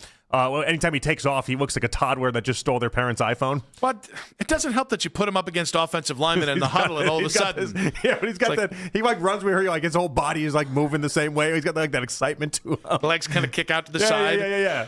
But the same way that my toddler does. It is just we're just in an interesting spot here. The only thing I can tell you that I am vehemently against, I am in on Malik Willis to some degree. Yeah, I'm in on Kyler Murray to some degree. I'm in on every quarterback possible, except Anthony Richardson. Like when Zach Jackson was on with the Morning Boys today, and Daryl, he kind of talked about the fallout from the combine and what's okay, Titus Howard trade, what's the next move? And I think he went pretty hard in the paint here for this idea of Anthony Richardson to Cleveland. I feel like the next trade has to be for Anthony Richardson. I feel pretty strongly about that. That makes perfect sense with the open competition thing. He signed for 1 year. He's got upside. He could compete with Shedeur Sanders for the starting job. And the hope would be, obviously, that one of them hits. And if it doesn't, you're still on track for next year. So maybe he will want to go somewhere else. I don't really buy into the thought of him going and sitting somewhere because he's only signed for 1 year. So it makes just a lot of sense for the Browns to go that route. It's cheap. It would probably be one of the other 2 fifth-round picks to acquire it, and he would get in and have a chance to resurrect his career and compete for the starting job. He was always drafted too young and drafted too early, and like I said, it would be the low-cost thing that would allow the Browns to continue to upgrade other areas to support, whoever is going to be that QB or the multiple players who are going to take snaps in 2026 for the Browns. A fifth-rounder for a starting offensive lineman that can start for the next 2 to 3 years, that outweighs a developmental piece on the offensive line to me. I understand that value.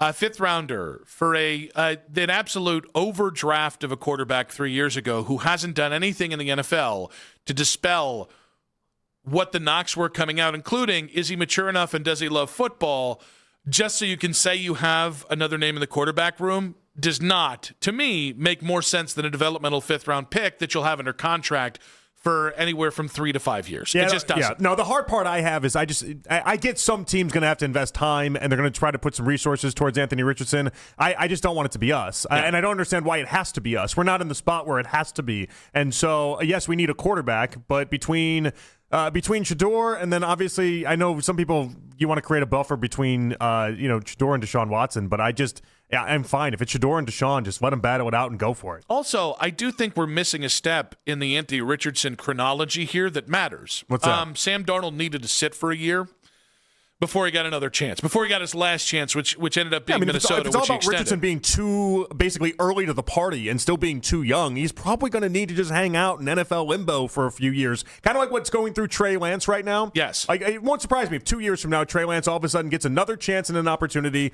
and he looks way different than what he has so far in his NFL career. But he needs this time where he's hanging out with Jim Harbaugh and he's under Justin Herbert, and they're kind of teaching him how to do the NFL at a pace that he just didn't have before. I would rather Trey Lance than Anthony Richardson. This is where the conversation is. Trey Lance, who is a free agent this offseason, I would rather give him a 1 year, $3 million deal to come in and compete with Shedeur. And again, they're different players, but they are guys that were overdrafted who had a limited amount of experience in college football. And even him, I think, and he's put in some work, but I think he's even a year or two away from legitimately saying, all right, the bird's cooked. Let's go see what we can do now. But he spent a year on the bench behind Dak in Dallas with Mike McCarthy. He spent a year on the bench behind Justin Herbert in L.A. I can at least tell you he sat on the bench for 2 years. And by the way, the game he got in, he looked awful. But that doesn't matter. If we're talking about less than 14 starts for either guy in the NFL, am I really going to say, well, Anthony Richardson's got 12 starts? Trey Lance only has 6. They both look bad. No. I just meant the one, the more recent one he got in this last season, where you're like, well, how much did he learn with Jim Harbaugh? He looked horrendous. No, he did. And there's really no defense of what he's done on the field so far. But that continues to point how just ridiculous even the Malik Willis thing is. I mean, 2 good games. It's like, guys, we're talking about such finite amount of information. And so I would just not give anything up for Anthony Richardson. If he gets cut in Indy and you sign him as a free agent, I get it. But I do think that we're starting, it's just a 5th-round pick.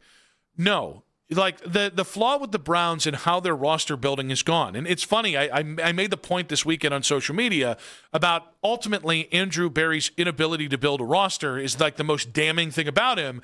And I think it was Xavier P. said, well, but what about the defense? It's like, yeah, I understand he built a good defense. The problem is he has not consistently built things like depth and everything on the offensive side of the ball, and it's really easy just to say, Kevin Stefanski can't evaluate or help develop talent.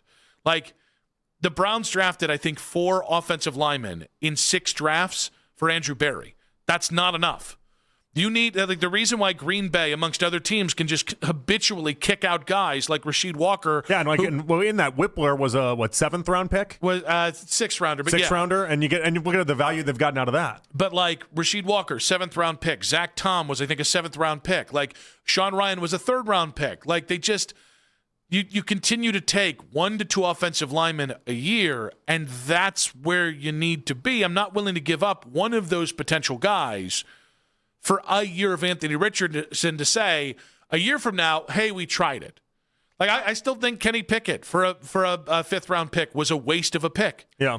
Because he didn't play a single damn down for you. Don't care that you then turned it into another 5th round pick. You got it back, yeah. And then you turned it into you got a little lucky there. Well, so that's kind of the weird thing is it almost feels like sometimes with these guys, and maybe the Browns would be thinking about this too. It's like, well, we turned Anthony Richardson costs us a 5th round pick now, but after a year of him sitting, then another team is going to say, oh, wow, he really grew in Cleveland, didn't he? And we need a quarterback, and they're going to flip him for a spot like, I don't know, 25 spots better and act as if they just won this big deal. They do a lot of that nonsense. They do a lot of like hanging out with guys for a year just to try to win like a 20-spot increase in the draft. But like, it's weird that we're in a spot where I don't really like Kyler Murray that much.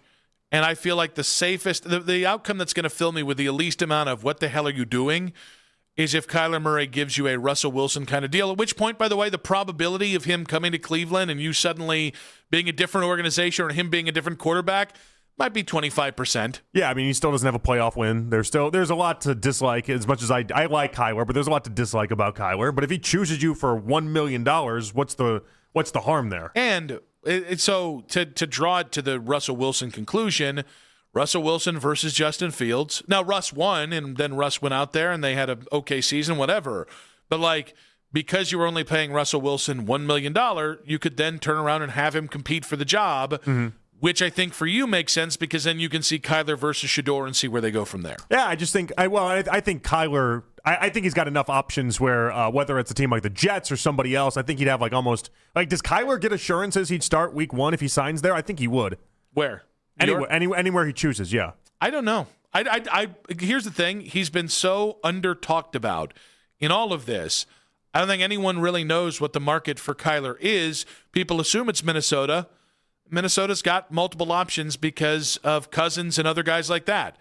It would be funny if he ended up in Pittsburgh on a Russ deal just because at some point they would really start to – going from if Russell Wilson to Aaron Rodgers to Kyler Murray would be a little funny. If Rodgers decides that he doesn't want to play, their plan right now is Will Howard. That's not a plan, friend.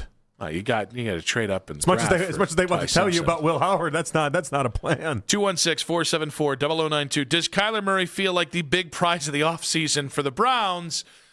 I will say the quarterback position remains murky. There's a lot of okays.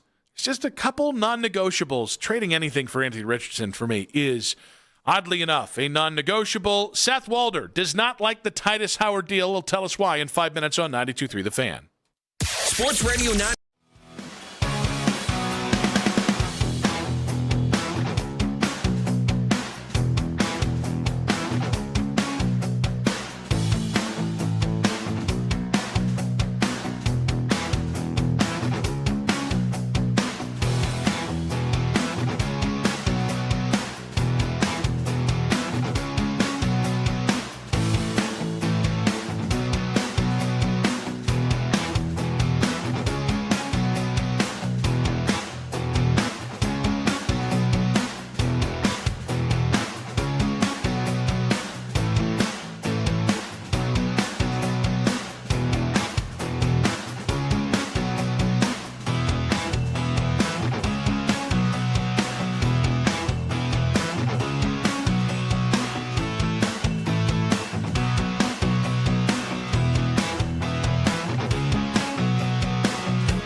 9 with Jake Volnick, Lance Riesland, and Daryl Ryder, recapping all the latest Browns news and breakdowns of the offseason and where this team could be headed. Headline Sports News every 20 minutes right here on 92.3 The Fan. From the University Hospital Sports Desk, I'm Cam Manna.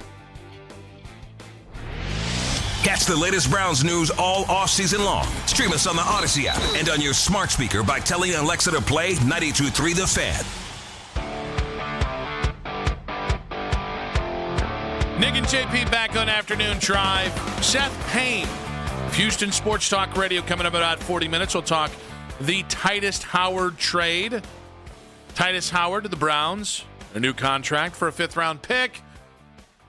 I'd just like to point out, because people are taking the video we put out on social media to mean that I wanted the Browns to trade for any of the names we mentioned, including A.J. Brown, Brandon Ayuk, and Max Crosby. Oh, I thought you just wanted trades. Yeah, I just wanted trades, guys. Yeah, but that's but people are reacting as if I'm saying I want those people here. No, guys, it was a long and lonely February, and I just want some headlines. We need some action, guys. The NFL used to be able to be a 12-month of the year business with a lot of wonky trades. Well, February stunk it up. Yeah, what happened, Goodell? Get your league in order. He's asleep. He's asleep at the wheel right there. Making too much money. But to talk about the big Titus Howard trade, to talk about the Browns offseason, we headed on to the Make It Right. Call Kyle Wright hotline and welcome on ESPN NFL analyst Seth Walder. Seth, welcome to the show. Hey, how are you guys doing? Happy trade season. I mean, I think we're there. We're after a long and quiet February. We got some trades today. So you're not a big fan of the Titus Howard trade for the Browns. Why not? I'm not. You know, the Browns have limited resources when it comes to what they can do this offseason, but they are going to need to fill this offensive line, obviously. To me, though, this is not the way to do it. They're going to have a 5th-round pick, which doesn't sound like a lot for Titus Howard, but it comes with a pretty decent amount of compensation. He's making $17.5 million this year, and that's going to be $22.5 million each of the next two. And that is for a player that we should expect to be a below-average tackle. This is a player who we had as below average in run and pass blocking in each of the last 2 years at tackle. There was a time when Howard was a pretty good pass blocking tackle in our metrics in 2021 and 2022, but we've always had him as below average in the run game. And you're paying serious money for that, like, very established track record of being a below average starter. And that, to me, is a really tough sell. I don't think that's a good value for Cleveland. What else would you have done if you're the Browns then? Like a name or anyone in free agency you would have attacked, or something that you would have done that obviously isn't this? Yeah, I think it's hard for me to put one name, but I'll give you a few. I think that you could have looked at. I'd be curious to see what Illuminor would have looked at. I think that Braxton Jones is someone who has shown something. I think he would probably be a lot cheaper. I think that you would look at. I mean, the trade market. I think there are other trade market, but I would be looking at cheaper players. A guy that I've always wanted someone to trade for a long time, or the last couple of years, has been like Brandon Coleman out of Washington, who flashed, I think, at times. And I think all these players, you want players who can give you some upside. Braden Smith, I think, will be cheaper than what they're going to pay Titus Howard. So I think that there's a number of options that they could do. And then also, of course, the draft. You can't rely on that as being the only way, and they do have many offensive line spots to fill. But I think that you definitely can come – there are definitely going to be options. Like, if we do this call again in a month or even 2 months after the draft, I think we're going to be able to look down the line at a lot of different offensive line options that have been cheaper than this and would have probably yielded the same or better expectation. Seth, looking at the quarterback position, it does seem for the Browns and pretty much everyone, it is a murky horizon here on the veteran market. One name tiered to them or maybe linked to them through reports and different ideas here is Anthony Richardson with the suggested price of maybe a day 3 pick. I have, and I cannot stress this enough, no interest in this idea, given where the Browns are. Does it make sense to you that the Browns could make a swing for Anthony Richardson this offseason? Okay. In this way, I would say this. If I'm Cleveland, you're looking for upside, and you're certainly buying low there with Richardson, but I think that's really quite a long shot. I do think it wouldn't be my first choice for Cleveland. I guess I would say, and I think that you're also in a situation where if you're bringing in Richardson, I think you want to have someone else that maybe you feel pretty good about. Like you're saying, like, hey, maybe he can really put it together in camp. Maybe there's a 15 or 20% chance to get an awesome camp, and he's our starter. But then what happens in the rest of their world? And to me, if the answer is Shedeur Sanders, then I don't feel that great about that. If I'm Cleveland, I would try and hope for a better situation, I think. All right, so you say that's not your first option. What is your first option? I like Kyler Murray to Cleveland, and I think I'll give you two. I think Kyler Murray or Malik Willis can both be great options. Now, neither of them are going to be that cheap, but if you're going to spend somewhere, then I think quarterback makes sense. I'll take them one at a time. Let's start with Kyler. I think you are getting him at a depressed value. This is a player who has shown in the past he can be not just an average quarterback, but like a plus quarterback. Now, it's been a few years, but that player is at least somewhere in there. And I think you say, hey, can we get Kyler Murray in there, pair him with Todd Monken, and maybe we can rehabilitate his value. And this is coming out of a time when the Seahawks just won the Super Bowl with Sam Darnold. Kyler Murray is like much less of a reclamation project than Sam Darnold was a couple of years ago. And I'm not saying that they get Kyler Murray, they're going to win the Super Bowl, because the rest of the offense isn't up to par either. But I think that he's a player that you could get at a value. Cleveland probably isn't going to take that contract on straight, given their cap situation. But I think that what you could do is you could give a pick to Arizona, have the Cardinals pay down a decent chunk of that 2026 money. I think he's owed $42.5 million in cap. I think you could find a middle ground.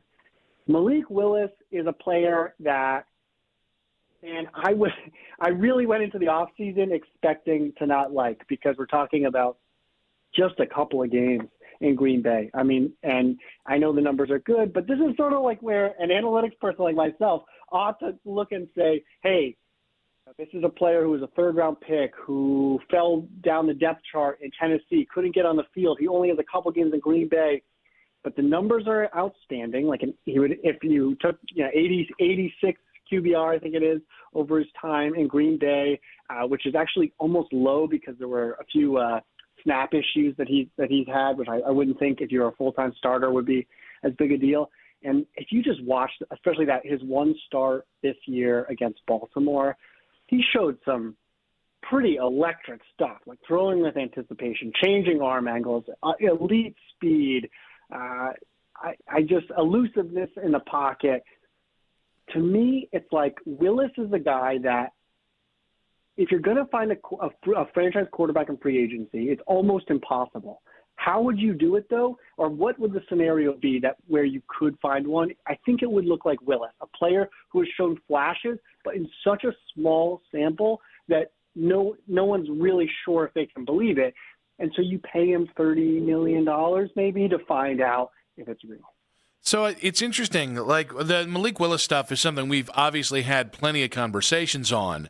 And to some degree, I'm interested because I saw what you guys saw, but I've just watched now for the last couple of years. I mean, Baker got penalized for playing a lot of football at a specific level. Sam Darnold, kind of same thing, the fluctuating levels. And it does feel like Malik Willis is getting rewarded for not playing enough football. Is that a fair interpretation? I love that. I think that I think it's a very good question to ask, because it's like, selection bias is something which is what you're describing basically, which is a thing that we like in the broader analytics world try to think about all the time. Because you're right that is a problem. Like the times that he was not on the field, and I say that specifically in Tennessee, where okay, he's sitting behind Jordan Love, that's one thing. Sitting on the bench in Tennessee, that is a red flag. You should absolutely consider that to be a red flag there. And I do think that is a fair critique. There are absolutely fair critiques about signing Malik Willis here.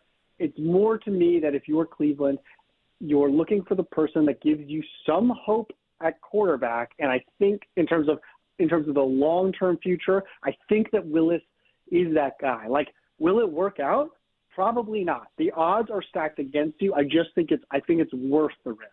Should we be talking more about Tua potentially in any sort of way?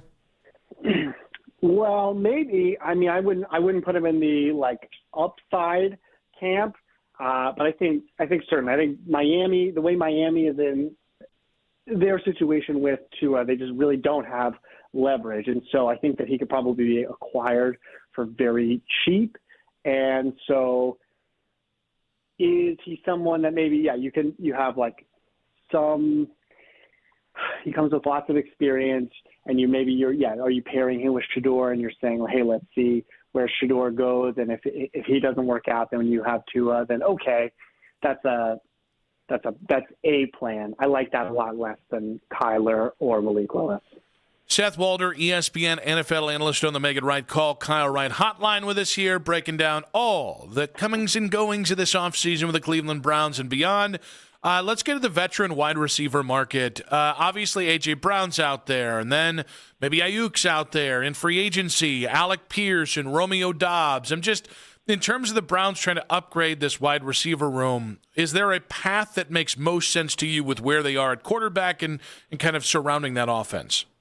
I think that there can't be I wouldn't think that they should be in the mix for one of the top guys, just given their need to spend resources elsewhere. I think maybe you could look for someone like a bargain like Jalen Naylor. I think that could maybe someone like that. I kind of like Wan'Dale Robinson in this year's class, but I think he'll almost probably go for too much for Cleveland. Like a Juwan Jennings. Someone like that, I think maybe can. Yes, you want to be able to surround your quarterback, whoever that may be, with receivers that can help, and so I think it might make sense. But I just imagine Cleveland is going to be a little bit more in the middle to lower class. How would you attack this wide receiver room then? I think it was one of the worst in the NFL last year. Jerry Jeudy took a massive step back from 2 years ago to then last year. Are you doing this all through the draft then, or how are you approaching it? Yeah, I think so. I want to be clear. I don't think that me saying that they shouldn't be spending on the top guys, that's not an endorsement of the group. I just think that this is a team that prior to the Titus Howard trade was $1 million over the cap. I know they can restructure players, but that's just going to send money into 2027 and 2028, and they're not in an amazing cap situation going forward. So this all counts. So I think this is one of the things where you say, hey, when you trade for Titus Howard, that is doing a thing like saying, well, okay, we're probably not going to be in the wide receiver market. So, yes, do I think that the draft makes sense as a spot for them to attack receiver? Sure, absolutely. All right, Seth, looking outside of Cleveland, we've gotten a couple reports that maybe Max Crosby's more likely to be on the move than stick there in Vegas. What's the price for Max Crosby, and who needs him the most? Ooh, I like that. I think the price, I'll speculate the price is one and a day and like a 3 or something like that. And I think who needs him the most? Chicago, I think, could really use him. I think Detroit would be fun.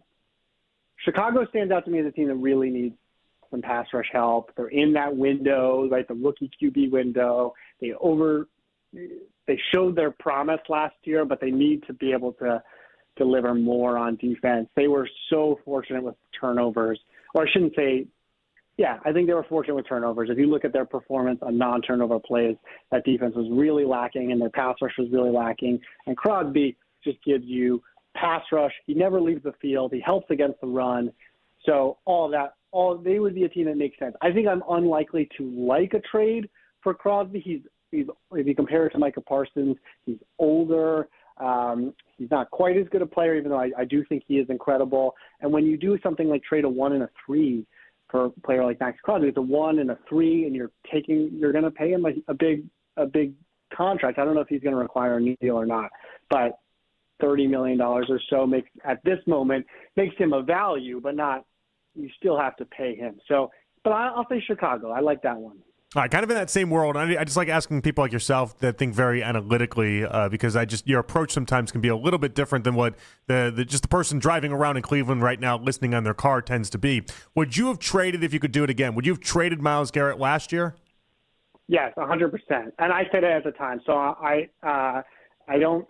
I mean, I know he went and broke the sack record. I think that like last year is really instructive of why they made a big mistake not trading him, because he went and broke the sack record, and what did it get them? And I think that, to me, that's sort of the point. They weren't in a team that was in a position to take advantage of having an elite defensive player, and they could have turned him into just a massive haul of picks that could have helped for years to come. When you get a draft pick, if you hit on the pick, which is not a guarantee, but you were getting surplus value in year 1, in year 2, in year 3, and in year 4. And instead what they're doing is they're paying Miles Garrett his worth, which is a lot, but they got a nice return on it, but it's still just like not transforming your team. And I think Cleveland a year ago had the opportunity to trade Miles Garrett. They trade down in the draft. They could have been sitting on even more draft capital, and that's how you restart a franchise. And instead, what they have is Garrett, whose value is going to go down over time because he is, like everyone else, getting older. Aren't we all? Seth, we appreciate you, buddy, and we'll catch up with you down the road. Thank you.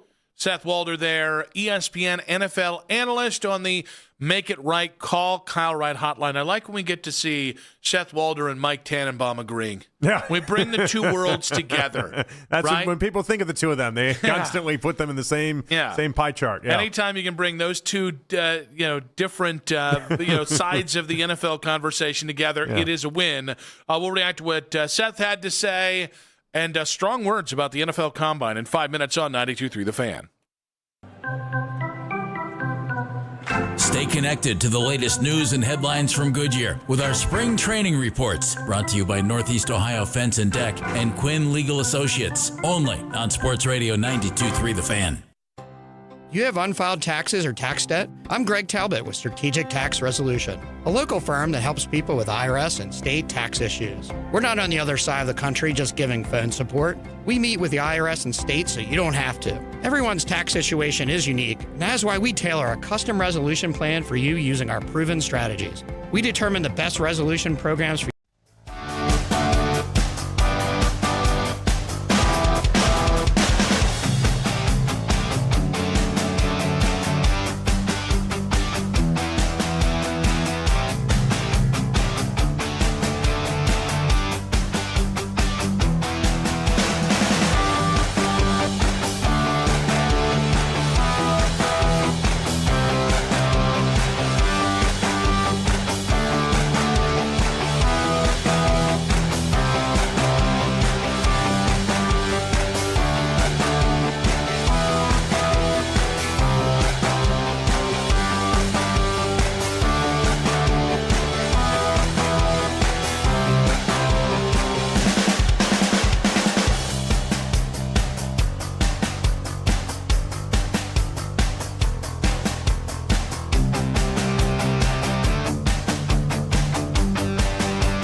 sales, inventory, accounting, and more, so you can focus on growing, not juggling.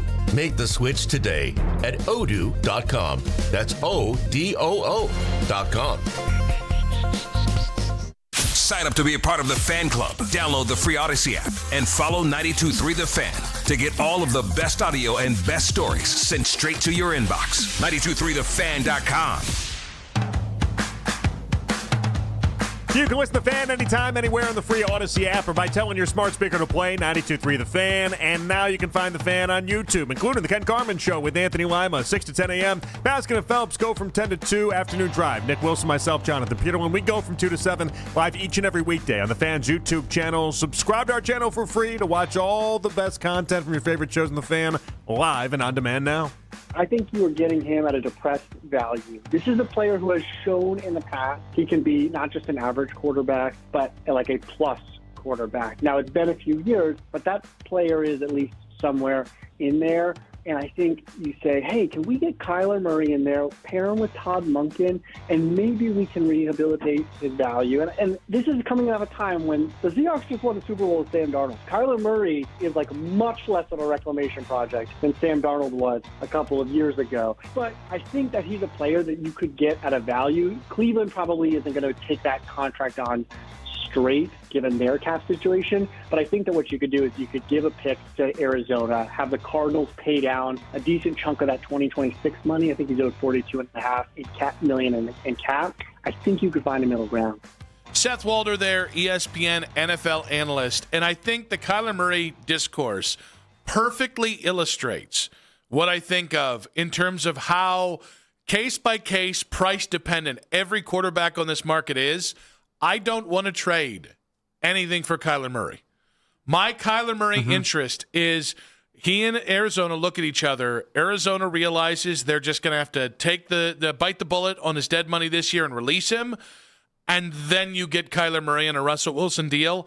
I don't care if it's a 5th rounder, 7th rounder, just not all that interested in a trade for Kyler Murray, which, if you get him for free, I think you have a chance of actually really kind of surprising people and being a 7, 8, 9 win team this next year. But oddly enough, Nick, he would actually qualify as one of the few quarterbacks we're talking about where I'm like, all right, you want to give up a 5th round pick for him? Okay, I see what you're doing there. I at least understand it. It's not something I'd want to do, obviously. Given the choice, Nick, you'd be surprised. I'd rather take someone for free than not have to give up any sort of compensation. But if all things are being equal, like people are talking about a 5th rounder for Anthony Richardson is getting you nowhere. Kyler Murray, I legitimately believe the Browns, if they get their offensive line figured out and add another weapon or two through the draft, you can do something with Kyler Murray. That doesn't mean I'm going to have you win playoff games, but you're not going to be at the bottom of the absolute bottom of the NFL with Kyler Murray. And so there's an upside there that does exist. And so it's just trying to figure out. I think the selling point is really, can the Browns convince Kyler Murray more than anything else? Yeah, and I think it's interesting because I want to keep pointing this out. When we talked about Kyler Murray in October or November, when the conversation about what are you going to do at quarterback next year started, we both kind of were like, yeah, this is something that we kind of looked down on, and then we're going to have this real conversation in February which or sucks, or March. Because it's quarterbacks you don't typically like that you're like, here's the good thing about them. Well, but the difference is, like, the saving grace of Todd Monken is he doesn't try and shoehorn quarterbacks into his system. The maximizer. Like, this is the difference between Monken and Stefanski. Like, Kyler Murray has had a couple okay years under Drew Petzing, who ran the same offense as Kevin Stefanski. But the whole point is, while you maybe, I don't want to say neutral, you averaged out the Kyler experience as a passer, you took away some of the playmaking.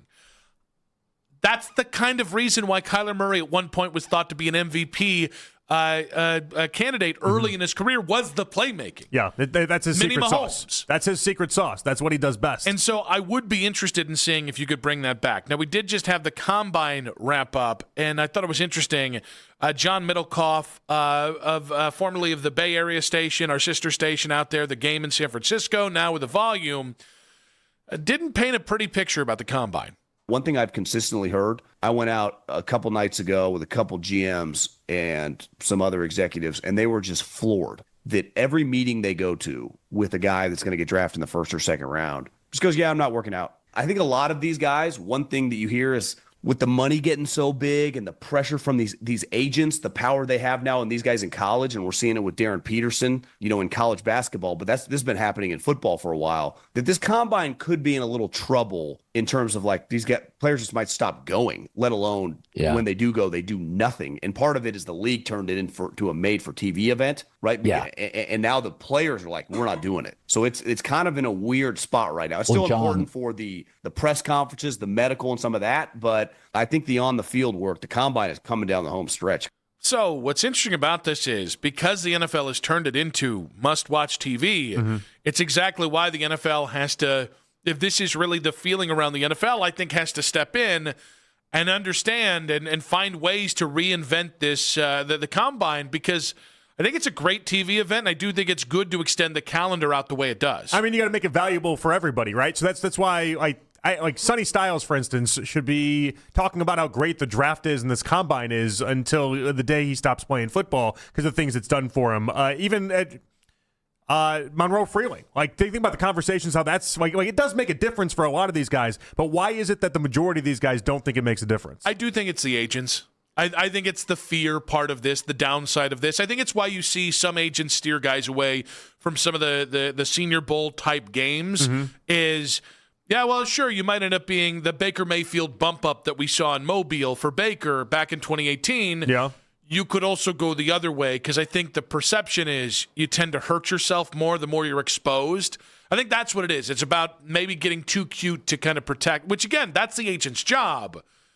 Yeah, but I think the NFL has to find a way to kind of incentivize this because I just think I don't want to call it good TV, but it is prime time TV for the NFL. Yeah, I mean, I know it is for the NFL. Something's clearly wrong with what's going on at the combine, though. I look at the Rams all the time with this, and the Rams not sending basically anybody. Sean McVay not going there, and then even within the interviews, Nick, like people are talking about these interviews, and it's like go back to Johnny Manziel. People thought Johnny aced this stuff.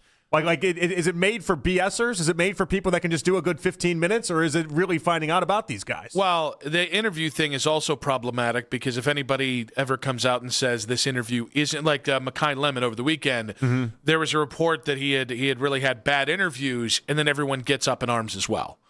I mean, listen, I think the event is worth it from the NFL side of things. I don't really have a problem with individual teams thinking this isn't for us. But I do think if more players tend to say, well, I've got a first-round pick guarantee I'm not going to throw, I think the NFL itself has to find a way to incentivize players and their agents to really come to the table with this because, again, like I think this is the next thing, the draft. The NFL's already monetizing the NFL draft in a way they didn't 15 years ago. Yeah, that's working out great. I think the Combine's next up for this. I think it's only a matter of time before it goes on the road the way the NFL draft has. It might go on the road. What Middlecoff was suggesting, it's gone within the next 10 years, though. and that it's not going to be able to last because if not everyone's participating, but then the teams aren't even investing in it in the same way. Like It's not crazy to think that the way we've evolved with this stuff, it's like, well, how important is a 40-yard dash? Or how important is it that everyone does a bench press at 225? I will say, I think if you find a way to start utilizing player movement data at the Combine, which is a huge thing, GPS tracking, I don't know all the extent of it. I think that would go a long way to reinventing the Combine. If the Combine went away, would you miss it? We'll talk with Seth Payne about that. Sports Radio 610 in Houston. We'll also get into the Titus Howard trade. We'll also get into C.J. Stroud's future in Houston in 5 minutes on 92.3 The Fan.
and where this team could be headed.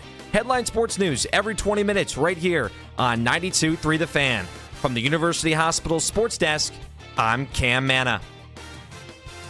Want to talk Cavs at 6 a.m.? There's only one place to go. The Ken Carman Show with Anthony Lima. Weekday mornings starting at 6 a.m. 92.3 The Fan. It's the 4 o'clock hour on Afternoon Drive. My mouth gets me more in trouble than anybody else.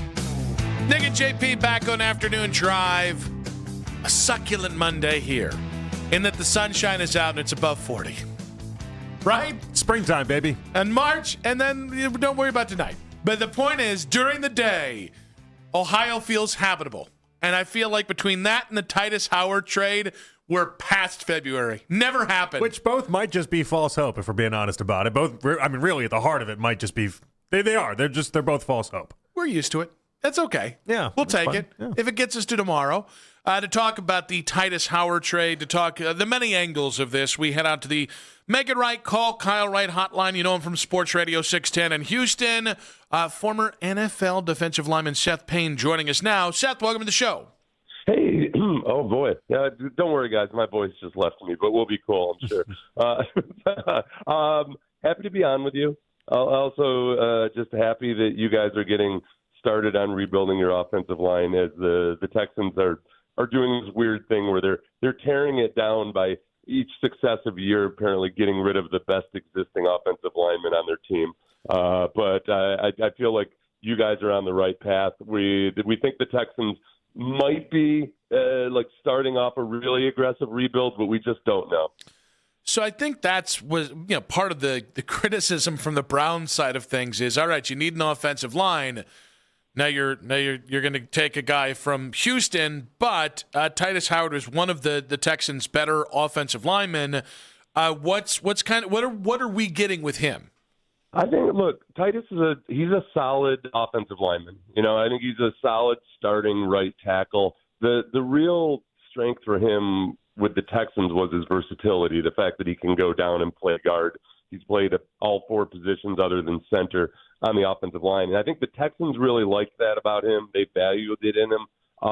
But Titus, I think, looks at himself as an offensive tackle and wants to be paid like an offensive tackle. And I don't know, how far apart they might have been on whatever a renegotiation would look like. But I think it's safe to say they don't look at him as at least for what the Texans need right now, they don't want to pay him $22 million.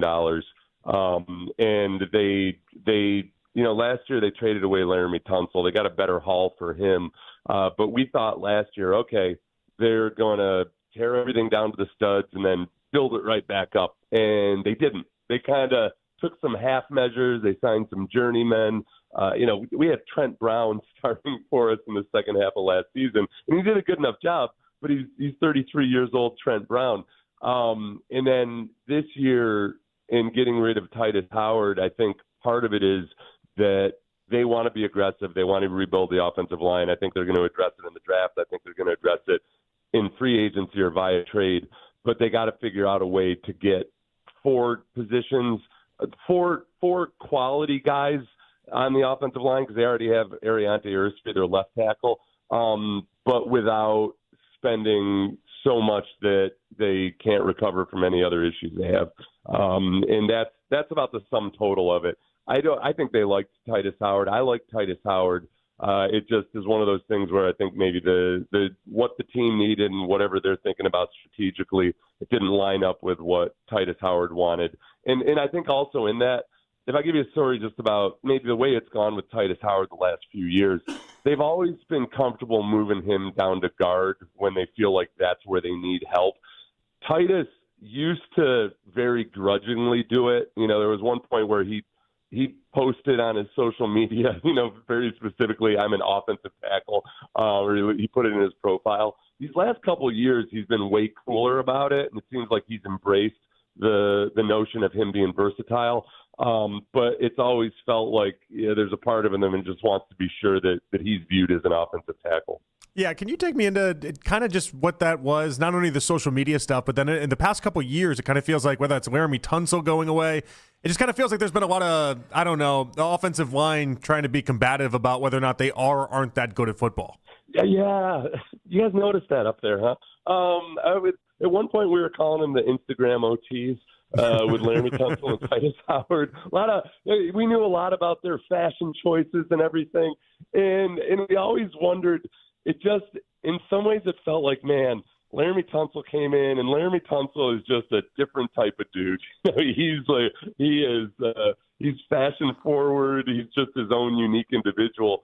And it always felt like, man, Titus Howard was trying to emulate Laramie Tunsil. So it was annoying. When Laramie Tunsil left, Titus did everything the right way this year. I mean, he was, I think, being more vocal as a leader. He was very supportive of the coaches and everything, even when things were really bad in the first half of the season on the offensive line. So I don't know if the team ever felt that way. I mean, a lot of that was just sentiment in the fan base. But he's been in the organization longer than just about everybody on the Texans. He's seen a lot of guys come and go.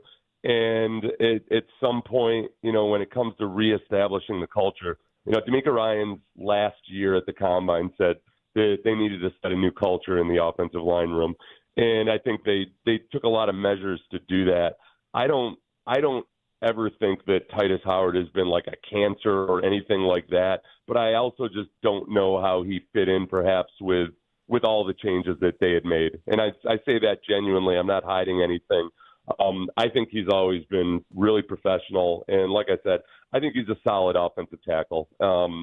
It's interesting that the Browns and the Texans are the trade partners here because they're both teams that have their certain cap constraints and considerations, but they both want to aggressively rebuild the offensive line. So it's odd that these are the two trade partners. And I don't know, it'll be interesting to see exactly how the Browns go about it differently than the Texans. Seth, we've been watching the C.J. Stroud stuff and watching the way his development has or has not commenced. He's the Offensive Rookie of the Year 3 years ago. In the last 2 years, there have been little step backs and some little things like this.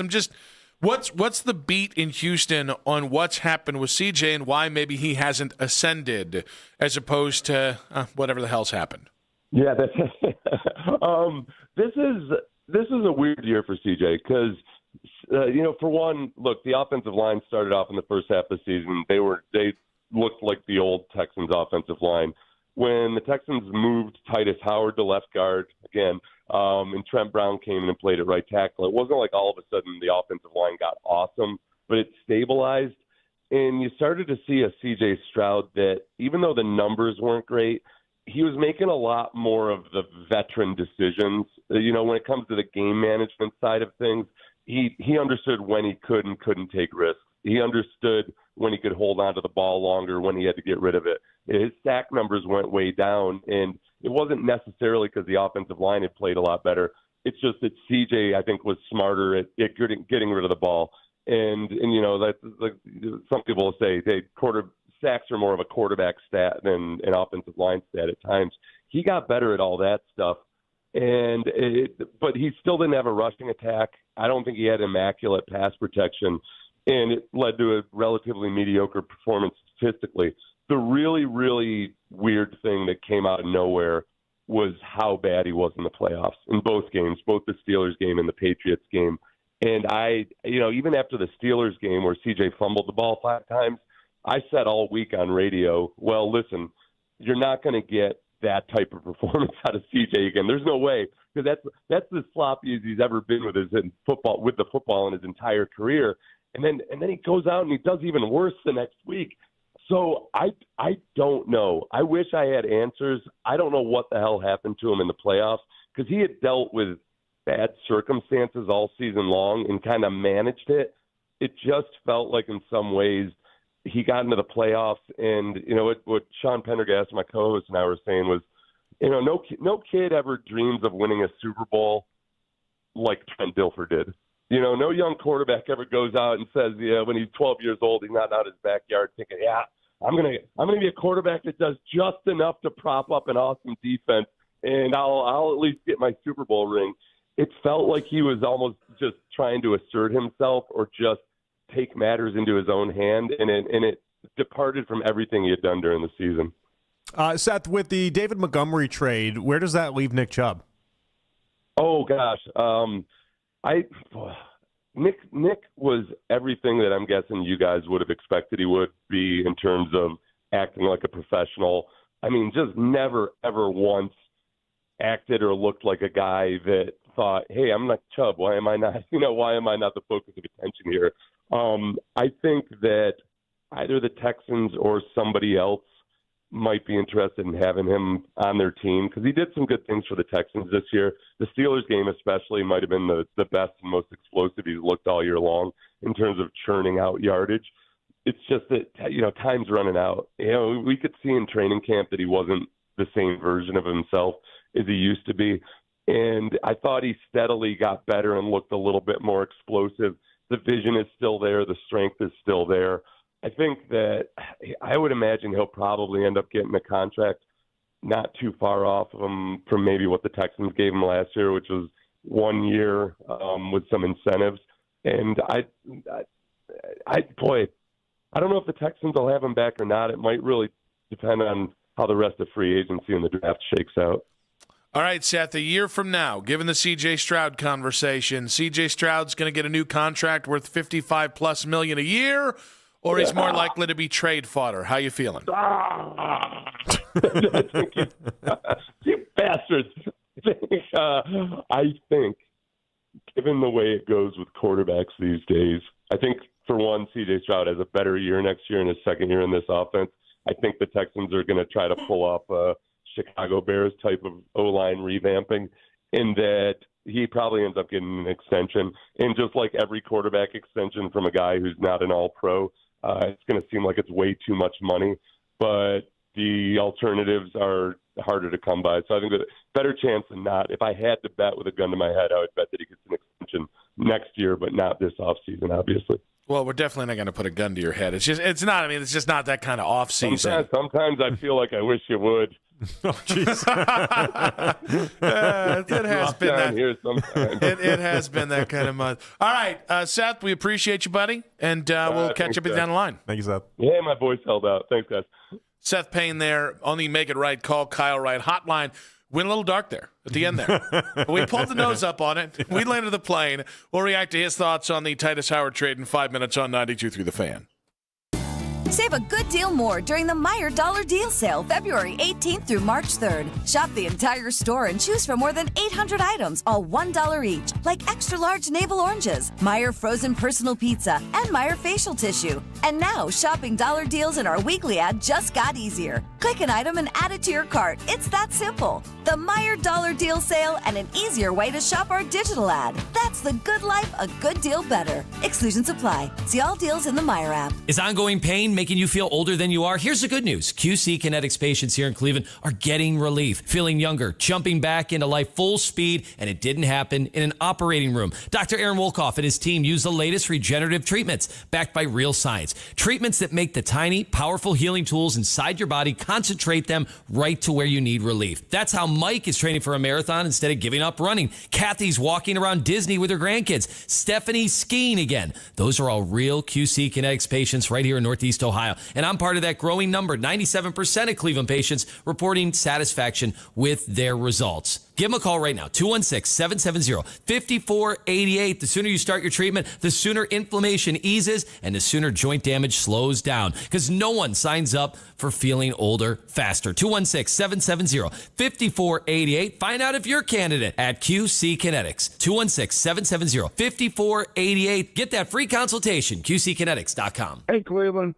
Pat Quinn, the Ohio DUI guy. If you drink and drive, I'm your guy, the Ohio DUI guy.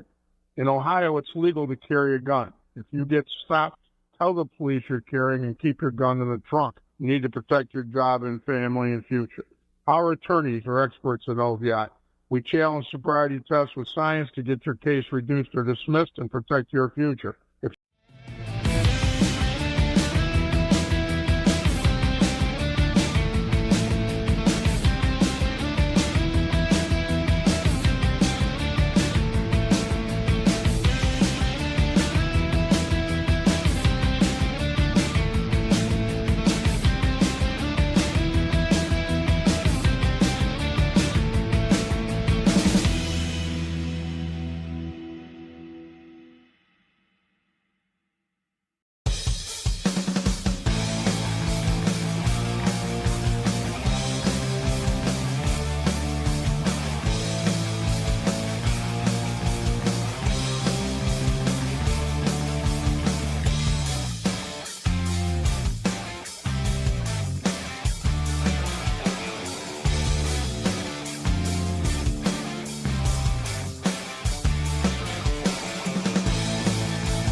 Thursday night from 7 to 9 with Jake Volnick, Lance Riesland, and Daryl Ryder, recapping all the latest Browns news and breakdowns ahead of free agency and the NFL Draft. Headline Sports News every 20 minutes right here on 92.3 The Fan.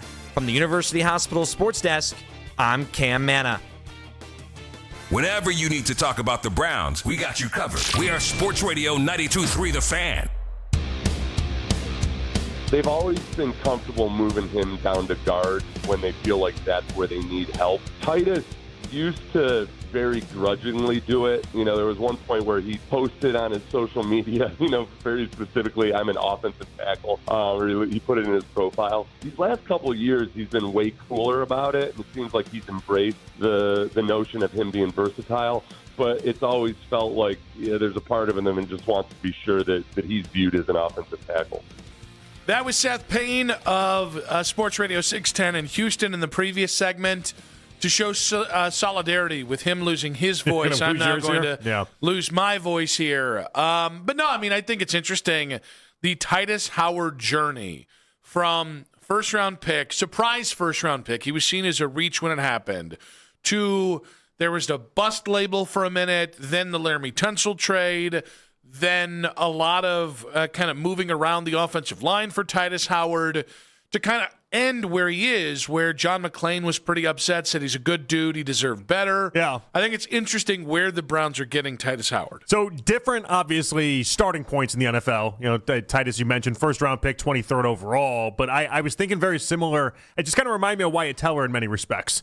And so, like, the thinking there is that if we were to go on Houston radio as they're trying to revamp their offensive line, if they signed Wyatt Teller, we'd be like, yeah, Wyatt's a really good player. Like, we like Wyatt. And Wyatt's great in the community. Wyatt does this. Wyatt does that. Wyatt has all sorts of... And you're like, well, wait, you guys are revamping your offensive line. Why are you letting somebody like this go? And it's like, yeah, it doesn't really make much sense, does it? It seems like the type of guy you'd want if you're trying to revamp the offensive line. At least with the Texans, I guess they can fall back on the idea they didn't want to pay him offensive tackle money as this guy that just is very versatile and does a lot of things around the line. But it does seem, as Seth kind of alluded to, like it does kind of seem like if you're going to revamp your offensive line, this is the type of guy that you'd have on it. I also thought it was funny him mentioning the Instagram offensive tackle era. Yeah. And I'm going to shock everyone. Laramie Tunsil led someone astray. And it was nice that he cleared that up, because I do remember some incidences with Howard online, and I remember obviously Laramie Tunsil is like he's just very out there in general. Yeah. We all know that about Laramie Tunsil. We all remember the gas mask. Yeah, we all know that about him. And so and it's kind of nice to hear that Howard had like a really straight and arrow year last year without Tunsil and was very, good about everything. Whereas you could totally see how he wants to. I mean, Laramie Tunsil might be a gooper, but he's still pretty awesome at football. Yeah. Like I could see how somebody would be influenced by that. I just look at the offensive line, and I know we want to go. It's a great move. Okay, really good pass blocker. Let's not talk about run blocking. Yeah. That's a bad move. Look at the money, and it's like, to me, this move will be dictated, and the success of it off of the rest of the pieces. Right? Like, I honestly, I think Monroe Freeling makes a lot of sense for the Browns for the number 6 pick right now. If you get a solidified left tackle spot, you add another starter or two in free agency, and then you keep drafting another maybe 2 players, I think you're going to have you probably need to go into camp with more offensive linemen than you're going to keep. Like, you probably need 12 guys for a 10-man room. Understanding 2 of those guys might get hurt, or you might have to cut 2 guys who are okay football players. Sure, yeah.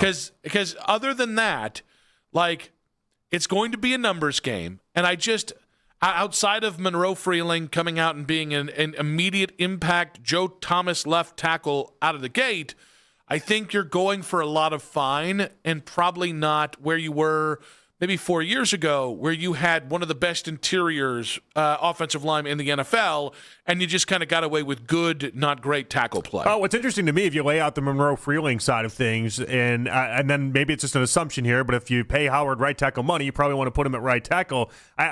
What does that do for DeJuan Jones? And so, there's a spot that exists where DeJuan, because he gets so injured, the Browns just can't bank on any of it. I don't know. Can you enter the year being like, hey, Howard, you're gonna be one of our guards. And we're going to give DeJuan a chance to be the right tackle, but the moment he gets injured, then we're going to need to go be over there and be the right tackle. I mean, that's what the money's for, right? I mean, I guess that's the beauty of this deal. We gave you the assurances. We gave you the financial assurances. We're paying you money nobody else was willing to pay you. Like, this is part of the rub. Yeah, I mean, I think this is, and again, like, I expect outside of them signing a Linderbaum or a Walker in free agency, which the Linderbaum stuff just feels far-fetched to me at this point. I will be very happy if they do it. It feels far-fetched. Walker, maybe not so much, because there is seen like, maybe he's worth 20, but if you pay him 22, but that's still not like ungodly left tackle money. But beyond that, it's going to make sense that they bring in versatile guys. And I know that's not sexy, because it's easier to say, here's your left guard, here's your center, here's your right guard, here's your right tackle. Well, if you're trying to rebuild 5 spots and all the depth from it, because that's the other thing. It's not that you just don't have 5 starters. Guys, I do not want to see Zach Zinter on the field this year. He shouldn't be on the roster. If he couldn't cut it this last year, he's not going to cut it this next year. The one guy I got is Luke Whippler. Maybe KT Leviston is like your 4th tackle. Luke Whippler stock rising, by the way. Just because who else are you going to play there? No, there was a whole rumor about one of the Browns players dating is it Tamara, between the Tia and Tamara sisters? And then everyone was like, it's got to be Luke Whippler. It's got to be Luke Whippler. And then like you go into the more part of it, it's not Luke Whippler. Yeah. But look and see the girl that Luke Whippler is dating right now. Yeah. Even I get it. You're an NFL player. I get it. But also, good for Luke Whippler. Stock through the roof. Now I got to see. Well, I mean, we want to pull it up right here on. Yeah, we can go back to the the rack scores. I need to talk. Yeah, Go on there. Yeah. I mean, I'm just an observant human, is all it is. Listen, we're scouts. At the heart of this business, we're just a bunch of scouts. The streets are talking though. Like, it's also the reverse baseball. About outkicking your coverage. It's like by a lot for Luke Whippler. Remember the. It looks like average SEC couple. Oh, good for him. Well, maybe you know what? I'll tell you. If you're in the South, cherubic guys that might have some hope at money, they vastly outkick their coverage. Southern gentlemen have no business being with the women that they end up being with. She's a viral sports reporter, Lissy McIntosh, but I've never heard of her in any sort of way. Yeah. But I think she's viral. But is she viral for being a sports reporter? All right, look at that photo though. Tell me that's not average SEC couple. Yeah, that's good. Good for you, Luke Whippler. Looks like an absolute. He's got to have a great personality on him. He looks awful, and then here's just this Instagram model. Like it's one of the funnier things in life to me. I did not see. You know what? So Luke anyway, stock rising for Luke Whippler is all I'm saying. I think that's about a 70 grade PFF, if you ask me. And only a 2-year age gap between the two. How about that? Look at that. No Belichick for Whippler. He's doing it right. Yet. He just looks like such a goober in this photo. Yep. Like, if that was your kid, you'd be like, get it together, buddy. You understand. Get it together. You understand nothing makes you more relatable as a person as when you just look like an absolute goober next to a beautiful woman. Like every one of the pictures I take with Vanessa, I'm like, there's this beautiful, angelic blonde woman. And then there's just this absolute jamoke of a man in me. It is. It's because she's also very photogenic. Not only is she massively more attractive than I am, just a beautiful, naturally beautiful woman. Yeah. She's also photogenic. So I am ugly and not photogenic. Well, that's a combo. So I just like if there's already a 3-point gap between Vanessa and I, and there's like a 5-point gap, you take the photogenic part of it, and it's basically like, why is Chunk with a very beautiful woman? So she is an F1 presenter, content creator. The last part says advocate for women in sports. I'm yet to meet a sports reporter that's a female that's not an advocate for women in sports. So a little unnecessary. Also, content creator. She's got 350,000 followers on Instagram, though. I bet she does. She's got the followers here. She's creating some content. I don't know what content it is, but she's creating. Oh, she's got a Marlins jersey she's hanging up and everything like that. I mean, that's some real content. She clearly went to Miami once. Yeah, is all that's telling me. But yeah. F1. Good. She's big in the F1 community. How about that? Good for her. And now she's dating Luke Whippler. And look at that. And they're now hanging out at steakhouses. He's on I'm going to say 5-year, $55 million for Luke. Lock it in, Luke. I'm saying lock it in, Browns. 216-474-0092. So anyway, he's on the rise. Do we like Luke Whippler a little bit more? He's just a little bit. But I do think, getting back to the idea of that next step for the Browns in the rebuild, I think you're going to have to get fine before you get great. And again, you can, if Monroe Freeling ends up being your left tackle and he hits the ground running, and an impact tackle or a couple of impact players from the draft are where the ceiling's going to come from on this offensive line, a lot more moves like a Titus Howard where you just need guys who can play the damn spot and not be borderline unplayable or injured like half the guys were last year for the Browns. So that's kind of really what this feels like. It's just he's a guy that can play the spot, and on top of it, his health has been relatively good, all things considered. And I don't know how else to explain it with Browns offensive linemen, but they all just seem to deteriorate, and they're just never on the field. Conklin, the moment we signed Conklin, it seemed like he just became about as injured of a player as you'd find in the NFL. I love Wyatt. Wyatt would get injured constantly as well. Like DeJuan Jones, we've talked about the walking ambulance truck he is. If for some reason Browns linemen just consistently, they just get injured at an extremely high rate. And so if one of the advantages he has is we just have the same right tackle or right guard for 16, 17 games, that's a big win. Yeah, and it's interesting. I don't know there's been a more impressive failure to secure your trenches than what Andrew Berry's done. Andrew walked into J.C. Treader, Joe Bitonio, and Wyatt Teller. And in fairness, he did draft Jed, who gave you 4 years at left tackle. He signed Jack Conklin, who was healthy for a minute or two. And then he just kind of left it alone. There was Zach Zinter, there was Luke Whippler, there was James Hudson.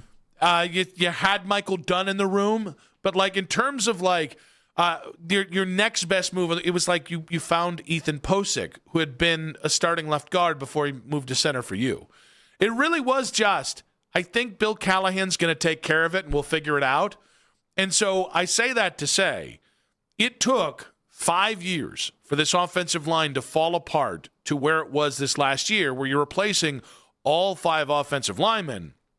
You can get a fine offensive line this year. Long term, it's going to take you 2 to 3 years before this thing can be where it was 3-4 years ago. But a lot of their plan in the beginning part of it, we're talking about 5 years ago, was just throw a lot of money at it. Yeah. It wasn't necessarily develop these guys or get these guys to be great. It was just we're once again leading the NFL and spent money on the offensive line.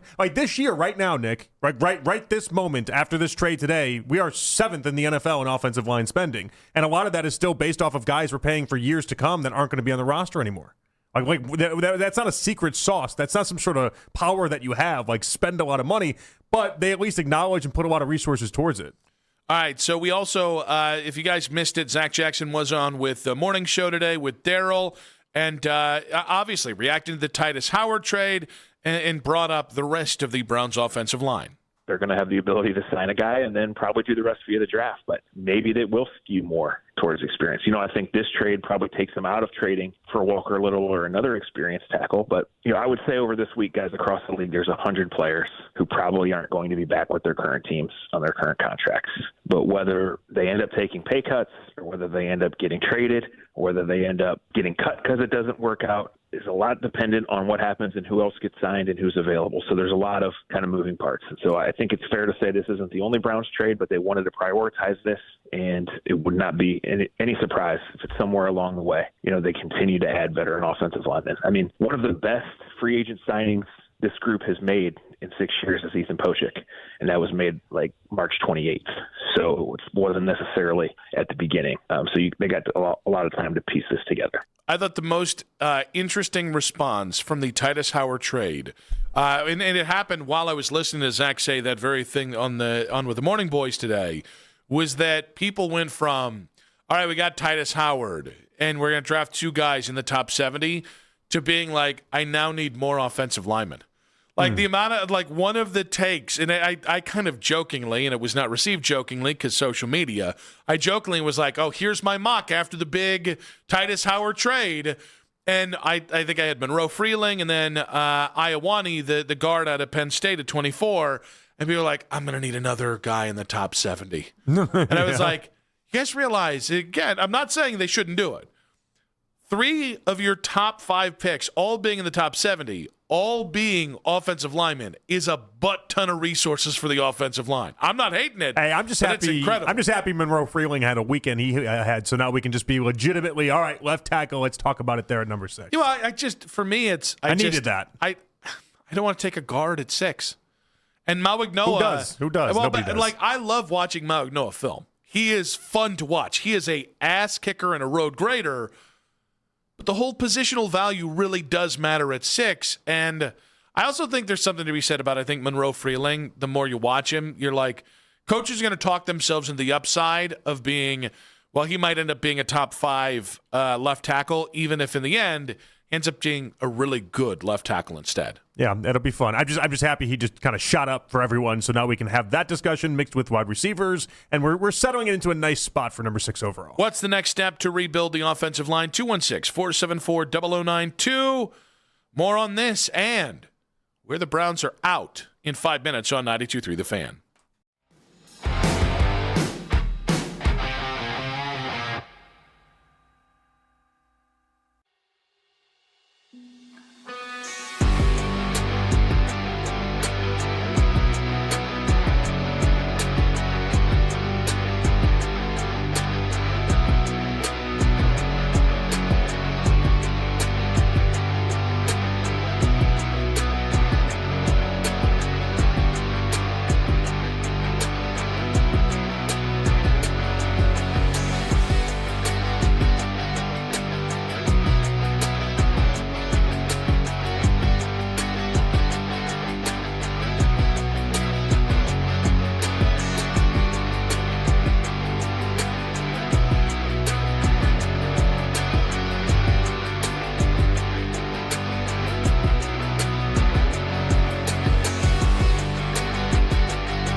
safe to do so, exhale slowly, leaning to one side.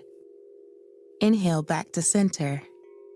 If safe to do so, exhale slowly to the opposite side. Find mental health resources at loveyourmindtoday.org. This message is brought to you by the Huntsman Mental Health Institute and the Ad Council. Listen to 92.3 The Fan on the Odyssey, iHeartRadio, and TuneIn app. The lead coming up in about 20 minutes. Chris Fedor has to move to 6 because of scheduling whatnots. Should be noted, we did get this along. Anyone hoping to see Donovan Mitchell tomorrow against the Pistons, his groin injury, I almost said his groin will keep him out. His groin injury will keep him out for the second Pistons game in 4 days. So that's fun. That does suck. Although Friday was so fun that I'm not re-energized completely. I'm a little bit more juiced up than I was. Let's say that. How did that happen? They lost. Yeah, but the game was awesome.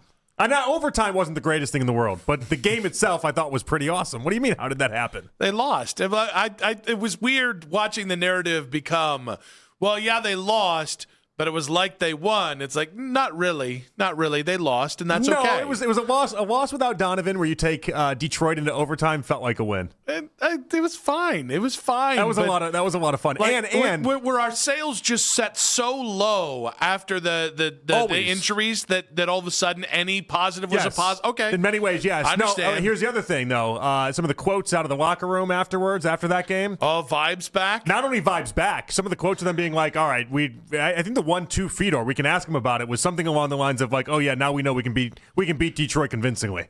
Like now, like the confidence that came. You talk about these regular season games not meaning anything all the time. The confidence that came from beating them or almost beating them shorthanded was immense on Friday night. I feel like I have to be the guy that says it. Like the Manuel. Well, if you won't, nobody will. The Manuel Pena thing, where it's like the Cavs know they can win. It's like, what the blue in hell are we talking about? I don't know who Manuel Pena is. I don't know. I think he writes for the oh my gosh, what's the Bill Simmons thing? The Ringer? That's the one. Yeah, that's the one. He wrote a whole piece about how the Cavs are back, and I was like, they literally haven't played together in like a week. What are we doing? Like, I want to be excited about this. I do. I am excited about where this could go. We had like 5 games and everybody got hurt. What the hell are we talking about? No, but it was still fun. In a game that I didn't think was going to be very fun, it turned out to be a lot of fun. Cade Cunningham getting fouled out at the end. And then, and by the way, fouling up 3 was an interesting choice there by the Cavs. But that's neither here nor there. Like, I don't know. It was just kind of an enjoyable game up until overtime. And then overtime wasn't the greatest thing ever. Do we just need vibes? Is that all it is? It feels like we're just chasing vibes. It's fine if we are. I feel like without Donovan, I feel like everyone thinks we just have no chance in hell, and it's just kind of going away. And that's how I typically feel in many respects. But without Donovan, this team was showcasing some stuff. I liked it. I'm trying to find liked what I saw. The piece here. And I thought that piece was about Harden. I thought it was about James Harden because I clicked into the Ringer and they had one Cavs article today and it was about James Harden. I didn't see who wrote it at all though. No, yeah. So Michael Pena, that's great. There we go. Call him Manuel. That's awesome. I was like, who's Manuel Pena? I don't know who Michael Pena is either. So if the Beard reimagined, You're why the Manuel Cavs from Micah? Michael. Even worse. But I could have called him Miguel. It could have gone much worse. He said, why the Cavs will win the East. It's like, we're doing that? Like, if he had written this exact same thing and it was released like last Wednesday before the thumb injury, makes sense. It felt like he wrote an article, was waiting to publish it, and then missed all the injuries that happened to the Cavaliers. Just a little bit. That might have been what happened. That's actually probably what happened. Come on, these guys, they start to write like 2,500 words. They're going to let some injuries get in the way. But no, Friday was encouraging. In many ways, Friday was encouraging. I don't know why you're looking at me like a guy that didn't watch Friday Night Basketball. No, is what you're looking at me I think you watched you're Friday Night Basketball. You're looking at me as a guy like that didn't watch the Friday Night Basketball to see what was going on. Of anyone here, when you say you watch something, I 100% believe you. Because you know I watch everything. Yes, exactly. There are other people who say like they watch Guardians games and I don't believe them. But I believe anytime you say it. You wouldn't say it unless it's true. That's not my takeaway. My takeaway was that was a fun game. Yeah, the accusation wasn't whether or not I watched the game. That was established. It was whether or not you had taken in the game, because this take doesn't reflect the idea of somebody that had taken in the game. You're treating a loss like a win. I don't understand that. That's banana land to me. Did you not see all the differences in that game relative to what we typically would see without Donovan? Yeah. That was James Harden, that was a really Evan Mobley, good and Jarrett Allen play. Yeah, and that was a really good Donovan-less Cavs game in many, many respects. It's all right, though. It's all right. The locker room they were vibing, more than vibing after that game. I can't wait for Chris to shed light on this one. I realize I can't wait for it. There was one interesting thing that happened with I can't wait for in it. Cleveland sports in February, and I was on the wrong side of it because I was using logic and historical precedence. So I'm actually going to say, yeah, what was that? I've never been more convinced. What were you on the wrong side of? I was using historical precedence to talk about James Harden and what has historically happened with him. Yeah. I'm not going to do that anymore. I watched this game on Friday. You did? I think they're winning the championship. But you said James Harden played in the game on Friday. He didn't play in the game on Friday. No, he did. Yeah. Then the game that I watched, he played. Okay. I don't know what to tell you. That game was awesome. It's great. One of the best games I've ever seen. It's a great game. Then overtime happened. We weren't thrilled with overtime. Overtime wasn't great. Yeah. If only they had only played 4 quarters, and then we could have gotten that win. Still close, but it wasn't great. Now, it turns out vibes are high. Mac was at the Combine last week. So, Mac, real quick, just give us your kind of what were the vibes in Indy as it relates to the Cleveland Browns? Well, I mean, the vibes overall were just a little bit down compared to previous years. Usually there's a lot more energy, but they were basically a little more dead when it came to the overall vibes of just this draft class in general, and also the free agent class. A lot of people were very down on the free agent class in general. But also this draft class maybe missing some of the top-end talent that you'd expect. But overall, it felt like there was a lot of exhaustion, basically, by midweek, by the end of the week when you got to around Friday or so. Is it now? Was that because the party scene? Yeah. What are you exhausted from? Yeah, a little bit of the party scene, pretty much. I think early on took it out of a lot of the people there as well. Oh, look at that. In fairness. Wait, are you talking you personally, or are you talking everyone as a whole? No, everybody as a whole. Okay, yeah, because I never looked at you and thought partying would take you out. I mean, it depends on how late we're out the one night too, and also the next. What is it? The other part of it too is also the press conferences too, that they would schedule it out for the next morning as well. Usually they would put they would spread out some of those top end prospects, give them a little bit more time the next day.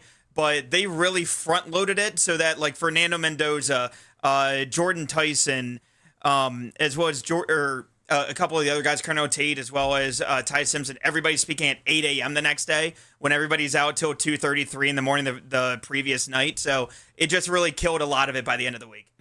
You see anybody, any interesting, kind of interactions, anything like that? Yeah. Did you? What was the one story he had about like getting out of a car or something like that, and a drunk GM was right there? Wait, do you have anything like that this year?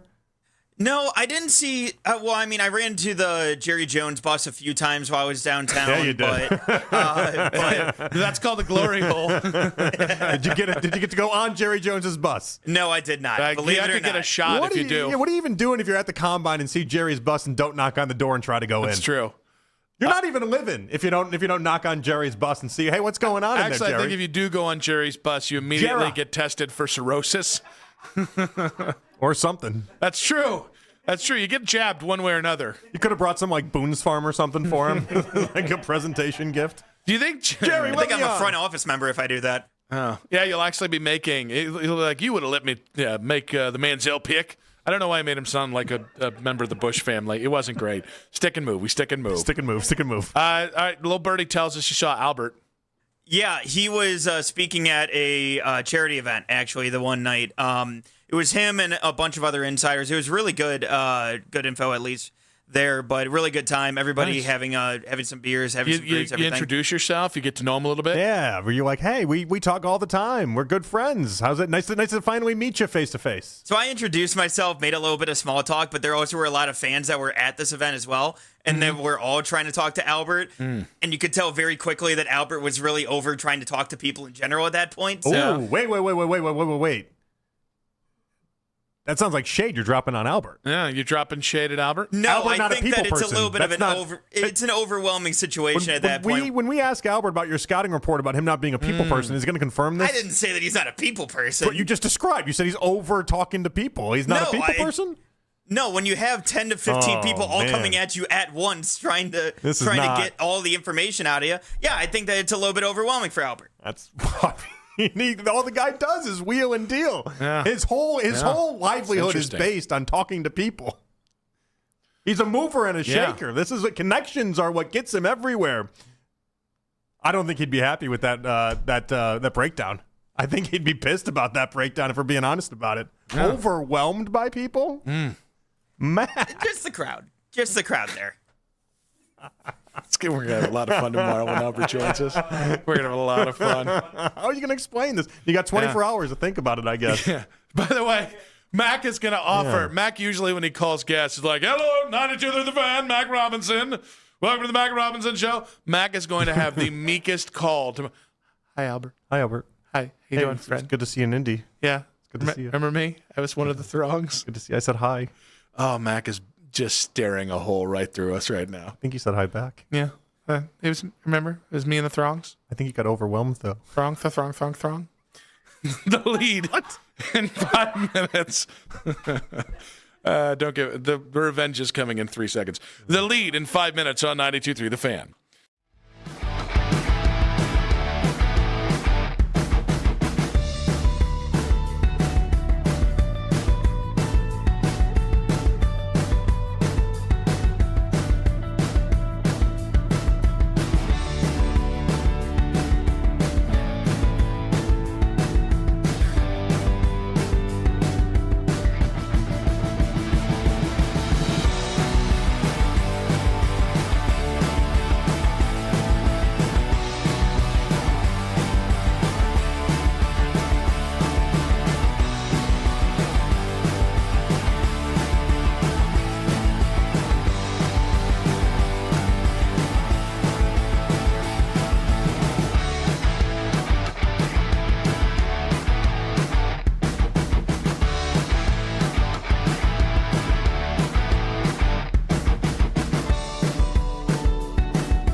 All right, I'll say it. Formula One, one of the worst sports movies I've ever seen. I don't know if it's that bad, but we'll tell you the athletes that I would not talk to when I had to work with them. It's the Emerging Podcast Scene, presented by Extend Technologies on the free Odyssey app.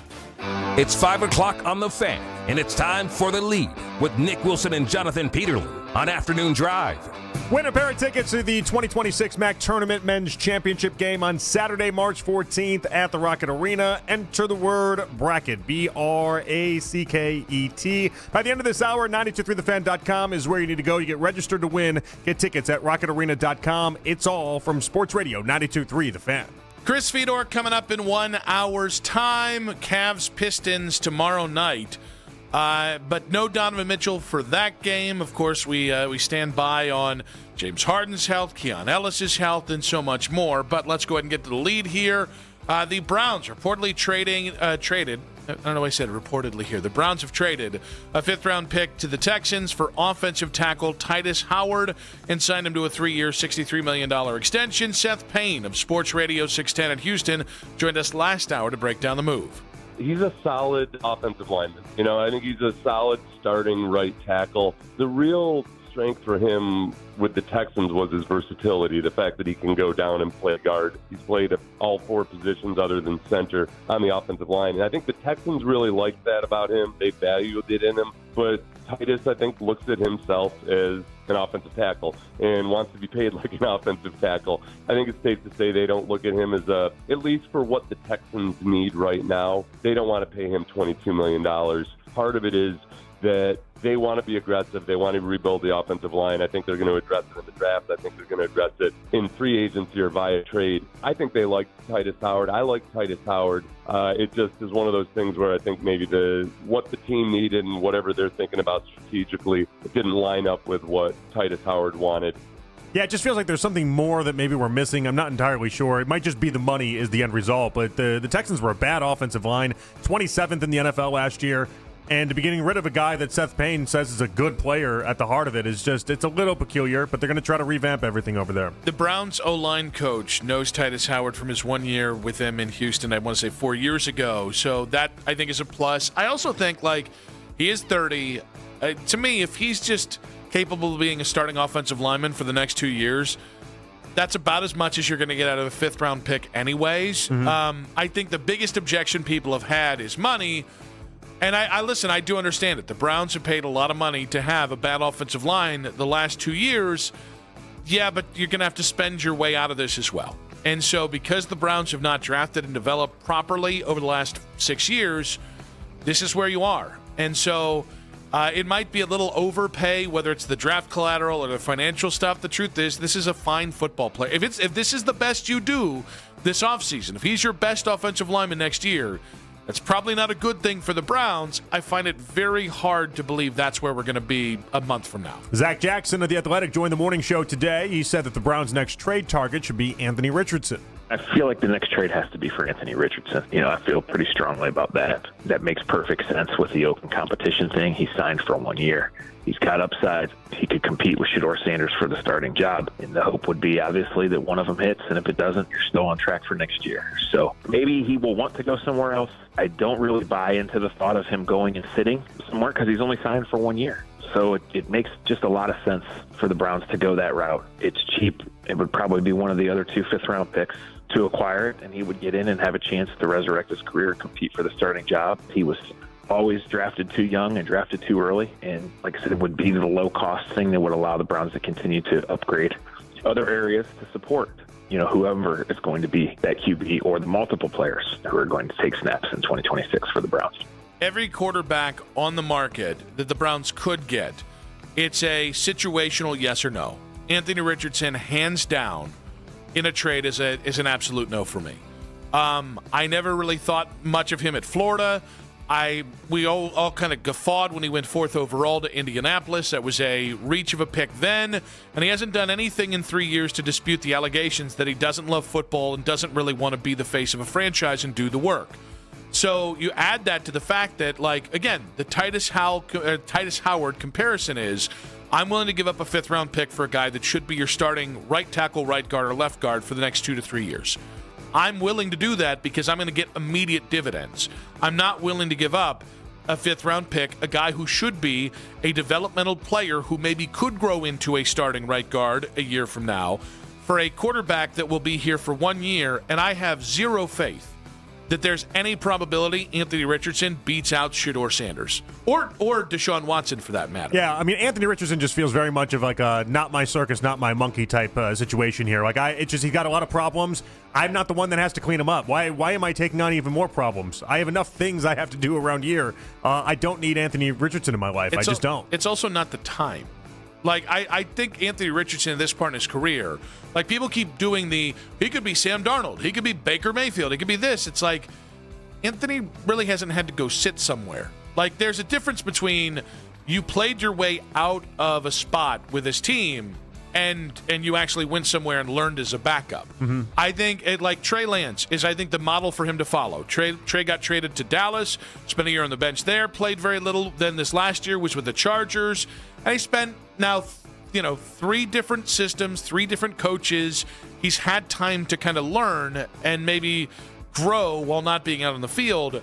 I think Anthony Richardson needs to go there, like not to L.A., but to like a Green Bay, for sure, a Rams, something like that, where he can just go, not be the face of everything. Someplace where he is guaranteed to not be a threat to even start, and he just gets to chill and hang out, and then maybe learn how the NFL works, because he got rushed into this thing awfully quick, and he just doesn't have enough actual football talent. A lot of other talent, but not football talent. ESPN NFL analyst Seth Walder joined us today at 3:20. He explained why he predicted Kyler Murray to land with the Browns this offseason. I think you are getting him at a depressed value. This is a player who has shown in the past he can be not just an average quarterback, but like a plus quarterback. Now, it's been a few years, but that player is at least somewhere in there. And I think you say, hey, can we get Kyler Murray in there, pair him with Todd Monken, and maybe we can rehabilitate his value. And this is coming out of a time when the Seahawks just won the Super Bowl with Sam Darnold. Kyler Murray is like much less of a reclamation project than Sam Darnold was a couple of years ago. But I think that he's a player that you could get at a value. Cleveland probably isn't going to take that contract on straight given their cap situation, but I think that what you could do is you could give a pick to Arizona, have the Cardinals pay down a decent chunk of that 2026 money. I think he's owed $42.5 million in cap. I think you could find a middle ground. Yeah, I am curious what that cost would be, by the way. If you're going to have them pay whatever pick that is to have the Cardinals eat up a lot of the cash that's associated with this, I wonder what that pick would actually be for Kyler Murray. Please no. I want him. Listen. I think Seth is right. If you're going to try to get as much of the money off of it as you possibly can, I think that is how that would go down. No, I mean, I think he's right from that side of things. I don't want to give any assets up for a quarterback that's a 1-year thing.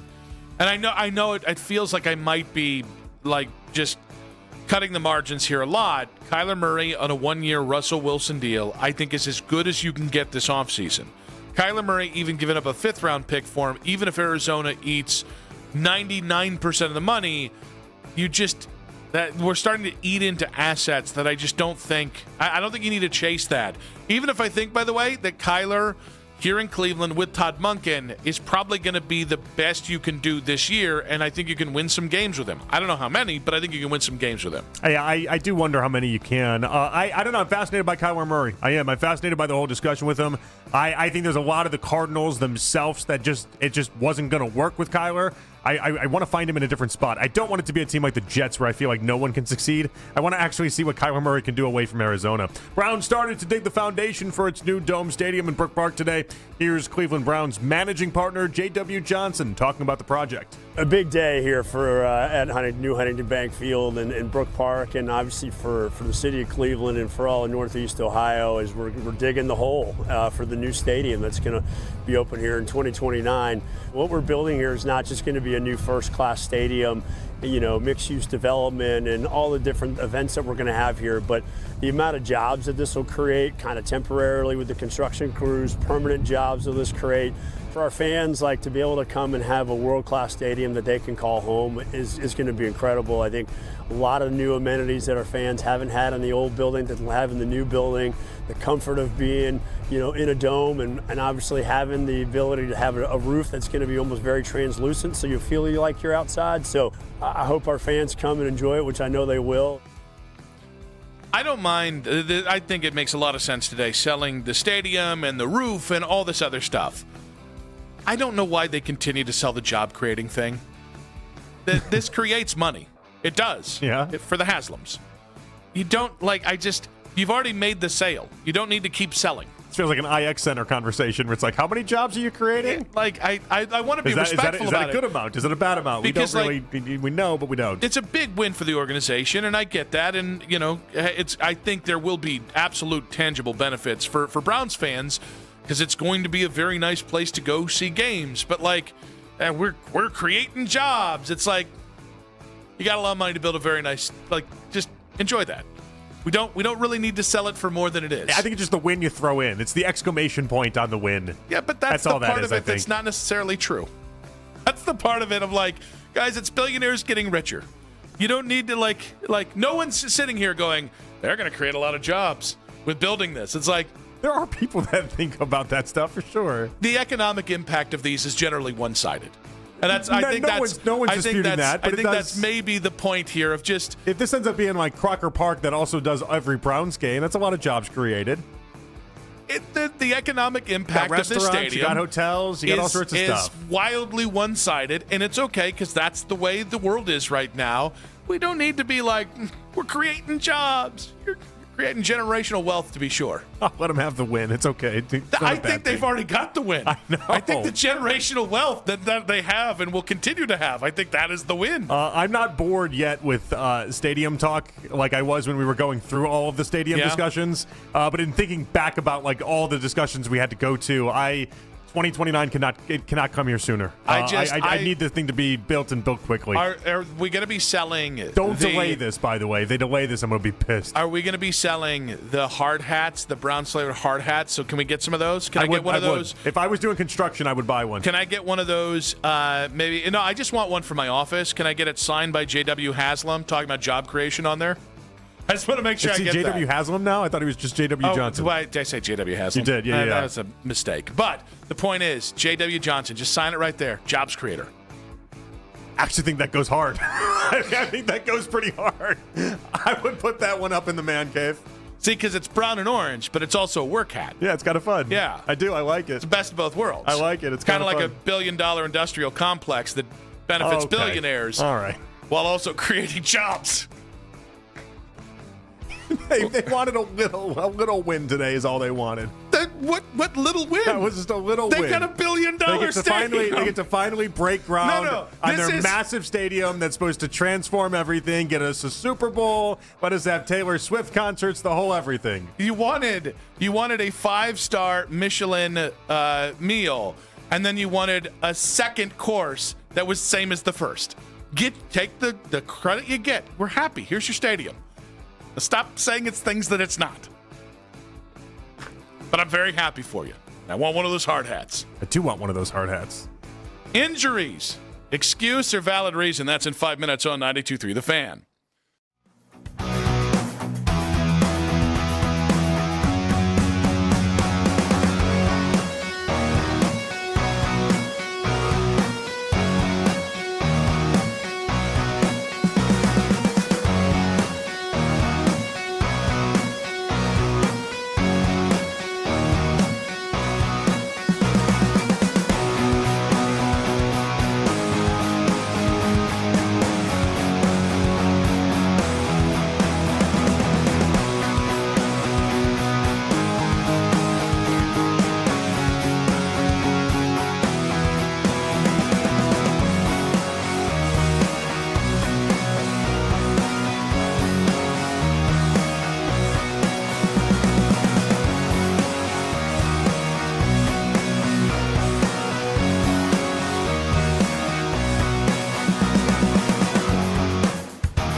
scandals, and power structures that still shape the South, and in a lot of ways, the country itself.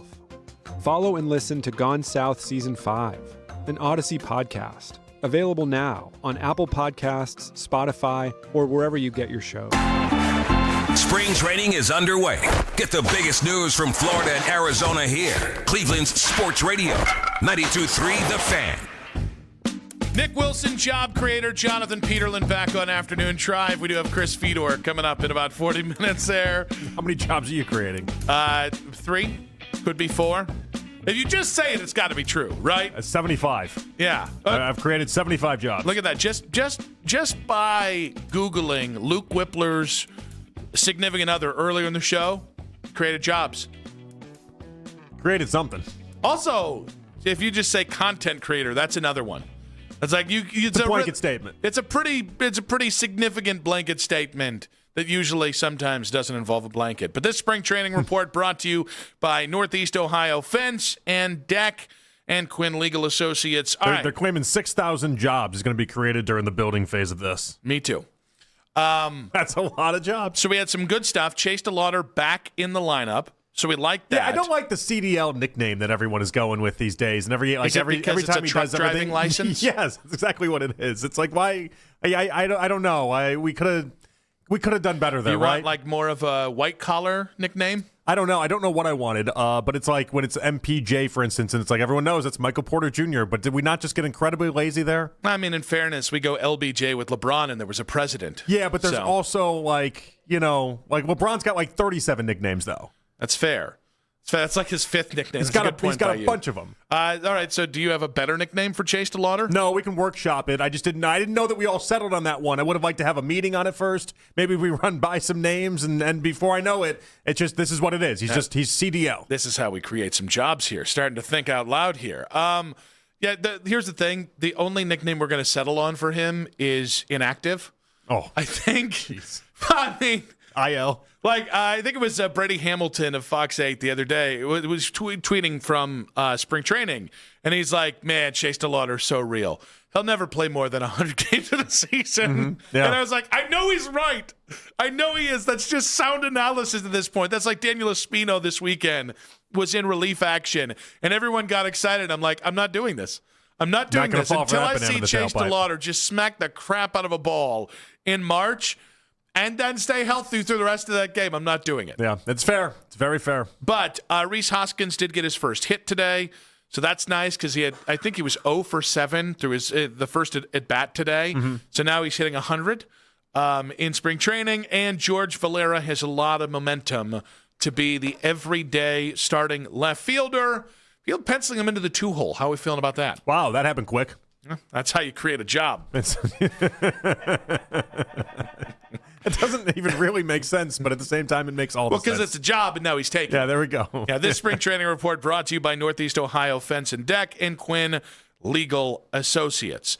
I will tell you, this is not a criticism. I've already had my criticism of the Brown Stadium. Okay. It's really tough when you break ground, though, because you're just creating a hole. Like, the way they're going to build this is you dig down, was it like 80 feet or something like that? Yeah, and you're supposed to, like, when we all go to these games, when we enter, it's going to be on, like, the 5th floor. Yeah. We'll be way up high, and then you have to kind of traverse your way all the way through. So, like, good tickets, you're actually going to have a hard time, all things considered. But, like, I like the idea that it's like, because usually you break ground, and it's like, all right, this is where the foundation goes. When you're digging down, and they could have dug down 10 feet today, they could have dug down 100. I would have no idea. I'm just going to be like, like the overview, the Browns posted an overview of the stadium. Yeah. And it was like, the overview of the lot, and it was like looking for like where's anything? I can't there's no steel beams. We're going down.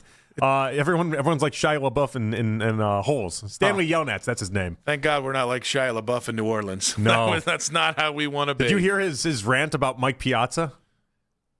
Is it a good one? No, but it was this whole thing about how basically he signs and does autographs and photos for everyone that asks, because Mike Piazza, as a kid, turned him down for like 90 straight days for an autograph. So now he's made it his mission to not be Mike Piazza, and then he curses out Mike Piazza at the end of it. He's got a lot of problems, guys.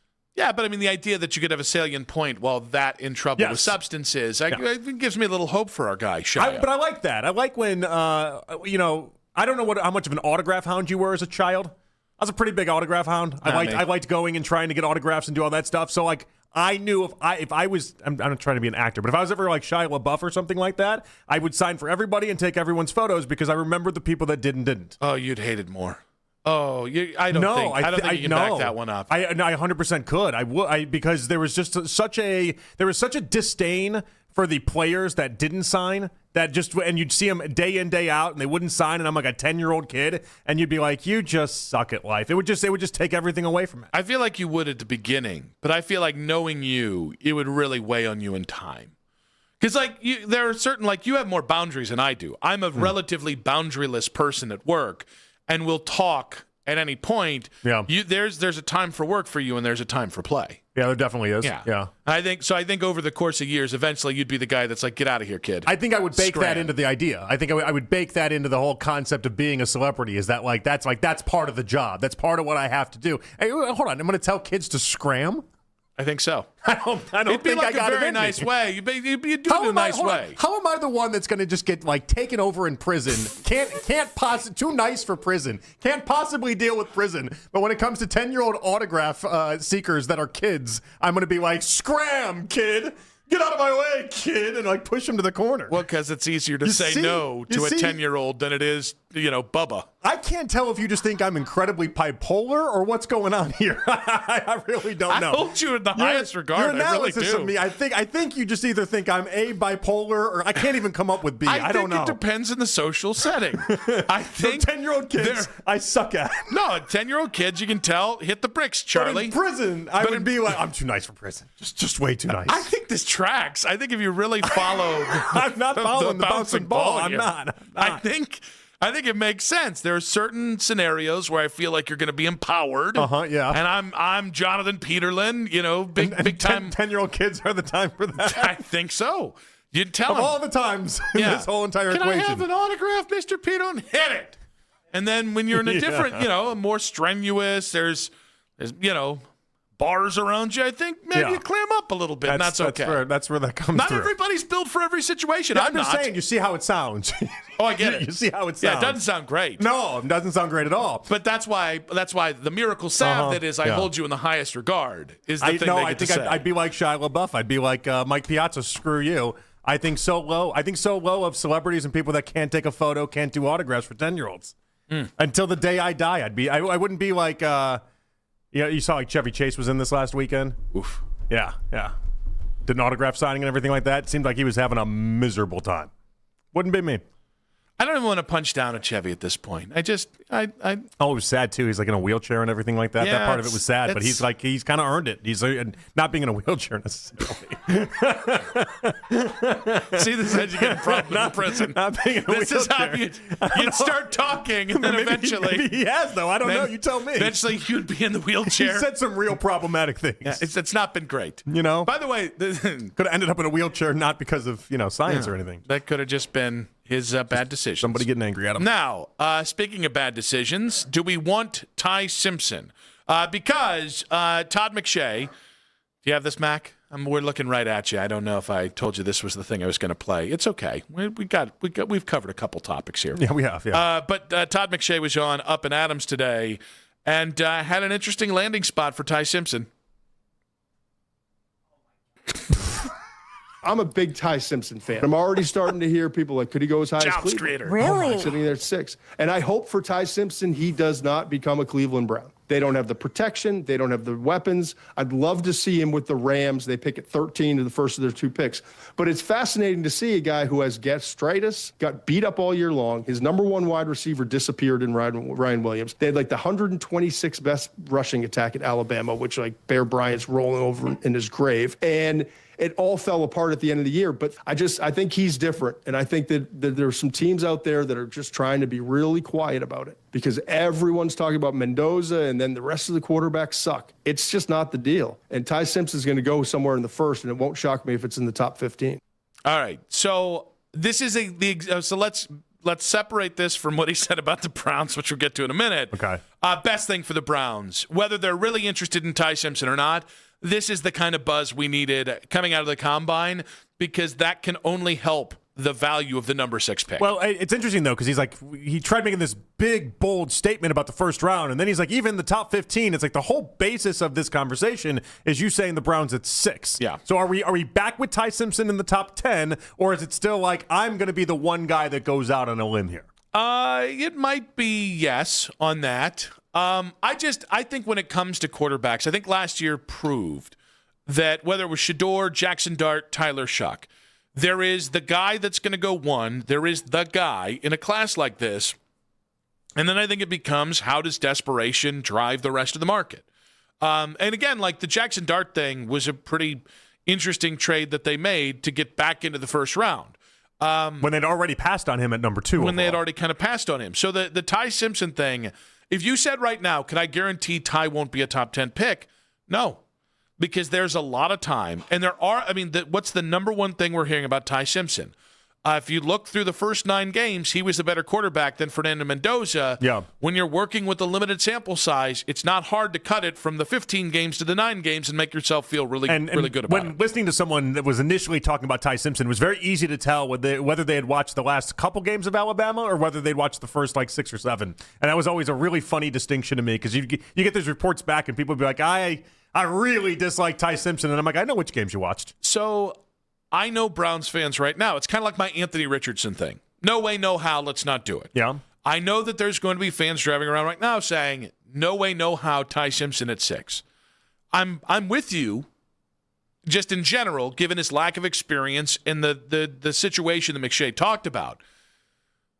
But you can't discount it because the Browns don't have a better quarterback option right now. And they are going to be in a spot where if they fall in love with Ty Simpson, they'll likely be in a spot to go ahead and take him. And he's very different, obviously, than Jackson Dart and Tyler Shuck for a couple different reasons. I think there's a lot more that has to happen for Ty Simpson, but you can't tell me right now the Giants fans are pissed about that selection. And then even the Saints fans are pretty happy they got Tyler Shuck. Yeah. And I just think it's interesting to note that out of the second and third quarterbacks taken out of last year's draft, both fan bases are thrilled that they ended up going that direction. And I can't co-sign it because it just seems like such a risk, such a needless risk a year away from the 2027 class. And the Browns have so many more holes to fill. Like if again, like Ty Simpson at 39, if your first 2 picks are offensive linemen is wildly different than your first pick being Ty Simpson and then your next 2 picks being offensive linemen. Yeah, it's different because we've debated before whether that is or isn't a luxury, and I know the argument is like taking a quarterback is never really a luxury, but at some point you do. If you're going to take somebody at 24 overall, you're offsetting what you could be taking elsewhere, whether that is offensive lineman, whether that is wide receiver. So it just becomes a little bit of a sticky point. 216-474-0092. Todd McShay saying that Ty Simpson could go as early as 6 to the Cleveland Browns. Should we be thinking about Ty Simpson at 6? It's not do we want to be thinking about it. It's should we be prepared that this could happen? I think 6. If it goes at 6, the way this has all been presented, and we got a month and change to kind of turn this narrative, but I think at 6, Nick, I think Browns fans would be pissed. More on this in 5 minutes on 92.3 The Fan.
While you keep an eye on their spending. So you can go from... We can be twinsies. ...to...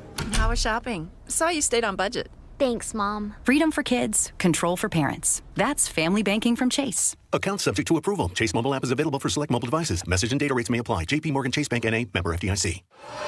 Don't trust anybody with your Cavs coverage unless they have sports in their name. We are Sports Radio 92.3 The Fan. As always, you can listen to this show and all of our local shows on The Fan on Apple Podcasts, Spotify, or wherever you get your podcasts. I'm a big Ty Simpson fan. I'm already starting to hear people like, could he go as high as Cleveland? Really? Sitting there at 6. And I hope for Ty Simpson, he does not become a Cleveland Brown. They don't have the protection. They don't have the weapons. I'd love to see him with the Rams. They pick at 13 to the first of their 2 picks. But it's fascinating to see a guy who has gastritis, got beat up all year long. His number 1 wide receiver disappeared in Ryan Williams. They had like the 126th best rushing attack at Alabama, which like Bear Bryant's rolling over in his grave. And it all fell apart at the end of the year. But I think he's different. And I think that there's some teams out there that are just trying to be really quiet about it because everyone's talking about Mendoza and then the rest of the quarterbacks suck. It's just not the deal. And Ty Simpson's going to go somewhere in the first, and it won't shock me if it's in the top 15. That was Todd McShay on Up and Adams. Earlier today, talking about Ty Simpson, the Browns. Please don't go there is what he's saying. We got Chris Fedor in about 15 minutes.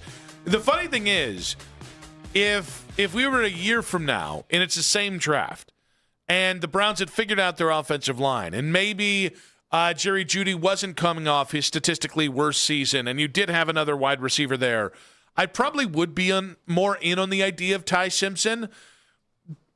But the other missing thing here, and this is where I think the Rams make sense, this is why Pittsburgh, potentially maybe if Aaron Rodgers comes back for one more year, makes sense for them. Mm-hmm. Having a veteran quarterback is the missing piece that I think McShay should have gotten to, because I do think Ty Simpson just being allowed to sit for a year, build NFL strength, and kind of just adapt to the NFL, I think he needs everything. I think he needs all of those things, quality pieces on offense, the right head coach, and somebody standing in his way for the first year or two, and I think that's the way he'll have the best chance to succeed. Yeah, I think most importantly he needs time, and the Browns just can't offer all these things up to him. That's the reality. They can't. That's why I said I think Browns fans would be pissed if at number 6 overall they do go with Ty Simpson, because we just have so many needs, and we can do this in 2027. We can find a different quarterback. Ty Simpson just doesn't fit the profile in many ways. So it's interesting. We talked about, because I'm like hearkening back to our Malik Willis conversation last week, where the price had become so inflated on Malik Willis that I think there would have been a huge segment of Browns fans that were like, this guy's the talk of the NFL. We did a great job. Let's buy those season tickets. I do wonder if that would happen with Ty between now and the draft. Like, if more people pound this drum, will there be a place where we normalize Ty Simpson to the Browns? No, so I look at it a different way. I look at it like just how with Malik Willis and the price became so exorbitant that it was like, wait a second, how did we get to $30 million? How did we get to $32 million? How did we get to $35 million? I think Browns fans would look at it like that. Like, wait, this guy was potentially, we could have him at 24. That was some of the discussions we were having. Maybe he ends up going mid-teens if everything breaks right. Now we have to pay the number 6 overall pick. I think it'd almost be looked at like Malik Willis at $35 million. Like, you're obviously overpaying because his talent isn't there. I love the line when we talked about Kyler Murray earlier today with Seth Walder, compressed value. That's where my comfort is with Ty Simpson. Again, I don't think the Browns are in a position to take this kid and bring him in. And I don't think they can trust themselves to not play him in 2026. That's the big thing. I don't trust them to trust themselves not to play him in 2026. I don't know how you can trust yourself not knowing how your offensive, even if you sign a bunch of offensive linemen, you're not really going to know whether it's a strength or not till you get about halfway through that season and the wide receiver stuff. So even in all those things, I'm not comfortable. But I do think, like Lance Zierlein had him as not in the first round in his most recent mock draft. Okay, Ty Simpson at 39, palatable. It's just a much different convo than Ty Simpson at 6. And so but man, I'll tell you, we are so early in the draft. I think you're right now. If the draft was today and they took Ty Simpson at 6, there would be a massive crash out of Browns fans. I think he's one of like 6 or 7 players, 6-7, that's going to be really interesting to see how they age and how the idea of them anywhere ages. Similar to Monroe Freeling, we were thinking he was going to be there at 24, no problem, and now after the combine, we're like, so it's 6, right? For sure, and I think that's kind of what he was trying to allude to in that clip, is the idea that if he's this slept on, maybe there is a big market for him that exists in the NFL, and in the next, 6 weeks, we're going to find out that market really is massive for him. Now, Rams, if you want him, we'll give him. You want to take give us the 13th pick in next year's first, you can get Ty Simpson. You'll love him at 6. Oh, yeah, sold immediately. Yeah, immediately. Let's do it. Let's go with John in Maple Heights. Welcome to the show. Hey, guys. How you doing? Hey, John. Doing well, buddy. What you got for us? Yeah, are we actually serious about this Ty Simpson at 6? Like, is this something that we're actually speculating on? Because I just don't understand why we would ever do something like that. I mean, it was like that's about as reputable of a draft guy as you can find that just put the Browns with Ty Simpson at 6. So yeah, I think we are. I don't think Nick and I are doing it, but I think that is the conversation. I know. I'm not saying you guys. I just don't know if they're doing it for clicks or what. But like, in what mind does it make sense for the Browns to waste their 6th overall pick on Ty Simpson when we don't even have an offensive line and our needs are still better? Like, it's the same thing year over year. We try and draft a quarterback thinking it's going to change everything and we don't address anything else. Like, it just makes no sense to me. Why would we not see what we have with Sanders? Hopefully see what we have with Watson when he's healthy and Monken's offense. I mean, if we're going to be serious about something, and I don't call me crazy, but I'm thinking like there's reports the Jets are going to get rid of Fields. I know Fields isn't good, but he's close. He's as close to Lamar Jackson as you can get when it comes to athleticism wise. Like, why not spend a little? Like, you're not going to spend a freaking arm and a leg on a guy like Justin Fields. Bring him in and see what you got if you really want to test out another quarterback in the quarterback room. I mean, Gabriel's a guy like he's done. Sanders, he has probably the most potential, I think. And then Watson, I mean, you have so much money sunk in him. Why not see what you got in him? But if you really want to try another quarterback, get somebody that's, you're like low risk, high reward type guy, or high risk or whatever it is. But I'm just saying this Ty Simpson at 6 is probably the dumbest thing the Browns could ever do. But Andrew Berry, you never know with them. He had one good draft, but who knows what they're thinking. They're always the smartest people in the room. So, John, we appreciate you, buddy. Thank you, John. Good call. He is a wild card of sorts. I think John's enthusiasm right there, or I think his mentality towards it, I think that's exactly what you would find with Browns fans if they did go Ty Simpson at 6. I will say, though, we've reached a relative low point when we're talking quarterbacks when John brings up, well, if the Jets cut Justin Fields, let's bring him in, and we didn't immediately go, no, let's not do that, because we were endorsing Kyler Murray. You know where my mind went? I was like, oh, maybe we should be spending more time talking about Justin Fields. Like, maybe, why aren't we talking more about Justin Fields? Listen, it's his 4th team in 4 years, but Monk and the Maximizer, come on now. At some point, he's got to maximize. All right, let's go with Matt. Welcome to the show, Matt. You got about 45 seconds. What you got for us? Hey, guys, so it's the Combine week, so you know what that means. Random QBX shoots up the chart, and every draft analyst is like, ooh, you guys got to get him, And that clashes with the typical Browns fan mantra of, oh, this guy won't work here, that we've seen how many times now where, they pass up on this guy, and they end up dominating somewhere else. It's like, I just wish that Browns fans and the Browns front office would just get out of their own way. Like, they're like, I hate to use the living in their fears argument, but like, this isn't a good QB class. Like, I'm sorry, but Nussmeier on paper has the best potential, I feel like outside of Mendoza, but Nussmeier couldn't cut, and he was banged up, and maybe you take a second or third rounder on him, but I think the Browns just always do this. They try knocking a square peg into a round hole, and they get shocked when the next year they're like 1 or 2 picks away from the top pick. QB. Matt, we got a boogie, buddy. We appreciate you. Matt's a little all over the place there. I wanted to see where he was going with that cut analogy. Yeah, I was kind of the same. I think he did too. The only thing I would say is not all living in your fears are equal. It's not living in your fears if you look at this and everyone thinks Ty Simpson needs a year to sit and the perfect situation around him and the right head plus, coach. By the way, years being generous. And looking at the Browns and saying, you don't have an offensive line, you don't have a number one wide receiver right now. We're still not sure what you have in Todd Monken, and if he's here this next year, who's to keep him on the bench? Because you can say Deshaun Watson or Shedeur Sanders now. That might change by the time you get to August. Chris Fedor walks us through the Cavs' injuries and when we might expect the Cavs to be healthy. That's in 5 minutes on 92.3 The Fan. This is an Odyssey.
trades and breakdowns from this offseason and where this team could be headed between free agency and the NFL draft. Headline Sports News every 20 minutes right here on 92.3 The Fan. From the University Hospital Sports Desk, I'm Cam Manna.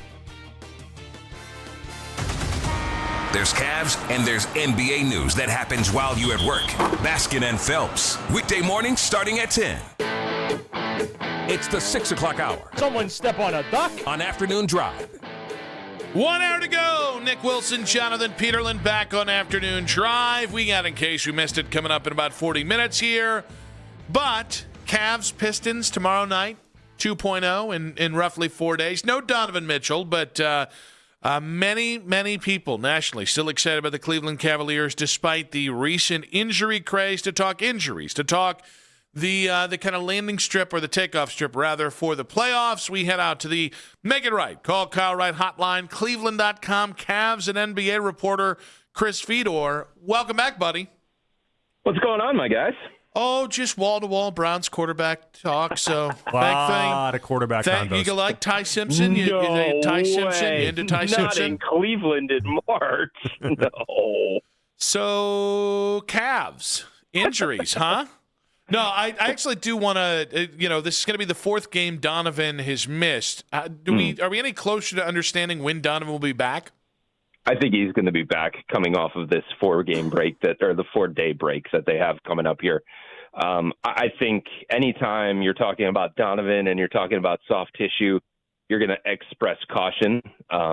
You understand the history that he's had with groin injuries. You understand the time of year that it is. You understand the load that he had to take on for this team at the beginning of the season. So they're getting this 4-day break in the schedule, which is really, really important for them. And I think they're trying to capitalize on that as much as possible. And I would be surprised if he's not back immediately after that for the Boston game. Chris, you wrote at length today about James Harden and his injury. Can you tell us what you know and the extent of it and how much pain he's actually in?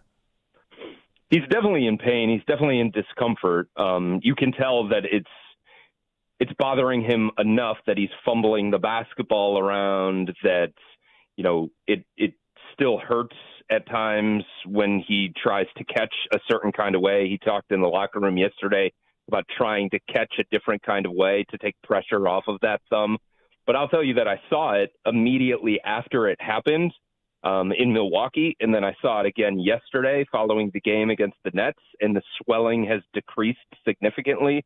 The bruising is down as well. It's not as black as it was, but you can tell that there still is something there. He's going to continue to play with a wrap.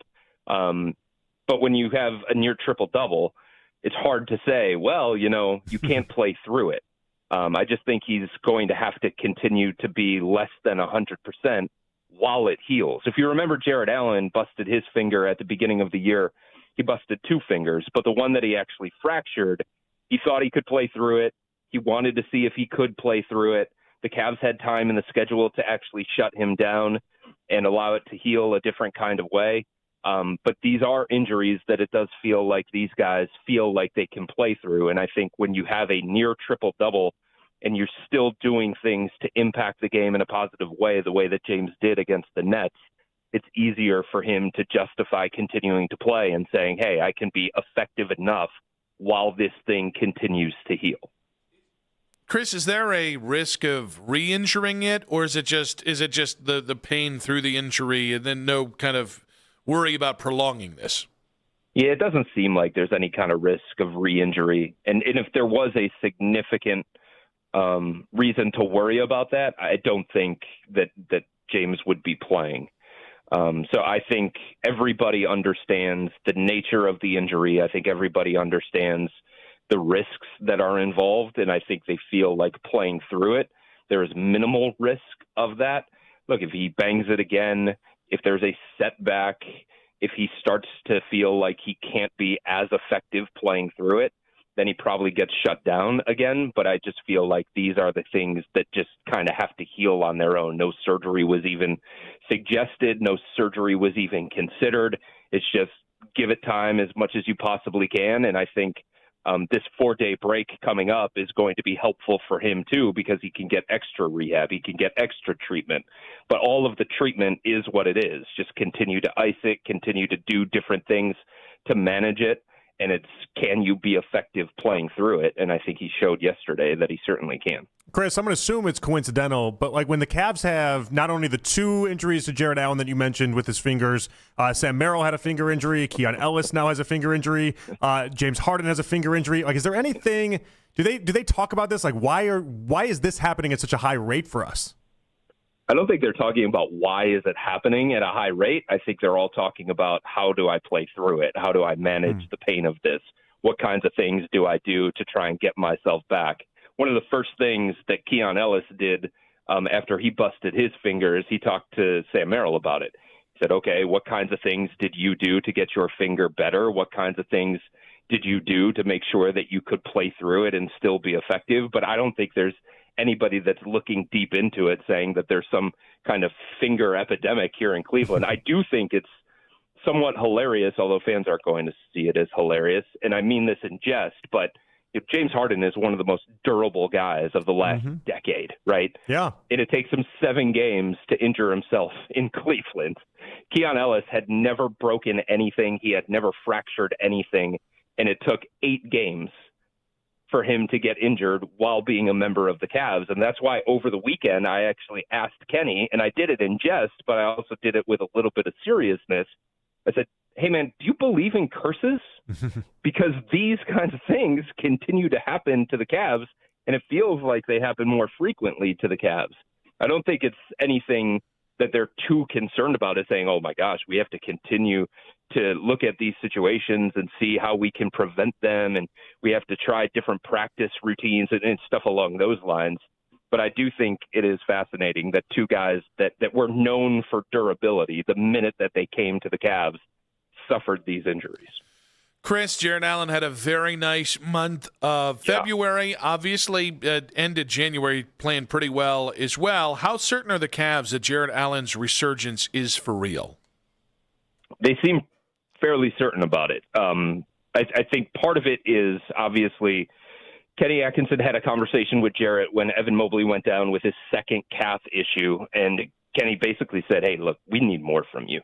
If somebody's going to step up and anchor the paint, it's got to be you. If somebody's going to step up and provide that interior scoring from somebody that's not part of our backcourt, it's got to be you. So the challenge from Kenny Atkinson certainly helped it. Jarrett being further removed from both finger injuries, that certainly helped it.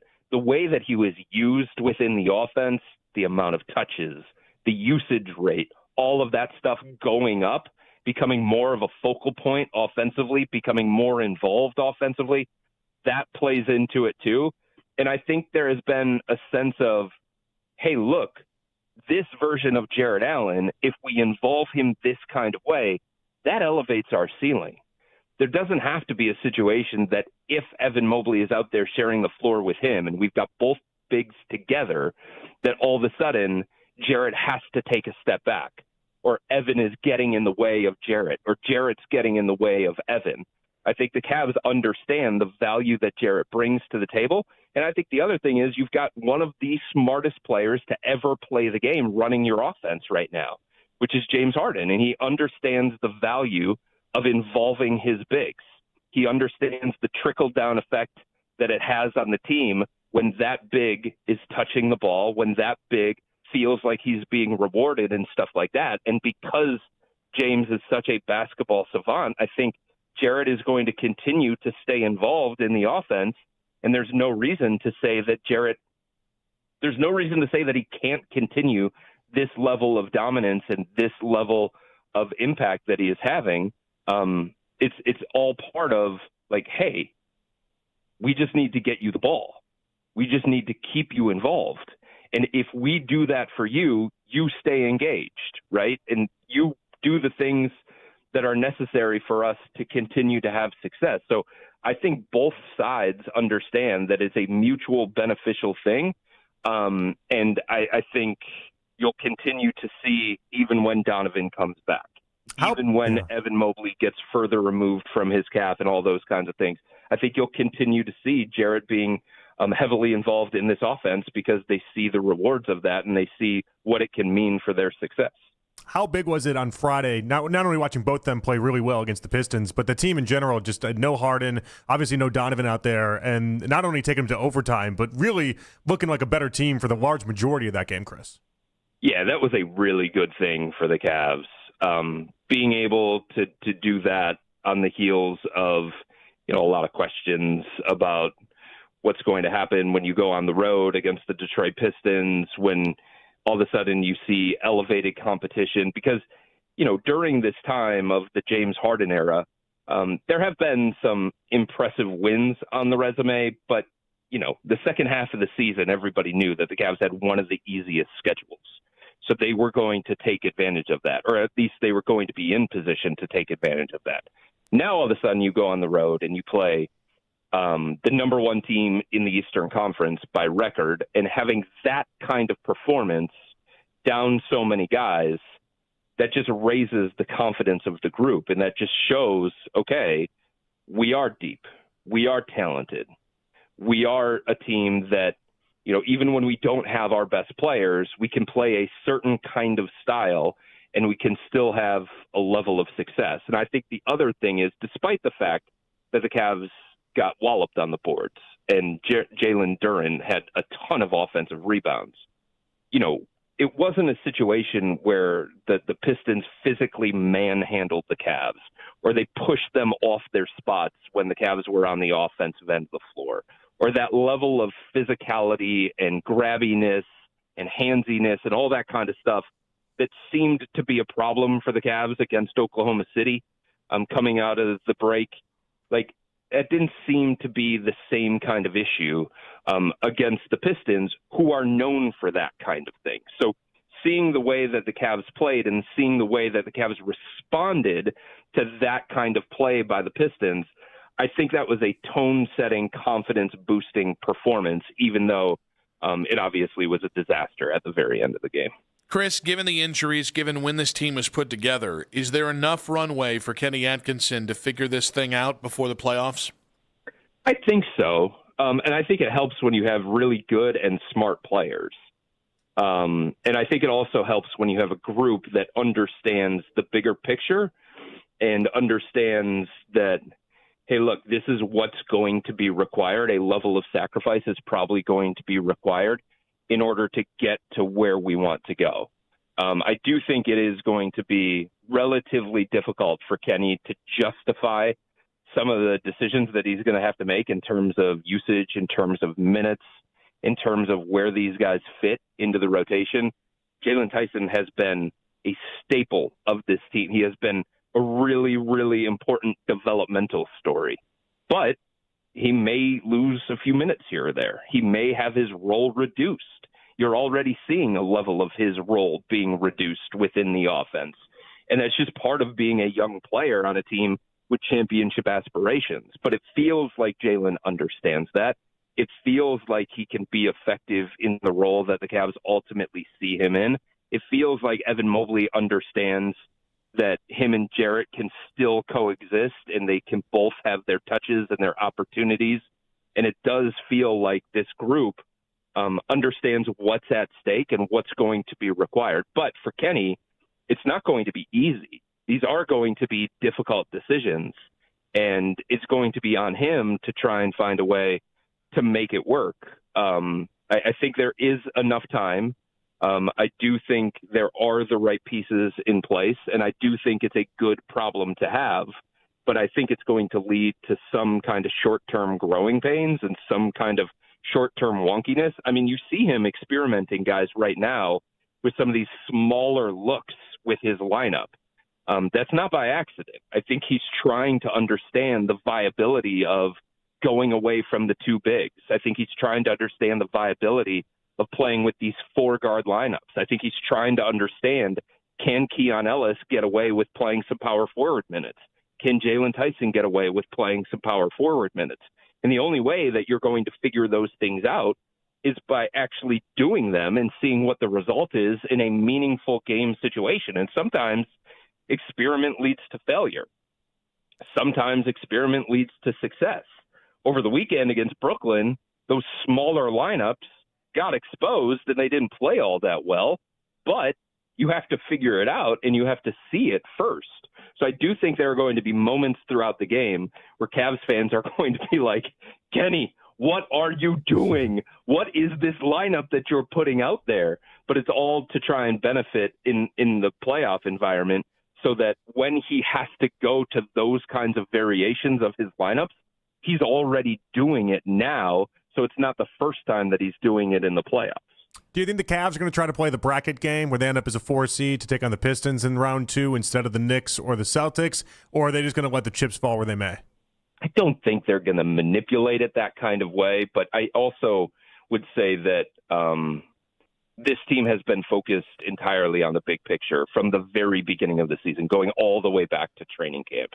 And they've never really looked at seeding. From their standpoint, the most important thing has already happened for them, which is get into the top 4. That's what they said weeks ago. They wanted to get out of the play-in situation that they were stuck in for a while. And they've never said, let's get to number 1 in the Eastern Conference or let's get to number 2 in the Eastern Conference. And they aren't behaving like a team that wants those kinds of things. But they behaved like a team that wanted out of the play-in tournament. And they behaved like a team that wanted into the top 4 of the Eastern Conference for a variety of reasons. And now they're already there. So I don't think they're going to chase wins. I don't think they're going to chase seeding at the expense of the bigger picture, at the expense of running Donovan Mitchell into the ground late in the season or James Harden minute increase or anything along those lines. And I also don't think they're going to manipulate the standings that kind of way. But if we're all being truthful, every single one of us, who doesn't want Detroit in the second round? Yeah, we all want Detroit. You know what I'm saying? Yeah, like, of course. Look around the league and talk to people around the league, and they see the bracket, and they're like, who's more daunting, Boston, New York, or Detroit? It is nothing against Detroit and what they've already accomplished throughout the course of this season, but the playoffs are completely different, and everybody understands that. And I think people around the league are looking at Detroit, and they're saying, great regular season. You deserve a lot of credit for this. You are a good team. You have a certain style and identity that is translatable to the playoffs, but you also have some flaws, more flaws than Boston, more flaws than the Knicks, that can be exposed in a 7-game series. And the Cavs see that. Of course they do. If we can see that and the general fan can see that, the Cavs, they can see it too. So I don't think they're going to manipulate it.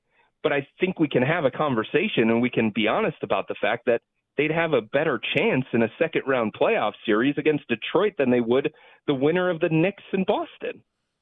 Chris, great stuff, buddy. Appreciate you, and we'll catch up as we get closer and closer to the NBA playoffs. Sounds good, guys. Enjoy that quarterback conversation. Ty Simpson at 6, yes or no? No. What? I can't tell if you're saying no to the conversation or Ty Simpson. I think no to Ty Simpson. Just no in general? No to everything involved with that. You miss it. Don't lie. Chris Fedor there, Cleveland.com. NBA reporter on the Make It Right Call, Kyle Ryan Hotline. We'll react to what he had to say about your Cavaliers in 5 minutes on 92.3 The Fan.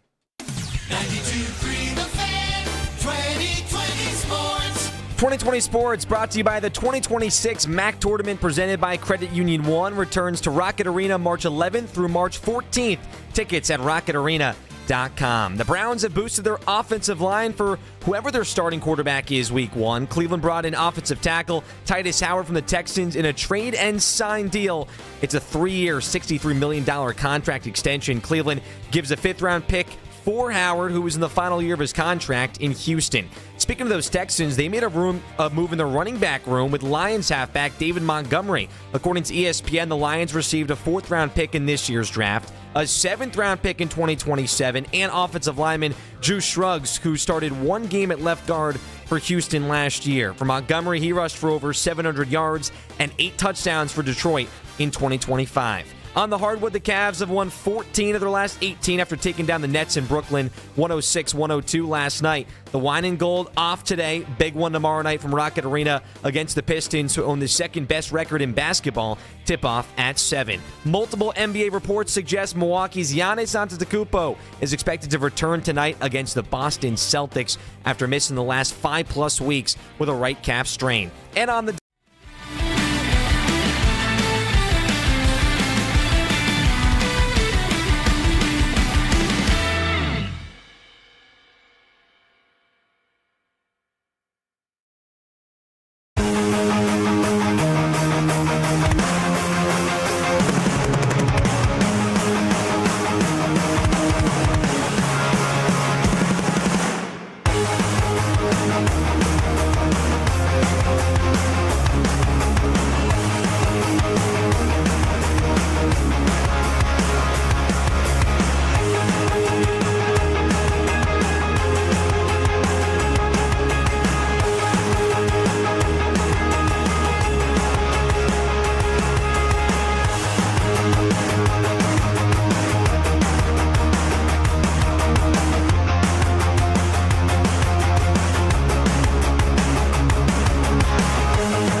Call 1-800-GRANGER, click Grainger.com, or just stop by. Grainger, for the ones who get it done.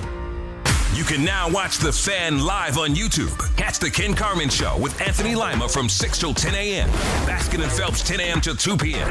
And Afternoon Drive with Nick Wilson and Jonathan Peterlin from 2 to 7 p.m. Each and every weekday. It's free. Subscribe to 92.3 The Fan on YouTube. He's definitely in pain. He's definitely in discomfort. You can tell that it's bothering him enough that he's fumbling the basketball around, that, it still hurts at times when he tries to catch a certain kind of way. He talked in the locker room yesterday about trying to catch a different kind of way to take pressure off of that thumb. But I'll tell you that I saw it immediately after it happened in Milwaukee, and then I saw it again yesterday following the game against the Nets, and the swelling has decreased significantly. The bruising is down as well. It's not as black as it was, but you can tell that there still is something there. He's going to continue to play with a wrap. I just think he's going to have to continue to be less than 100% while it heals. Chris Fedor, Cleveland.com, Cavs and NBA reporter, talking about James Harden's thumb. He did play in his first game over the weekend against Brooklyn, 5 for 9 from the field. I think he went 4 from 7 from 3, 22 points. But, I still have no 22, idea. 9, and 8. What'd you say? I said 22, 9, and 8. Let's not shortchange the man. I didn't mean to short him any rebounds or assists there. But it's interesting. I still have no idea how to feel about this damn thumb until one day James Harden goes, my thumb's fine. Yeah, basically. And I don't know that we're going to get to that spot either. I like him announcing it for everyone. But you got to do it by almost flicking an imaginary lighter. Does he have to win a thumb war against Donovan Mitchell in order to have this happen? Not until the playoffs, right? James Harden re-injures his thumb. How did it happen? Well, they thought he was good, had a thumb war with Donovan Mitchell, lost that, and then there goes the season. I also think this has got to be one of the most, what I would say, interesting things you can do as a beat reporters every day. Just go over and look at the thumb before they wrap it. Yeah, that is odd. It's like, Sweat, I want to look at, I always think he's a doctor. I want to dissect and feel, I want to see the swelling. So then a few days later, when I see you in Brooklyn, I can look at it and be like, not as bad. Yeah. That swelling, it really went down.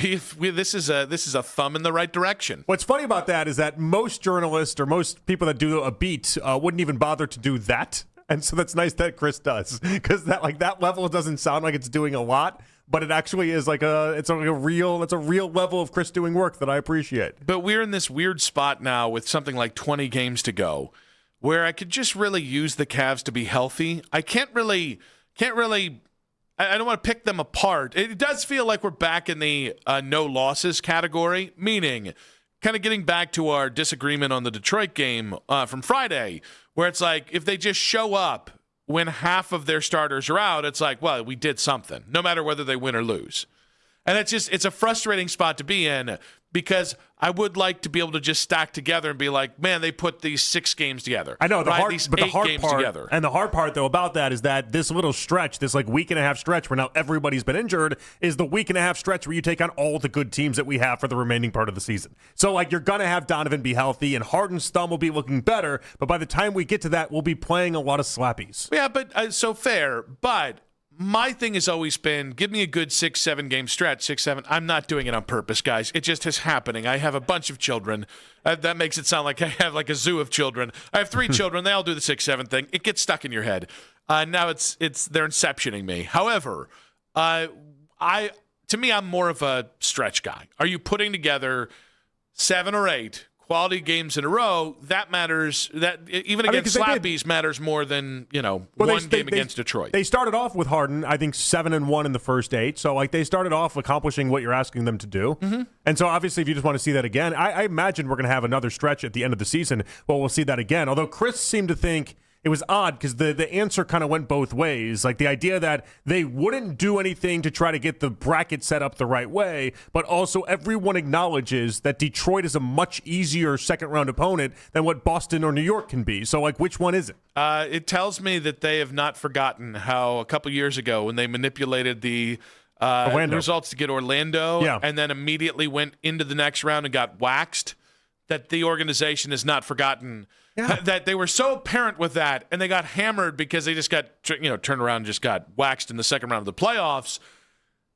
they could be doing all the manipulating you want. They're not going to tell you right now. But they do think about. Here's where I think the Cavs at least have an understanding that should be obvious to everyone, but sometimes people just miss. Like, they know the postseason is all that people care about when it comes to results. Mm-hmm. Like, they know that. Like, every move they've made has been based off of that, and so there's an appreciation that they would try to actually manipulate the bracket to get what they want. It just feels like every time they do it, it doesn't work out in their favor. I'll be fascinated to find out. I really will. Are you just going to try to avoid Boston at all costs?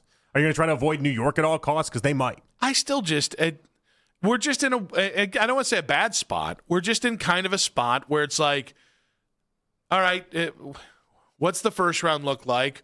What do the last 10 to 15 games of the season look like?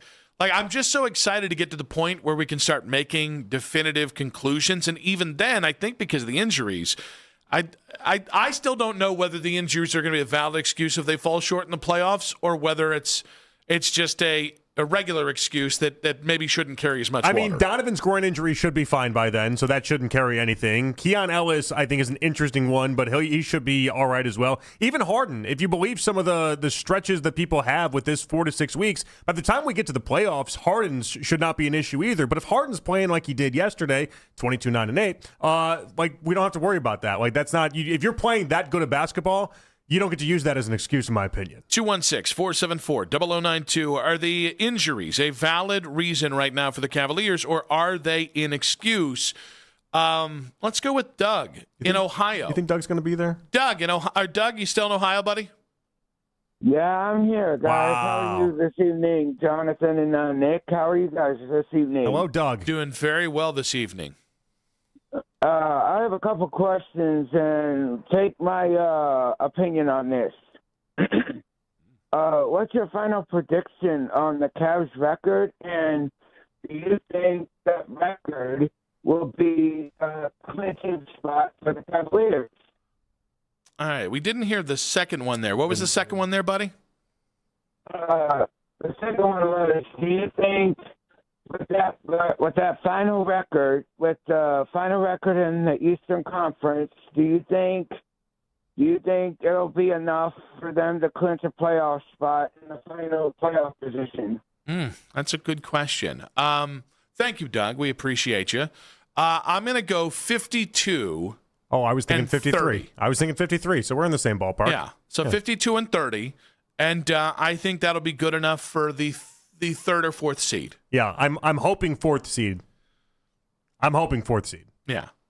But definitely not the last playoff spot, which would theoretically be the sixth spot. Well, just, Doug, the second, we got to answer Doug waited a while. Yeah, Doug waited a while. Yeah. That's why I wasn't sure if he was going to be there or not. Yeah.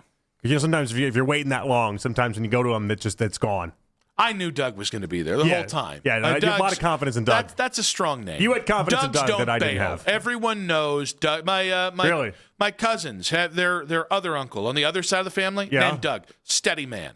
Very steady man, this Doug. What do you think about the cartoon named Doug? The idea that they named a cartoon for children Doug. Doug feels like an older man name, not necessarily one for like a cartoon. There was a whole genre of cartoons for kids/teenagers in the 90s that did nothing for me. Doug was one. Oh, I like Doug. Daria was another one. Daria. That was just Daria. I don't even know that one. It was like a jaded teenager, almost like if Thelma from Scooby-Doo was born like 20 years later. Were you out on like Hey Arnold as well? Yeah. Because Hey Arnold and Doug were kind of synonymous with each other because they kind of went back-to-back in that lineup that Nick was putting out at that time. Yeah, and then, the I like Hey Arnold. I thought the name Doug Funny as the character name was a little hack, even as a 9-year-old. Yeah? Yeah. More like Doug Sad, if you ask me.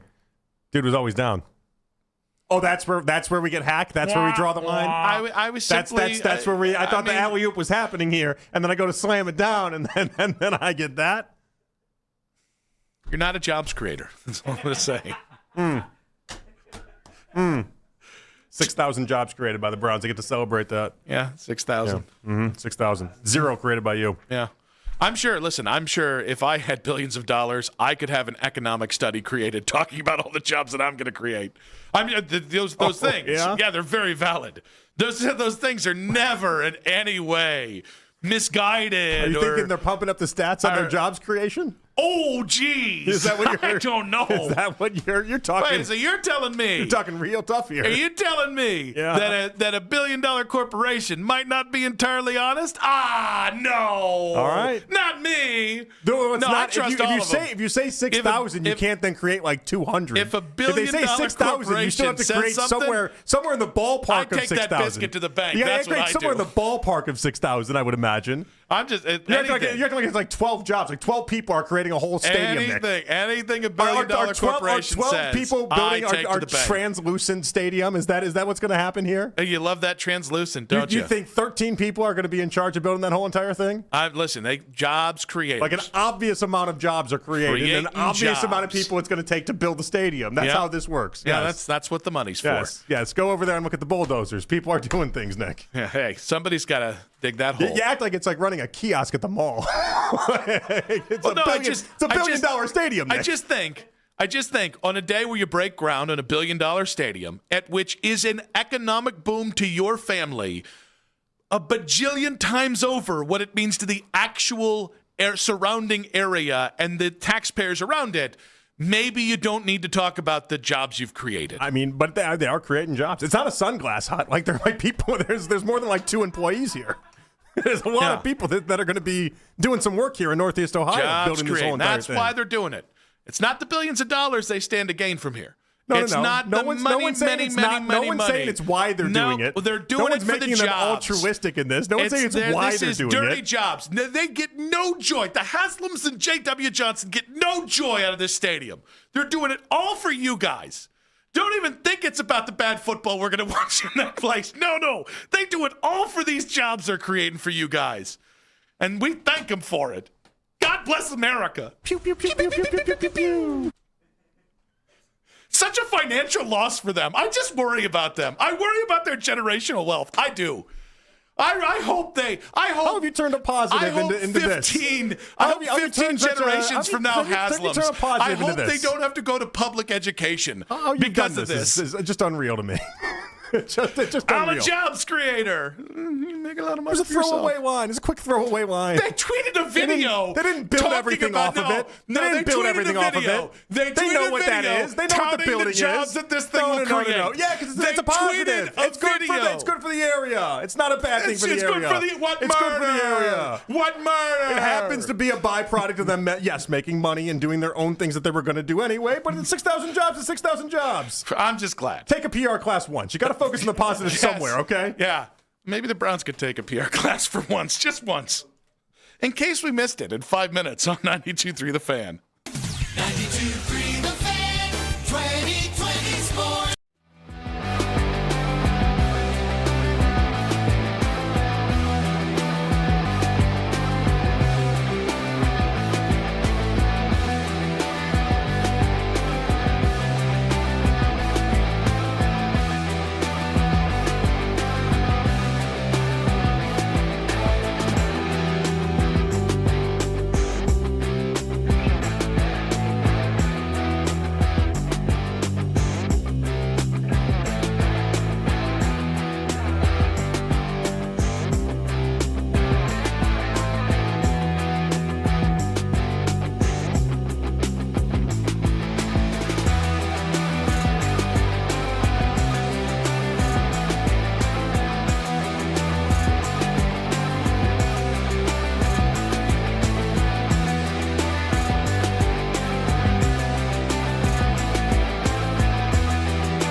of living continues to skyrocket. To check what debt reduction you may qualify for, call 800-747-7676. 800-747-7676. Again, that's 800-747-7676. Catch the latest Browns news all offseason long. Stream us on the Odyssey app and on your smart speaker by telling Alexa to play 92.3 The Fan.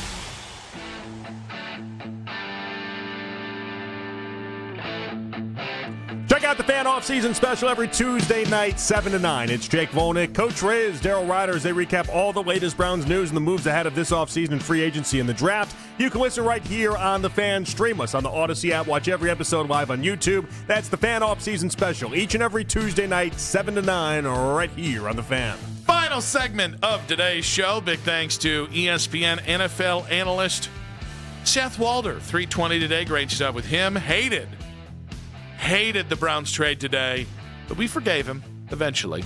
Gave it a D-. Gave it a D-. And gave the David Montgomery trade, which for a 29-year-old running back makes a hell of a lot less sense, a D.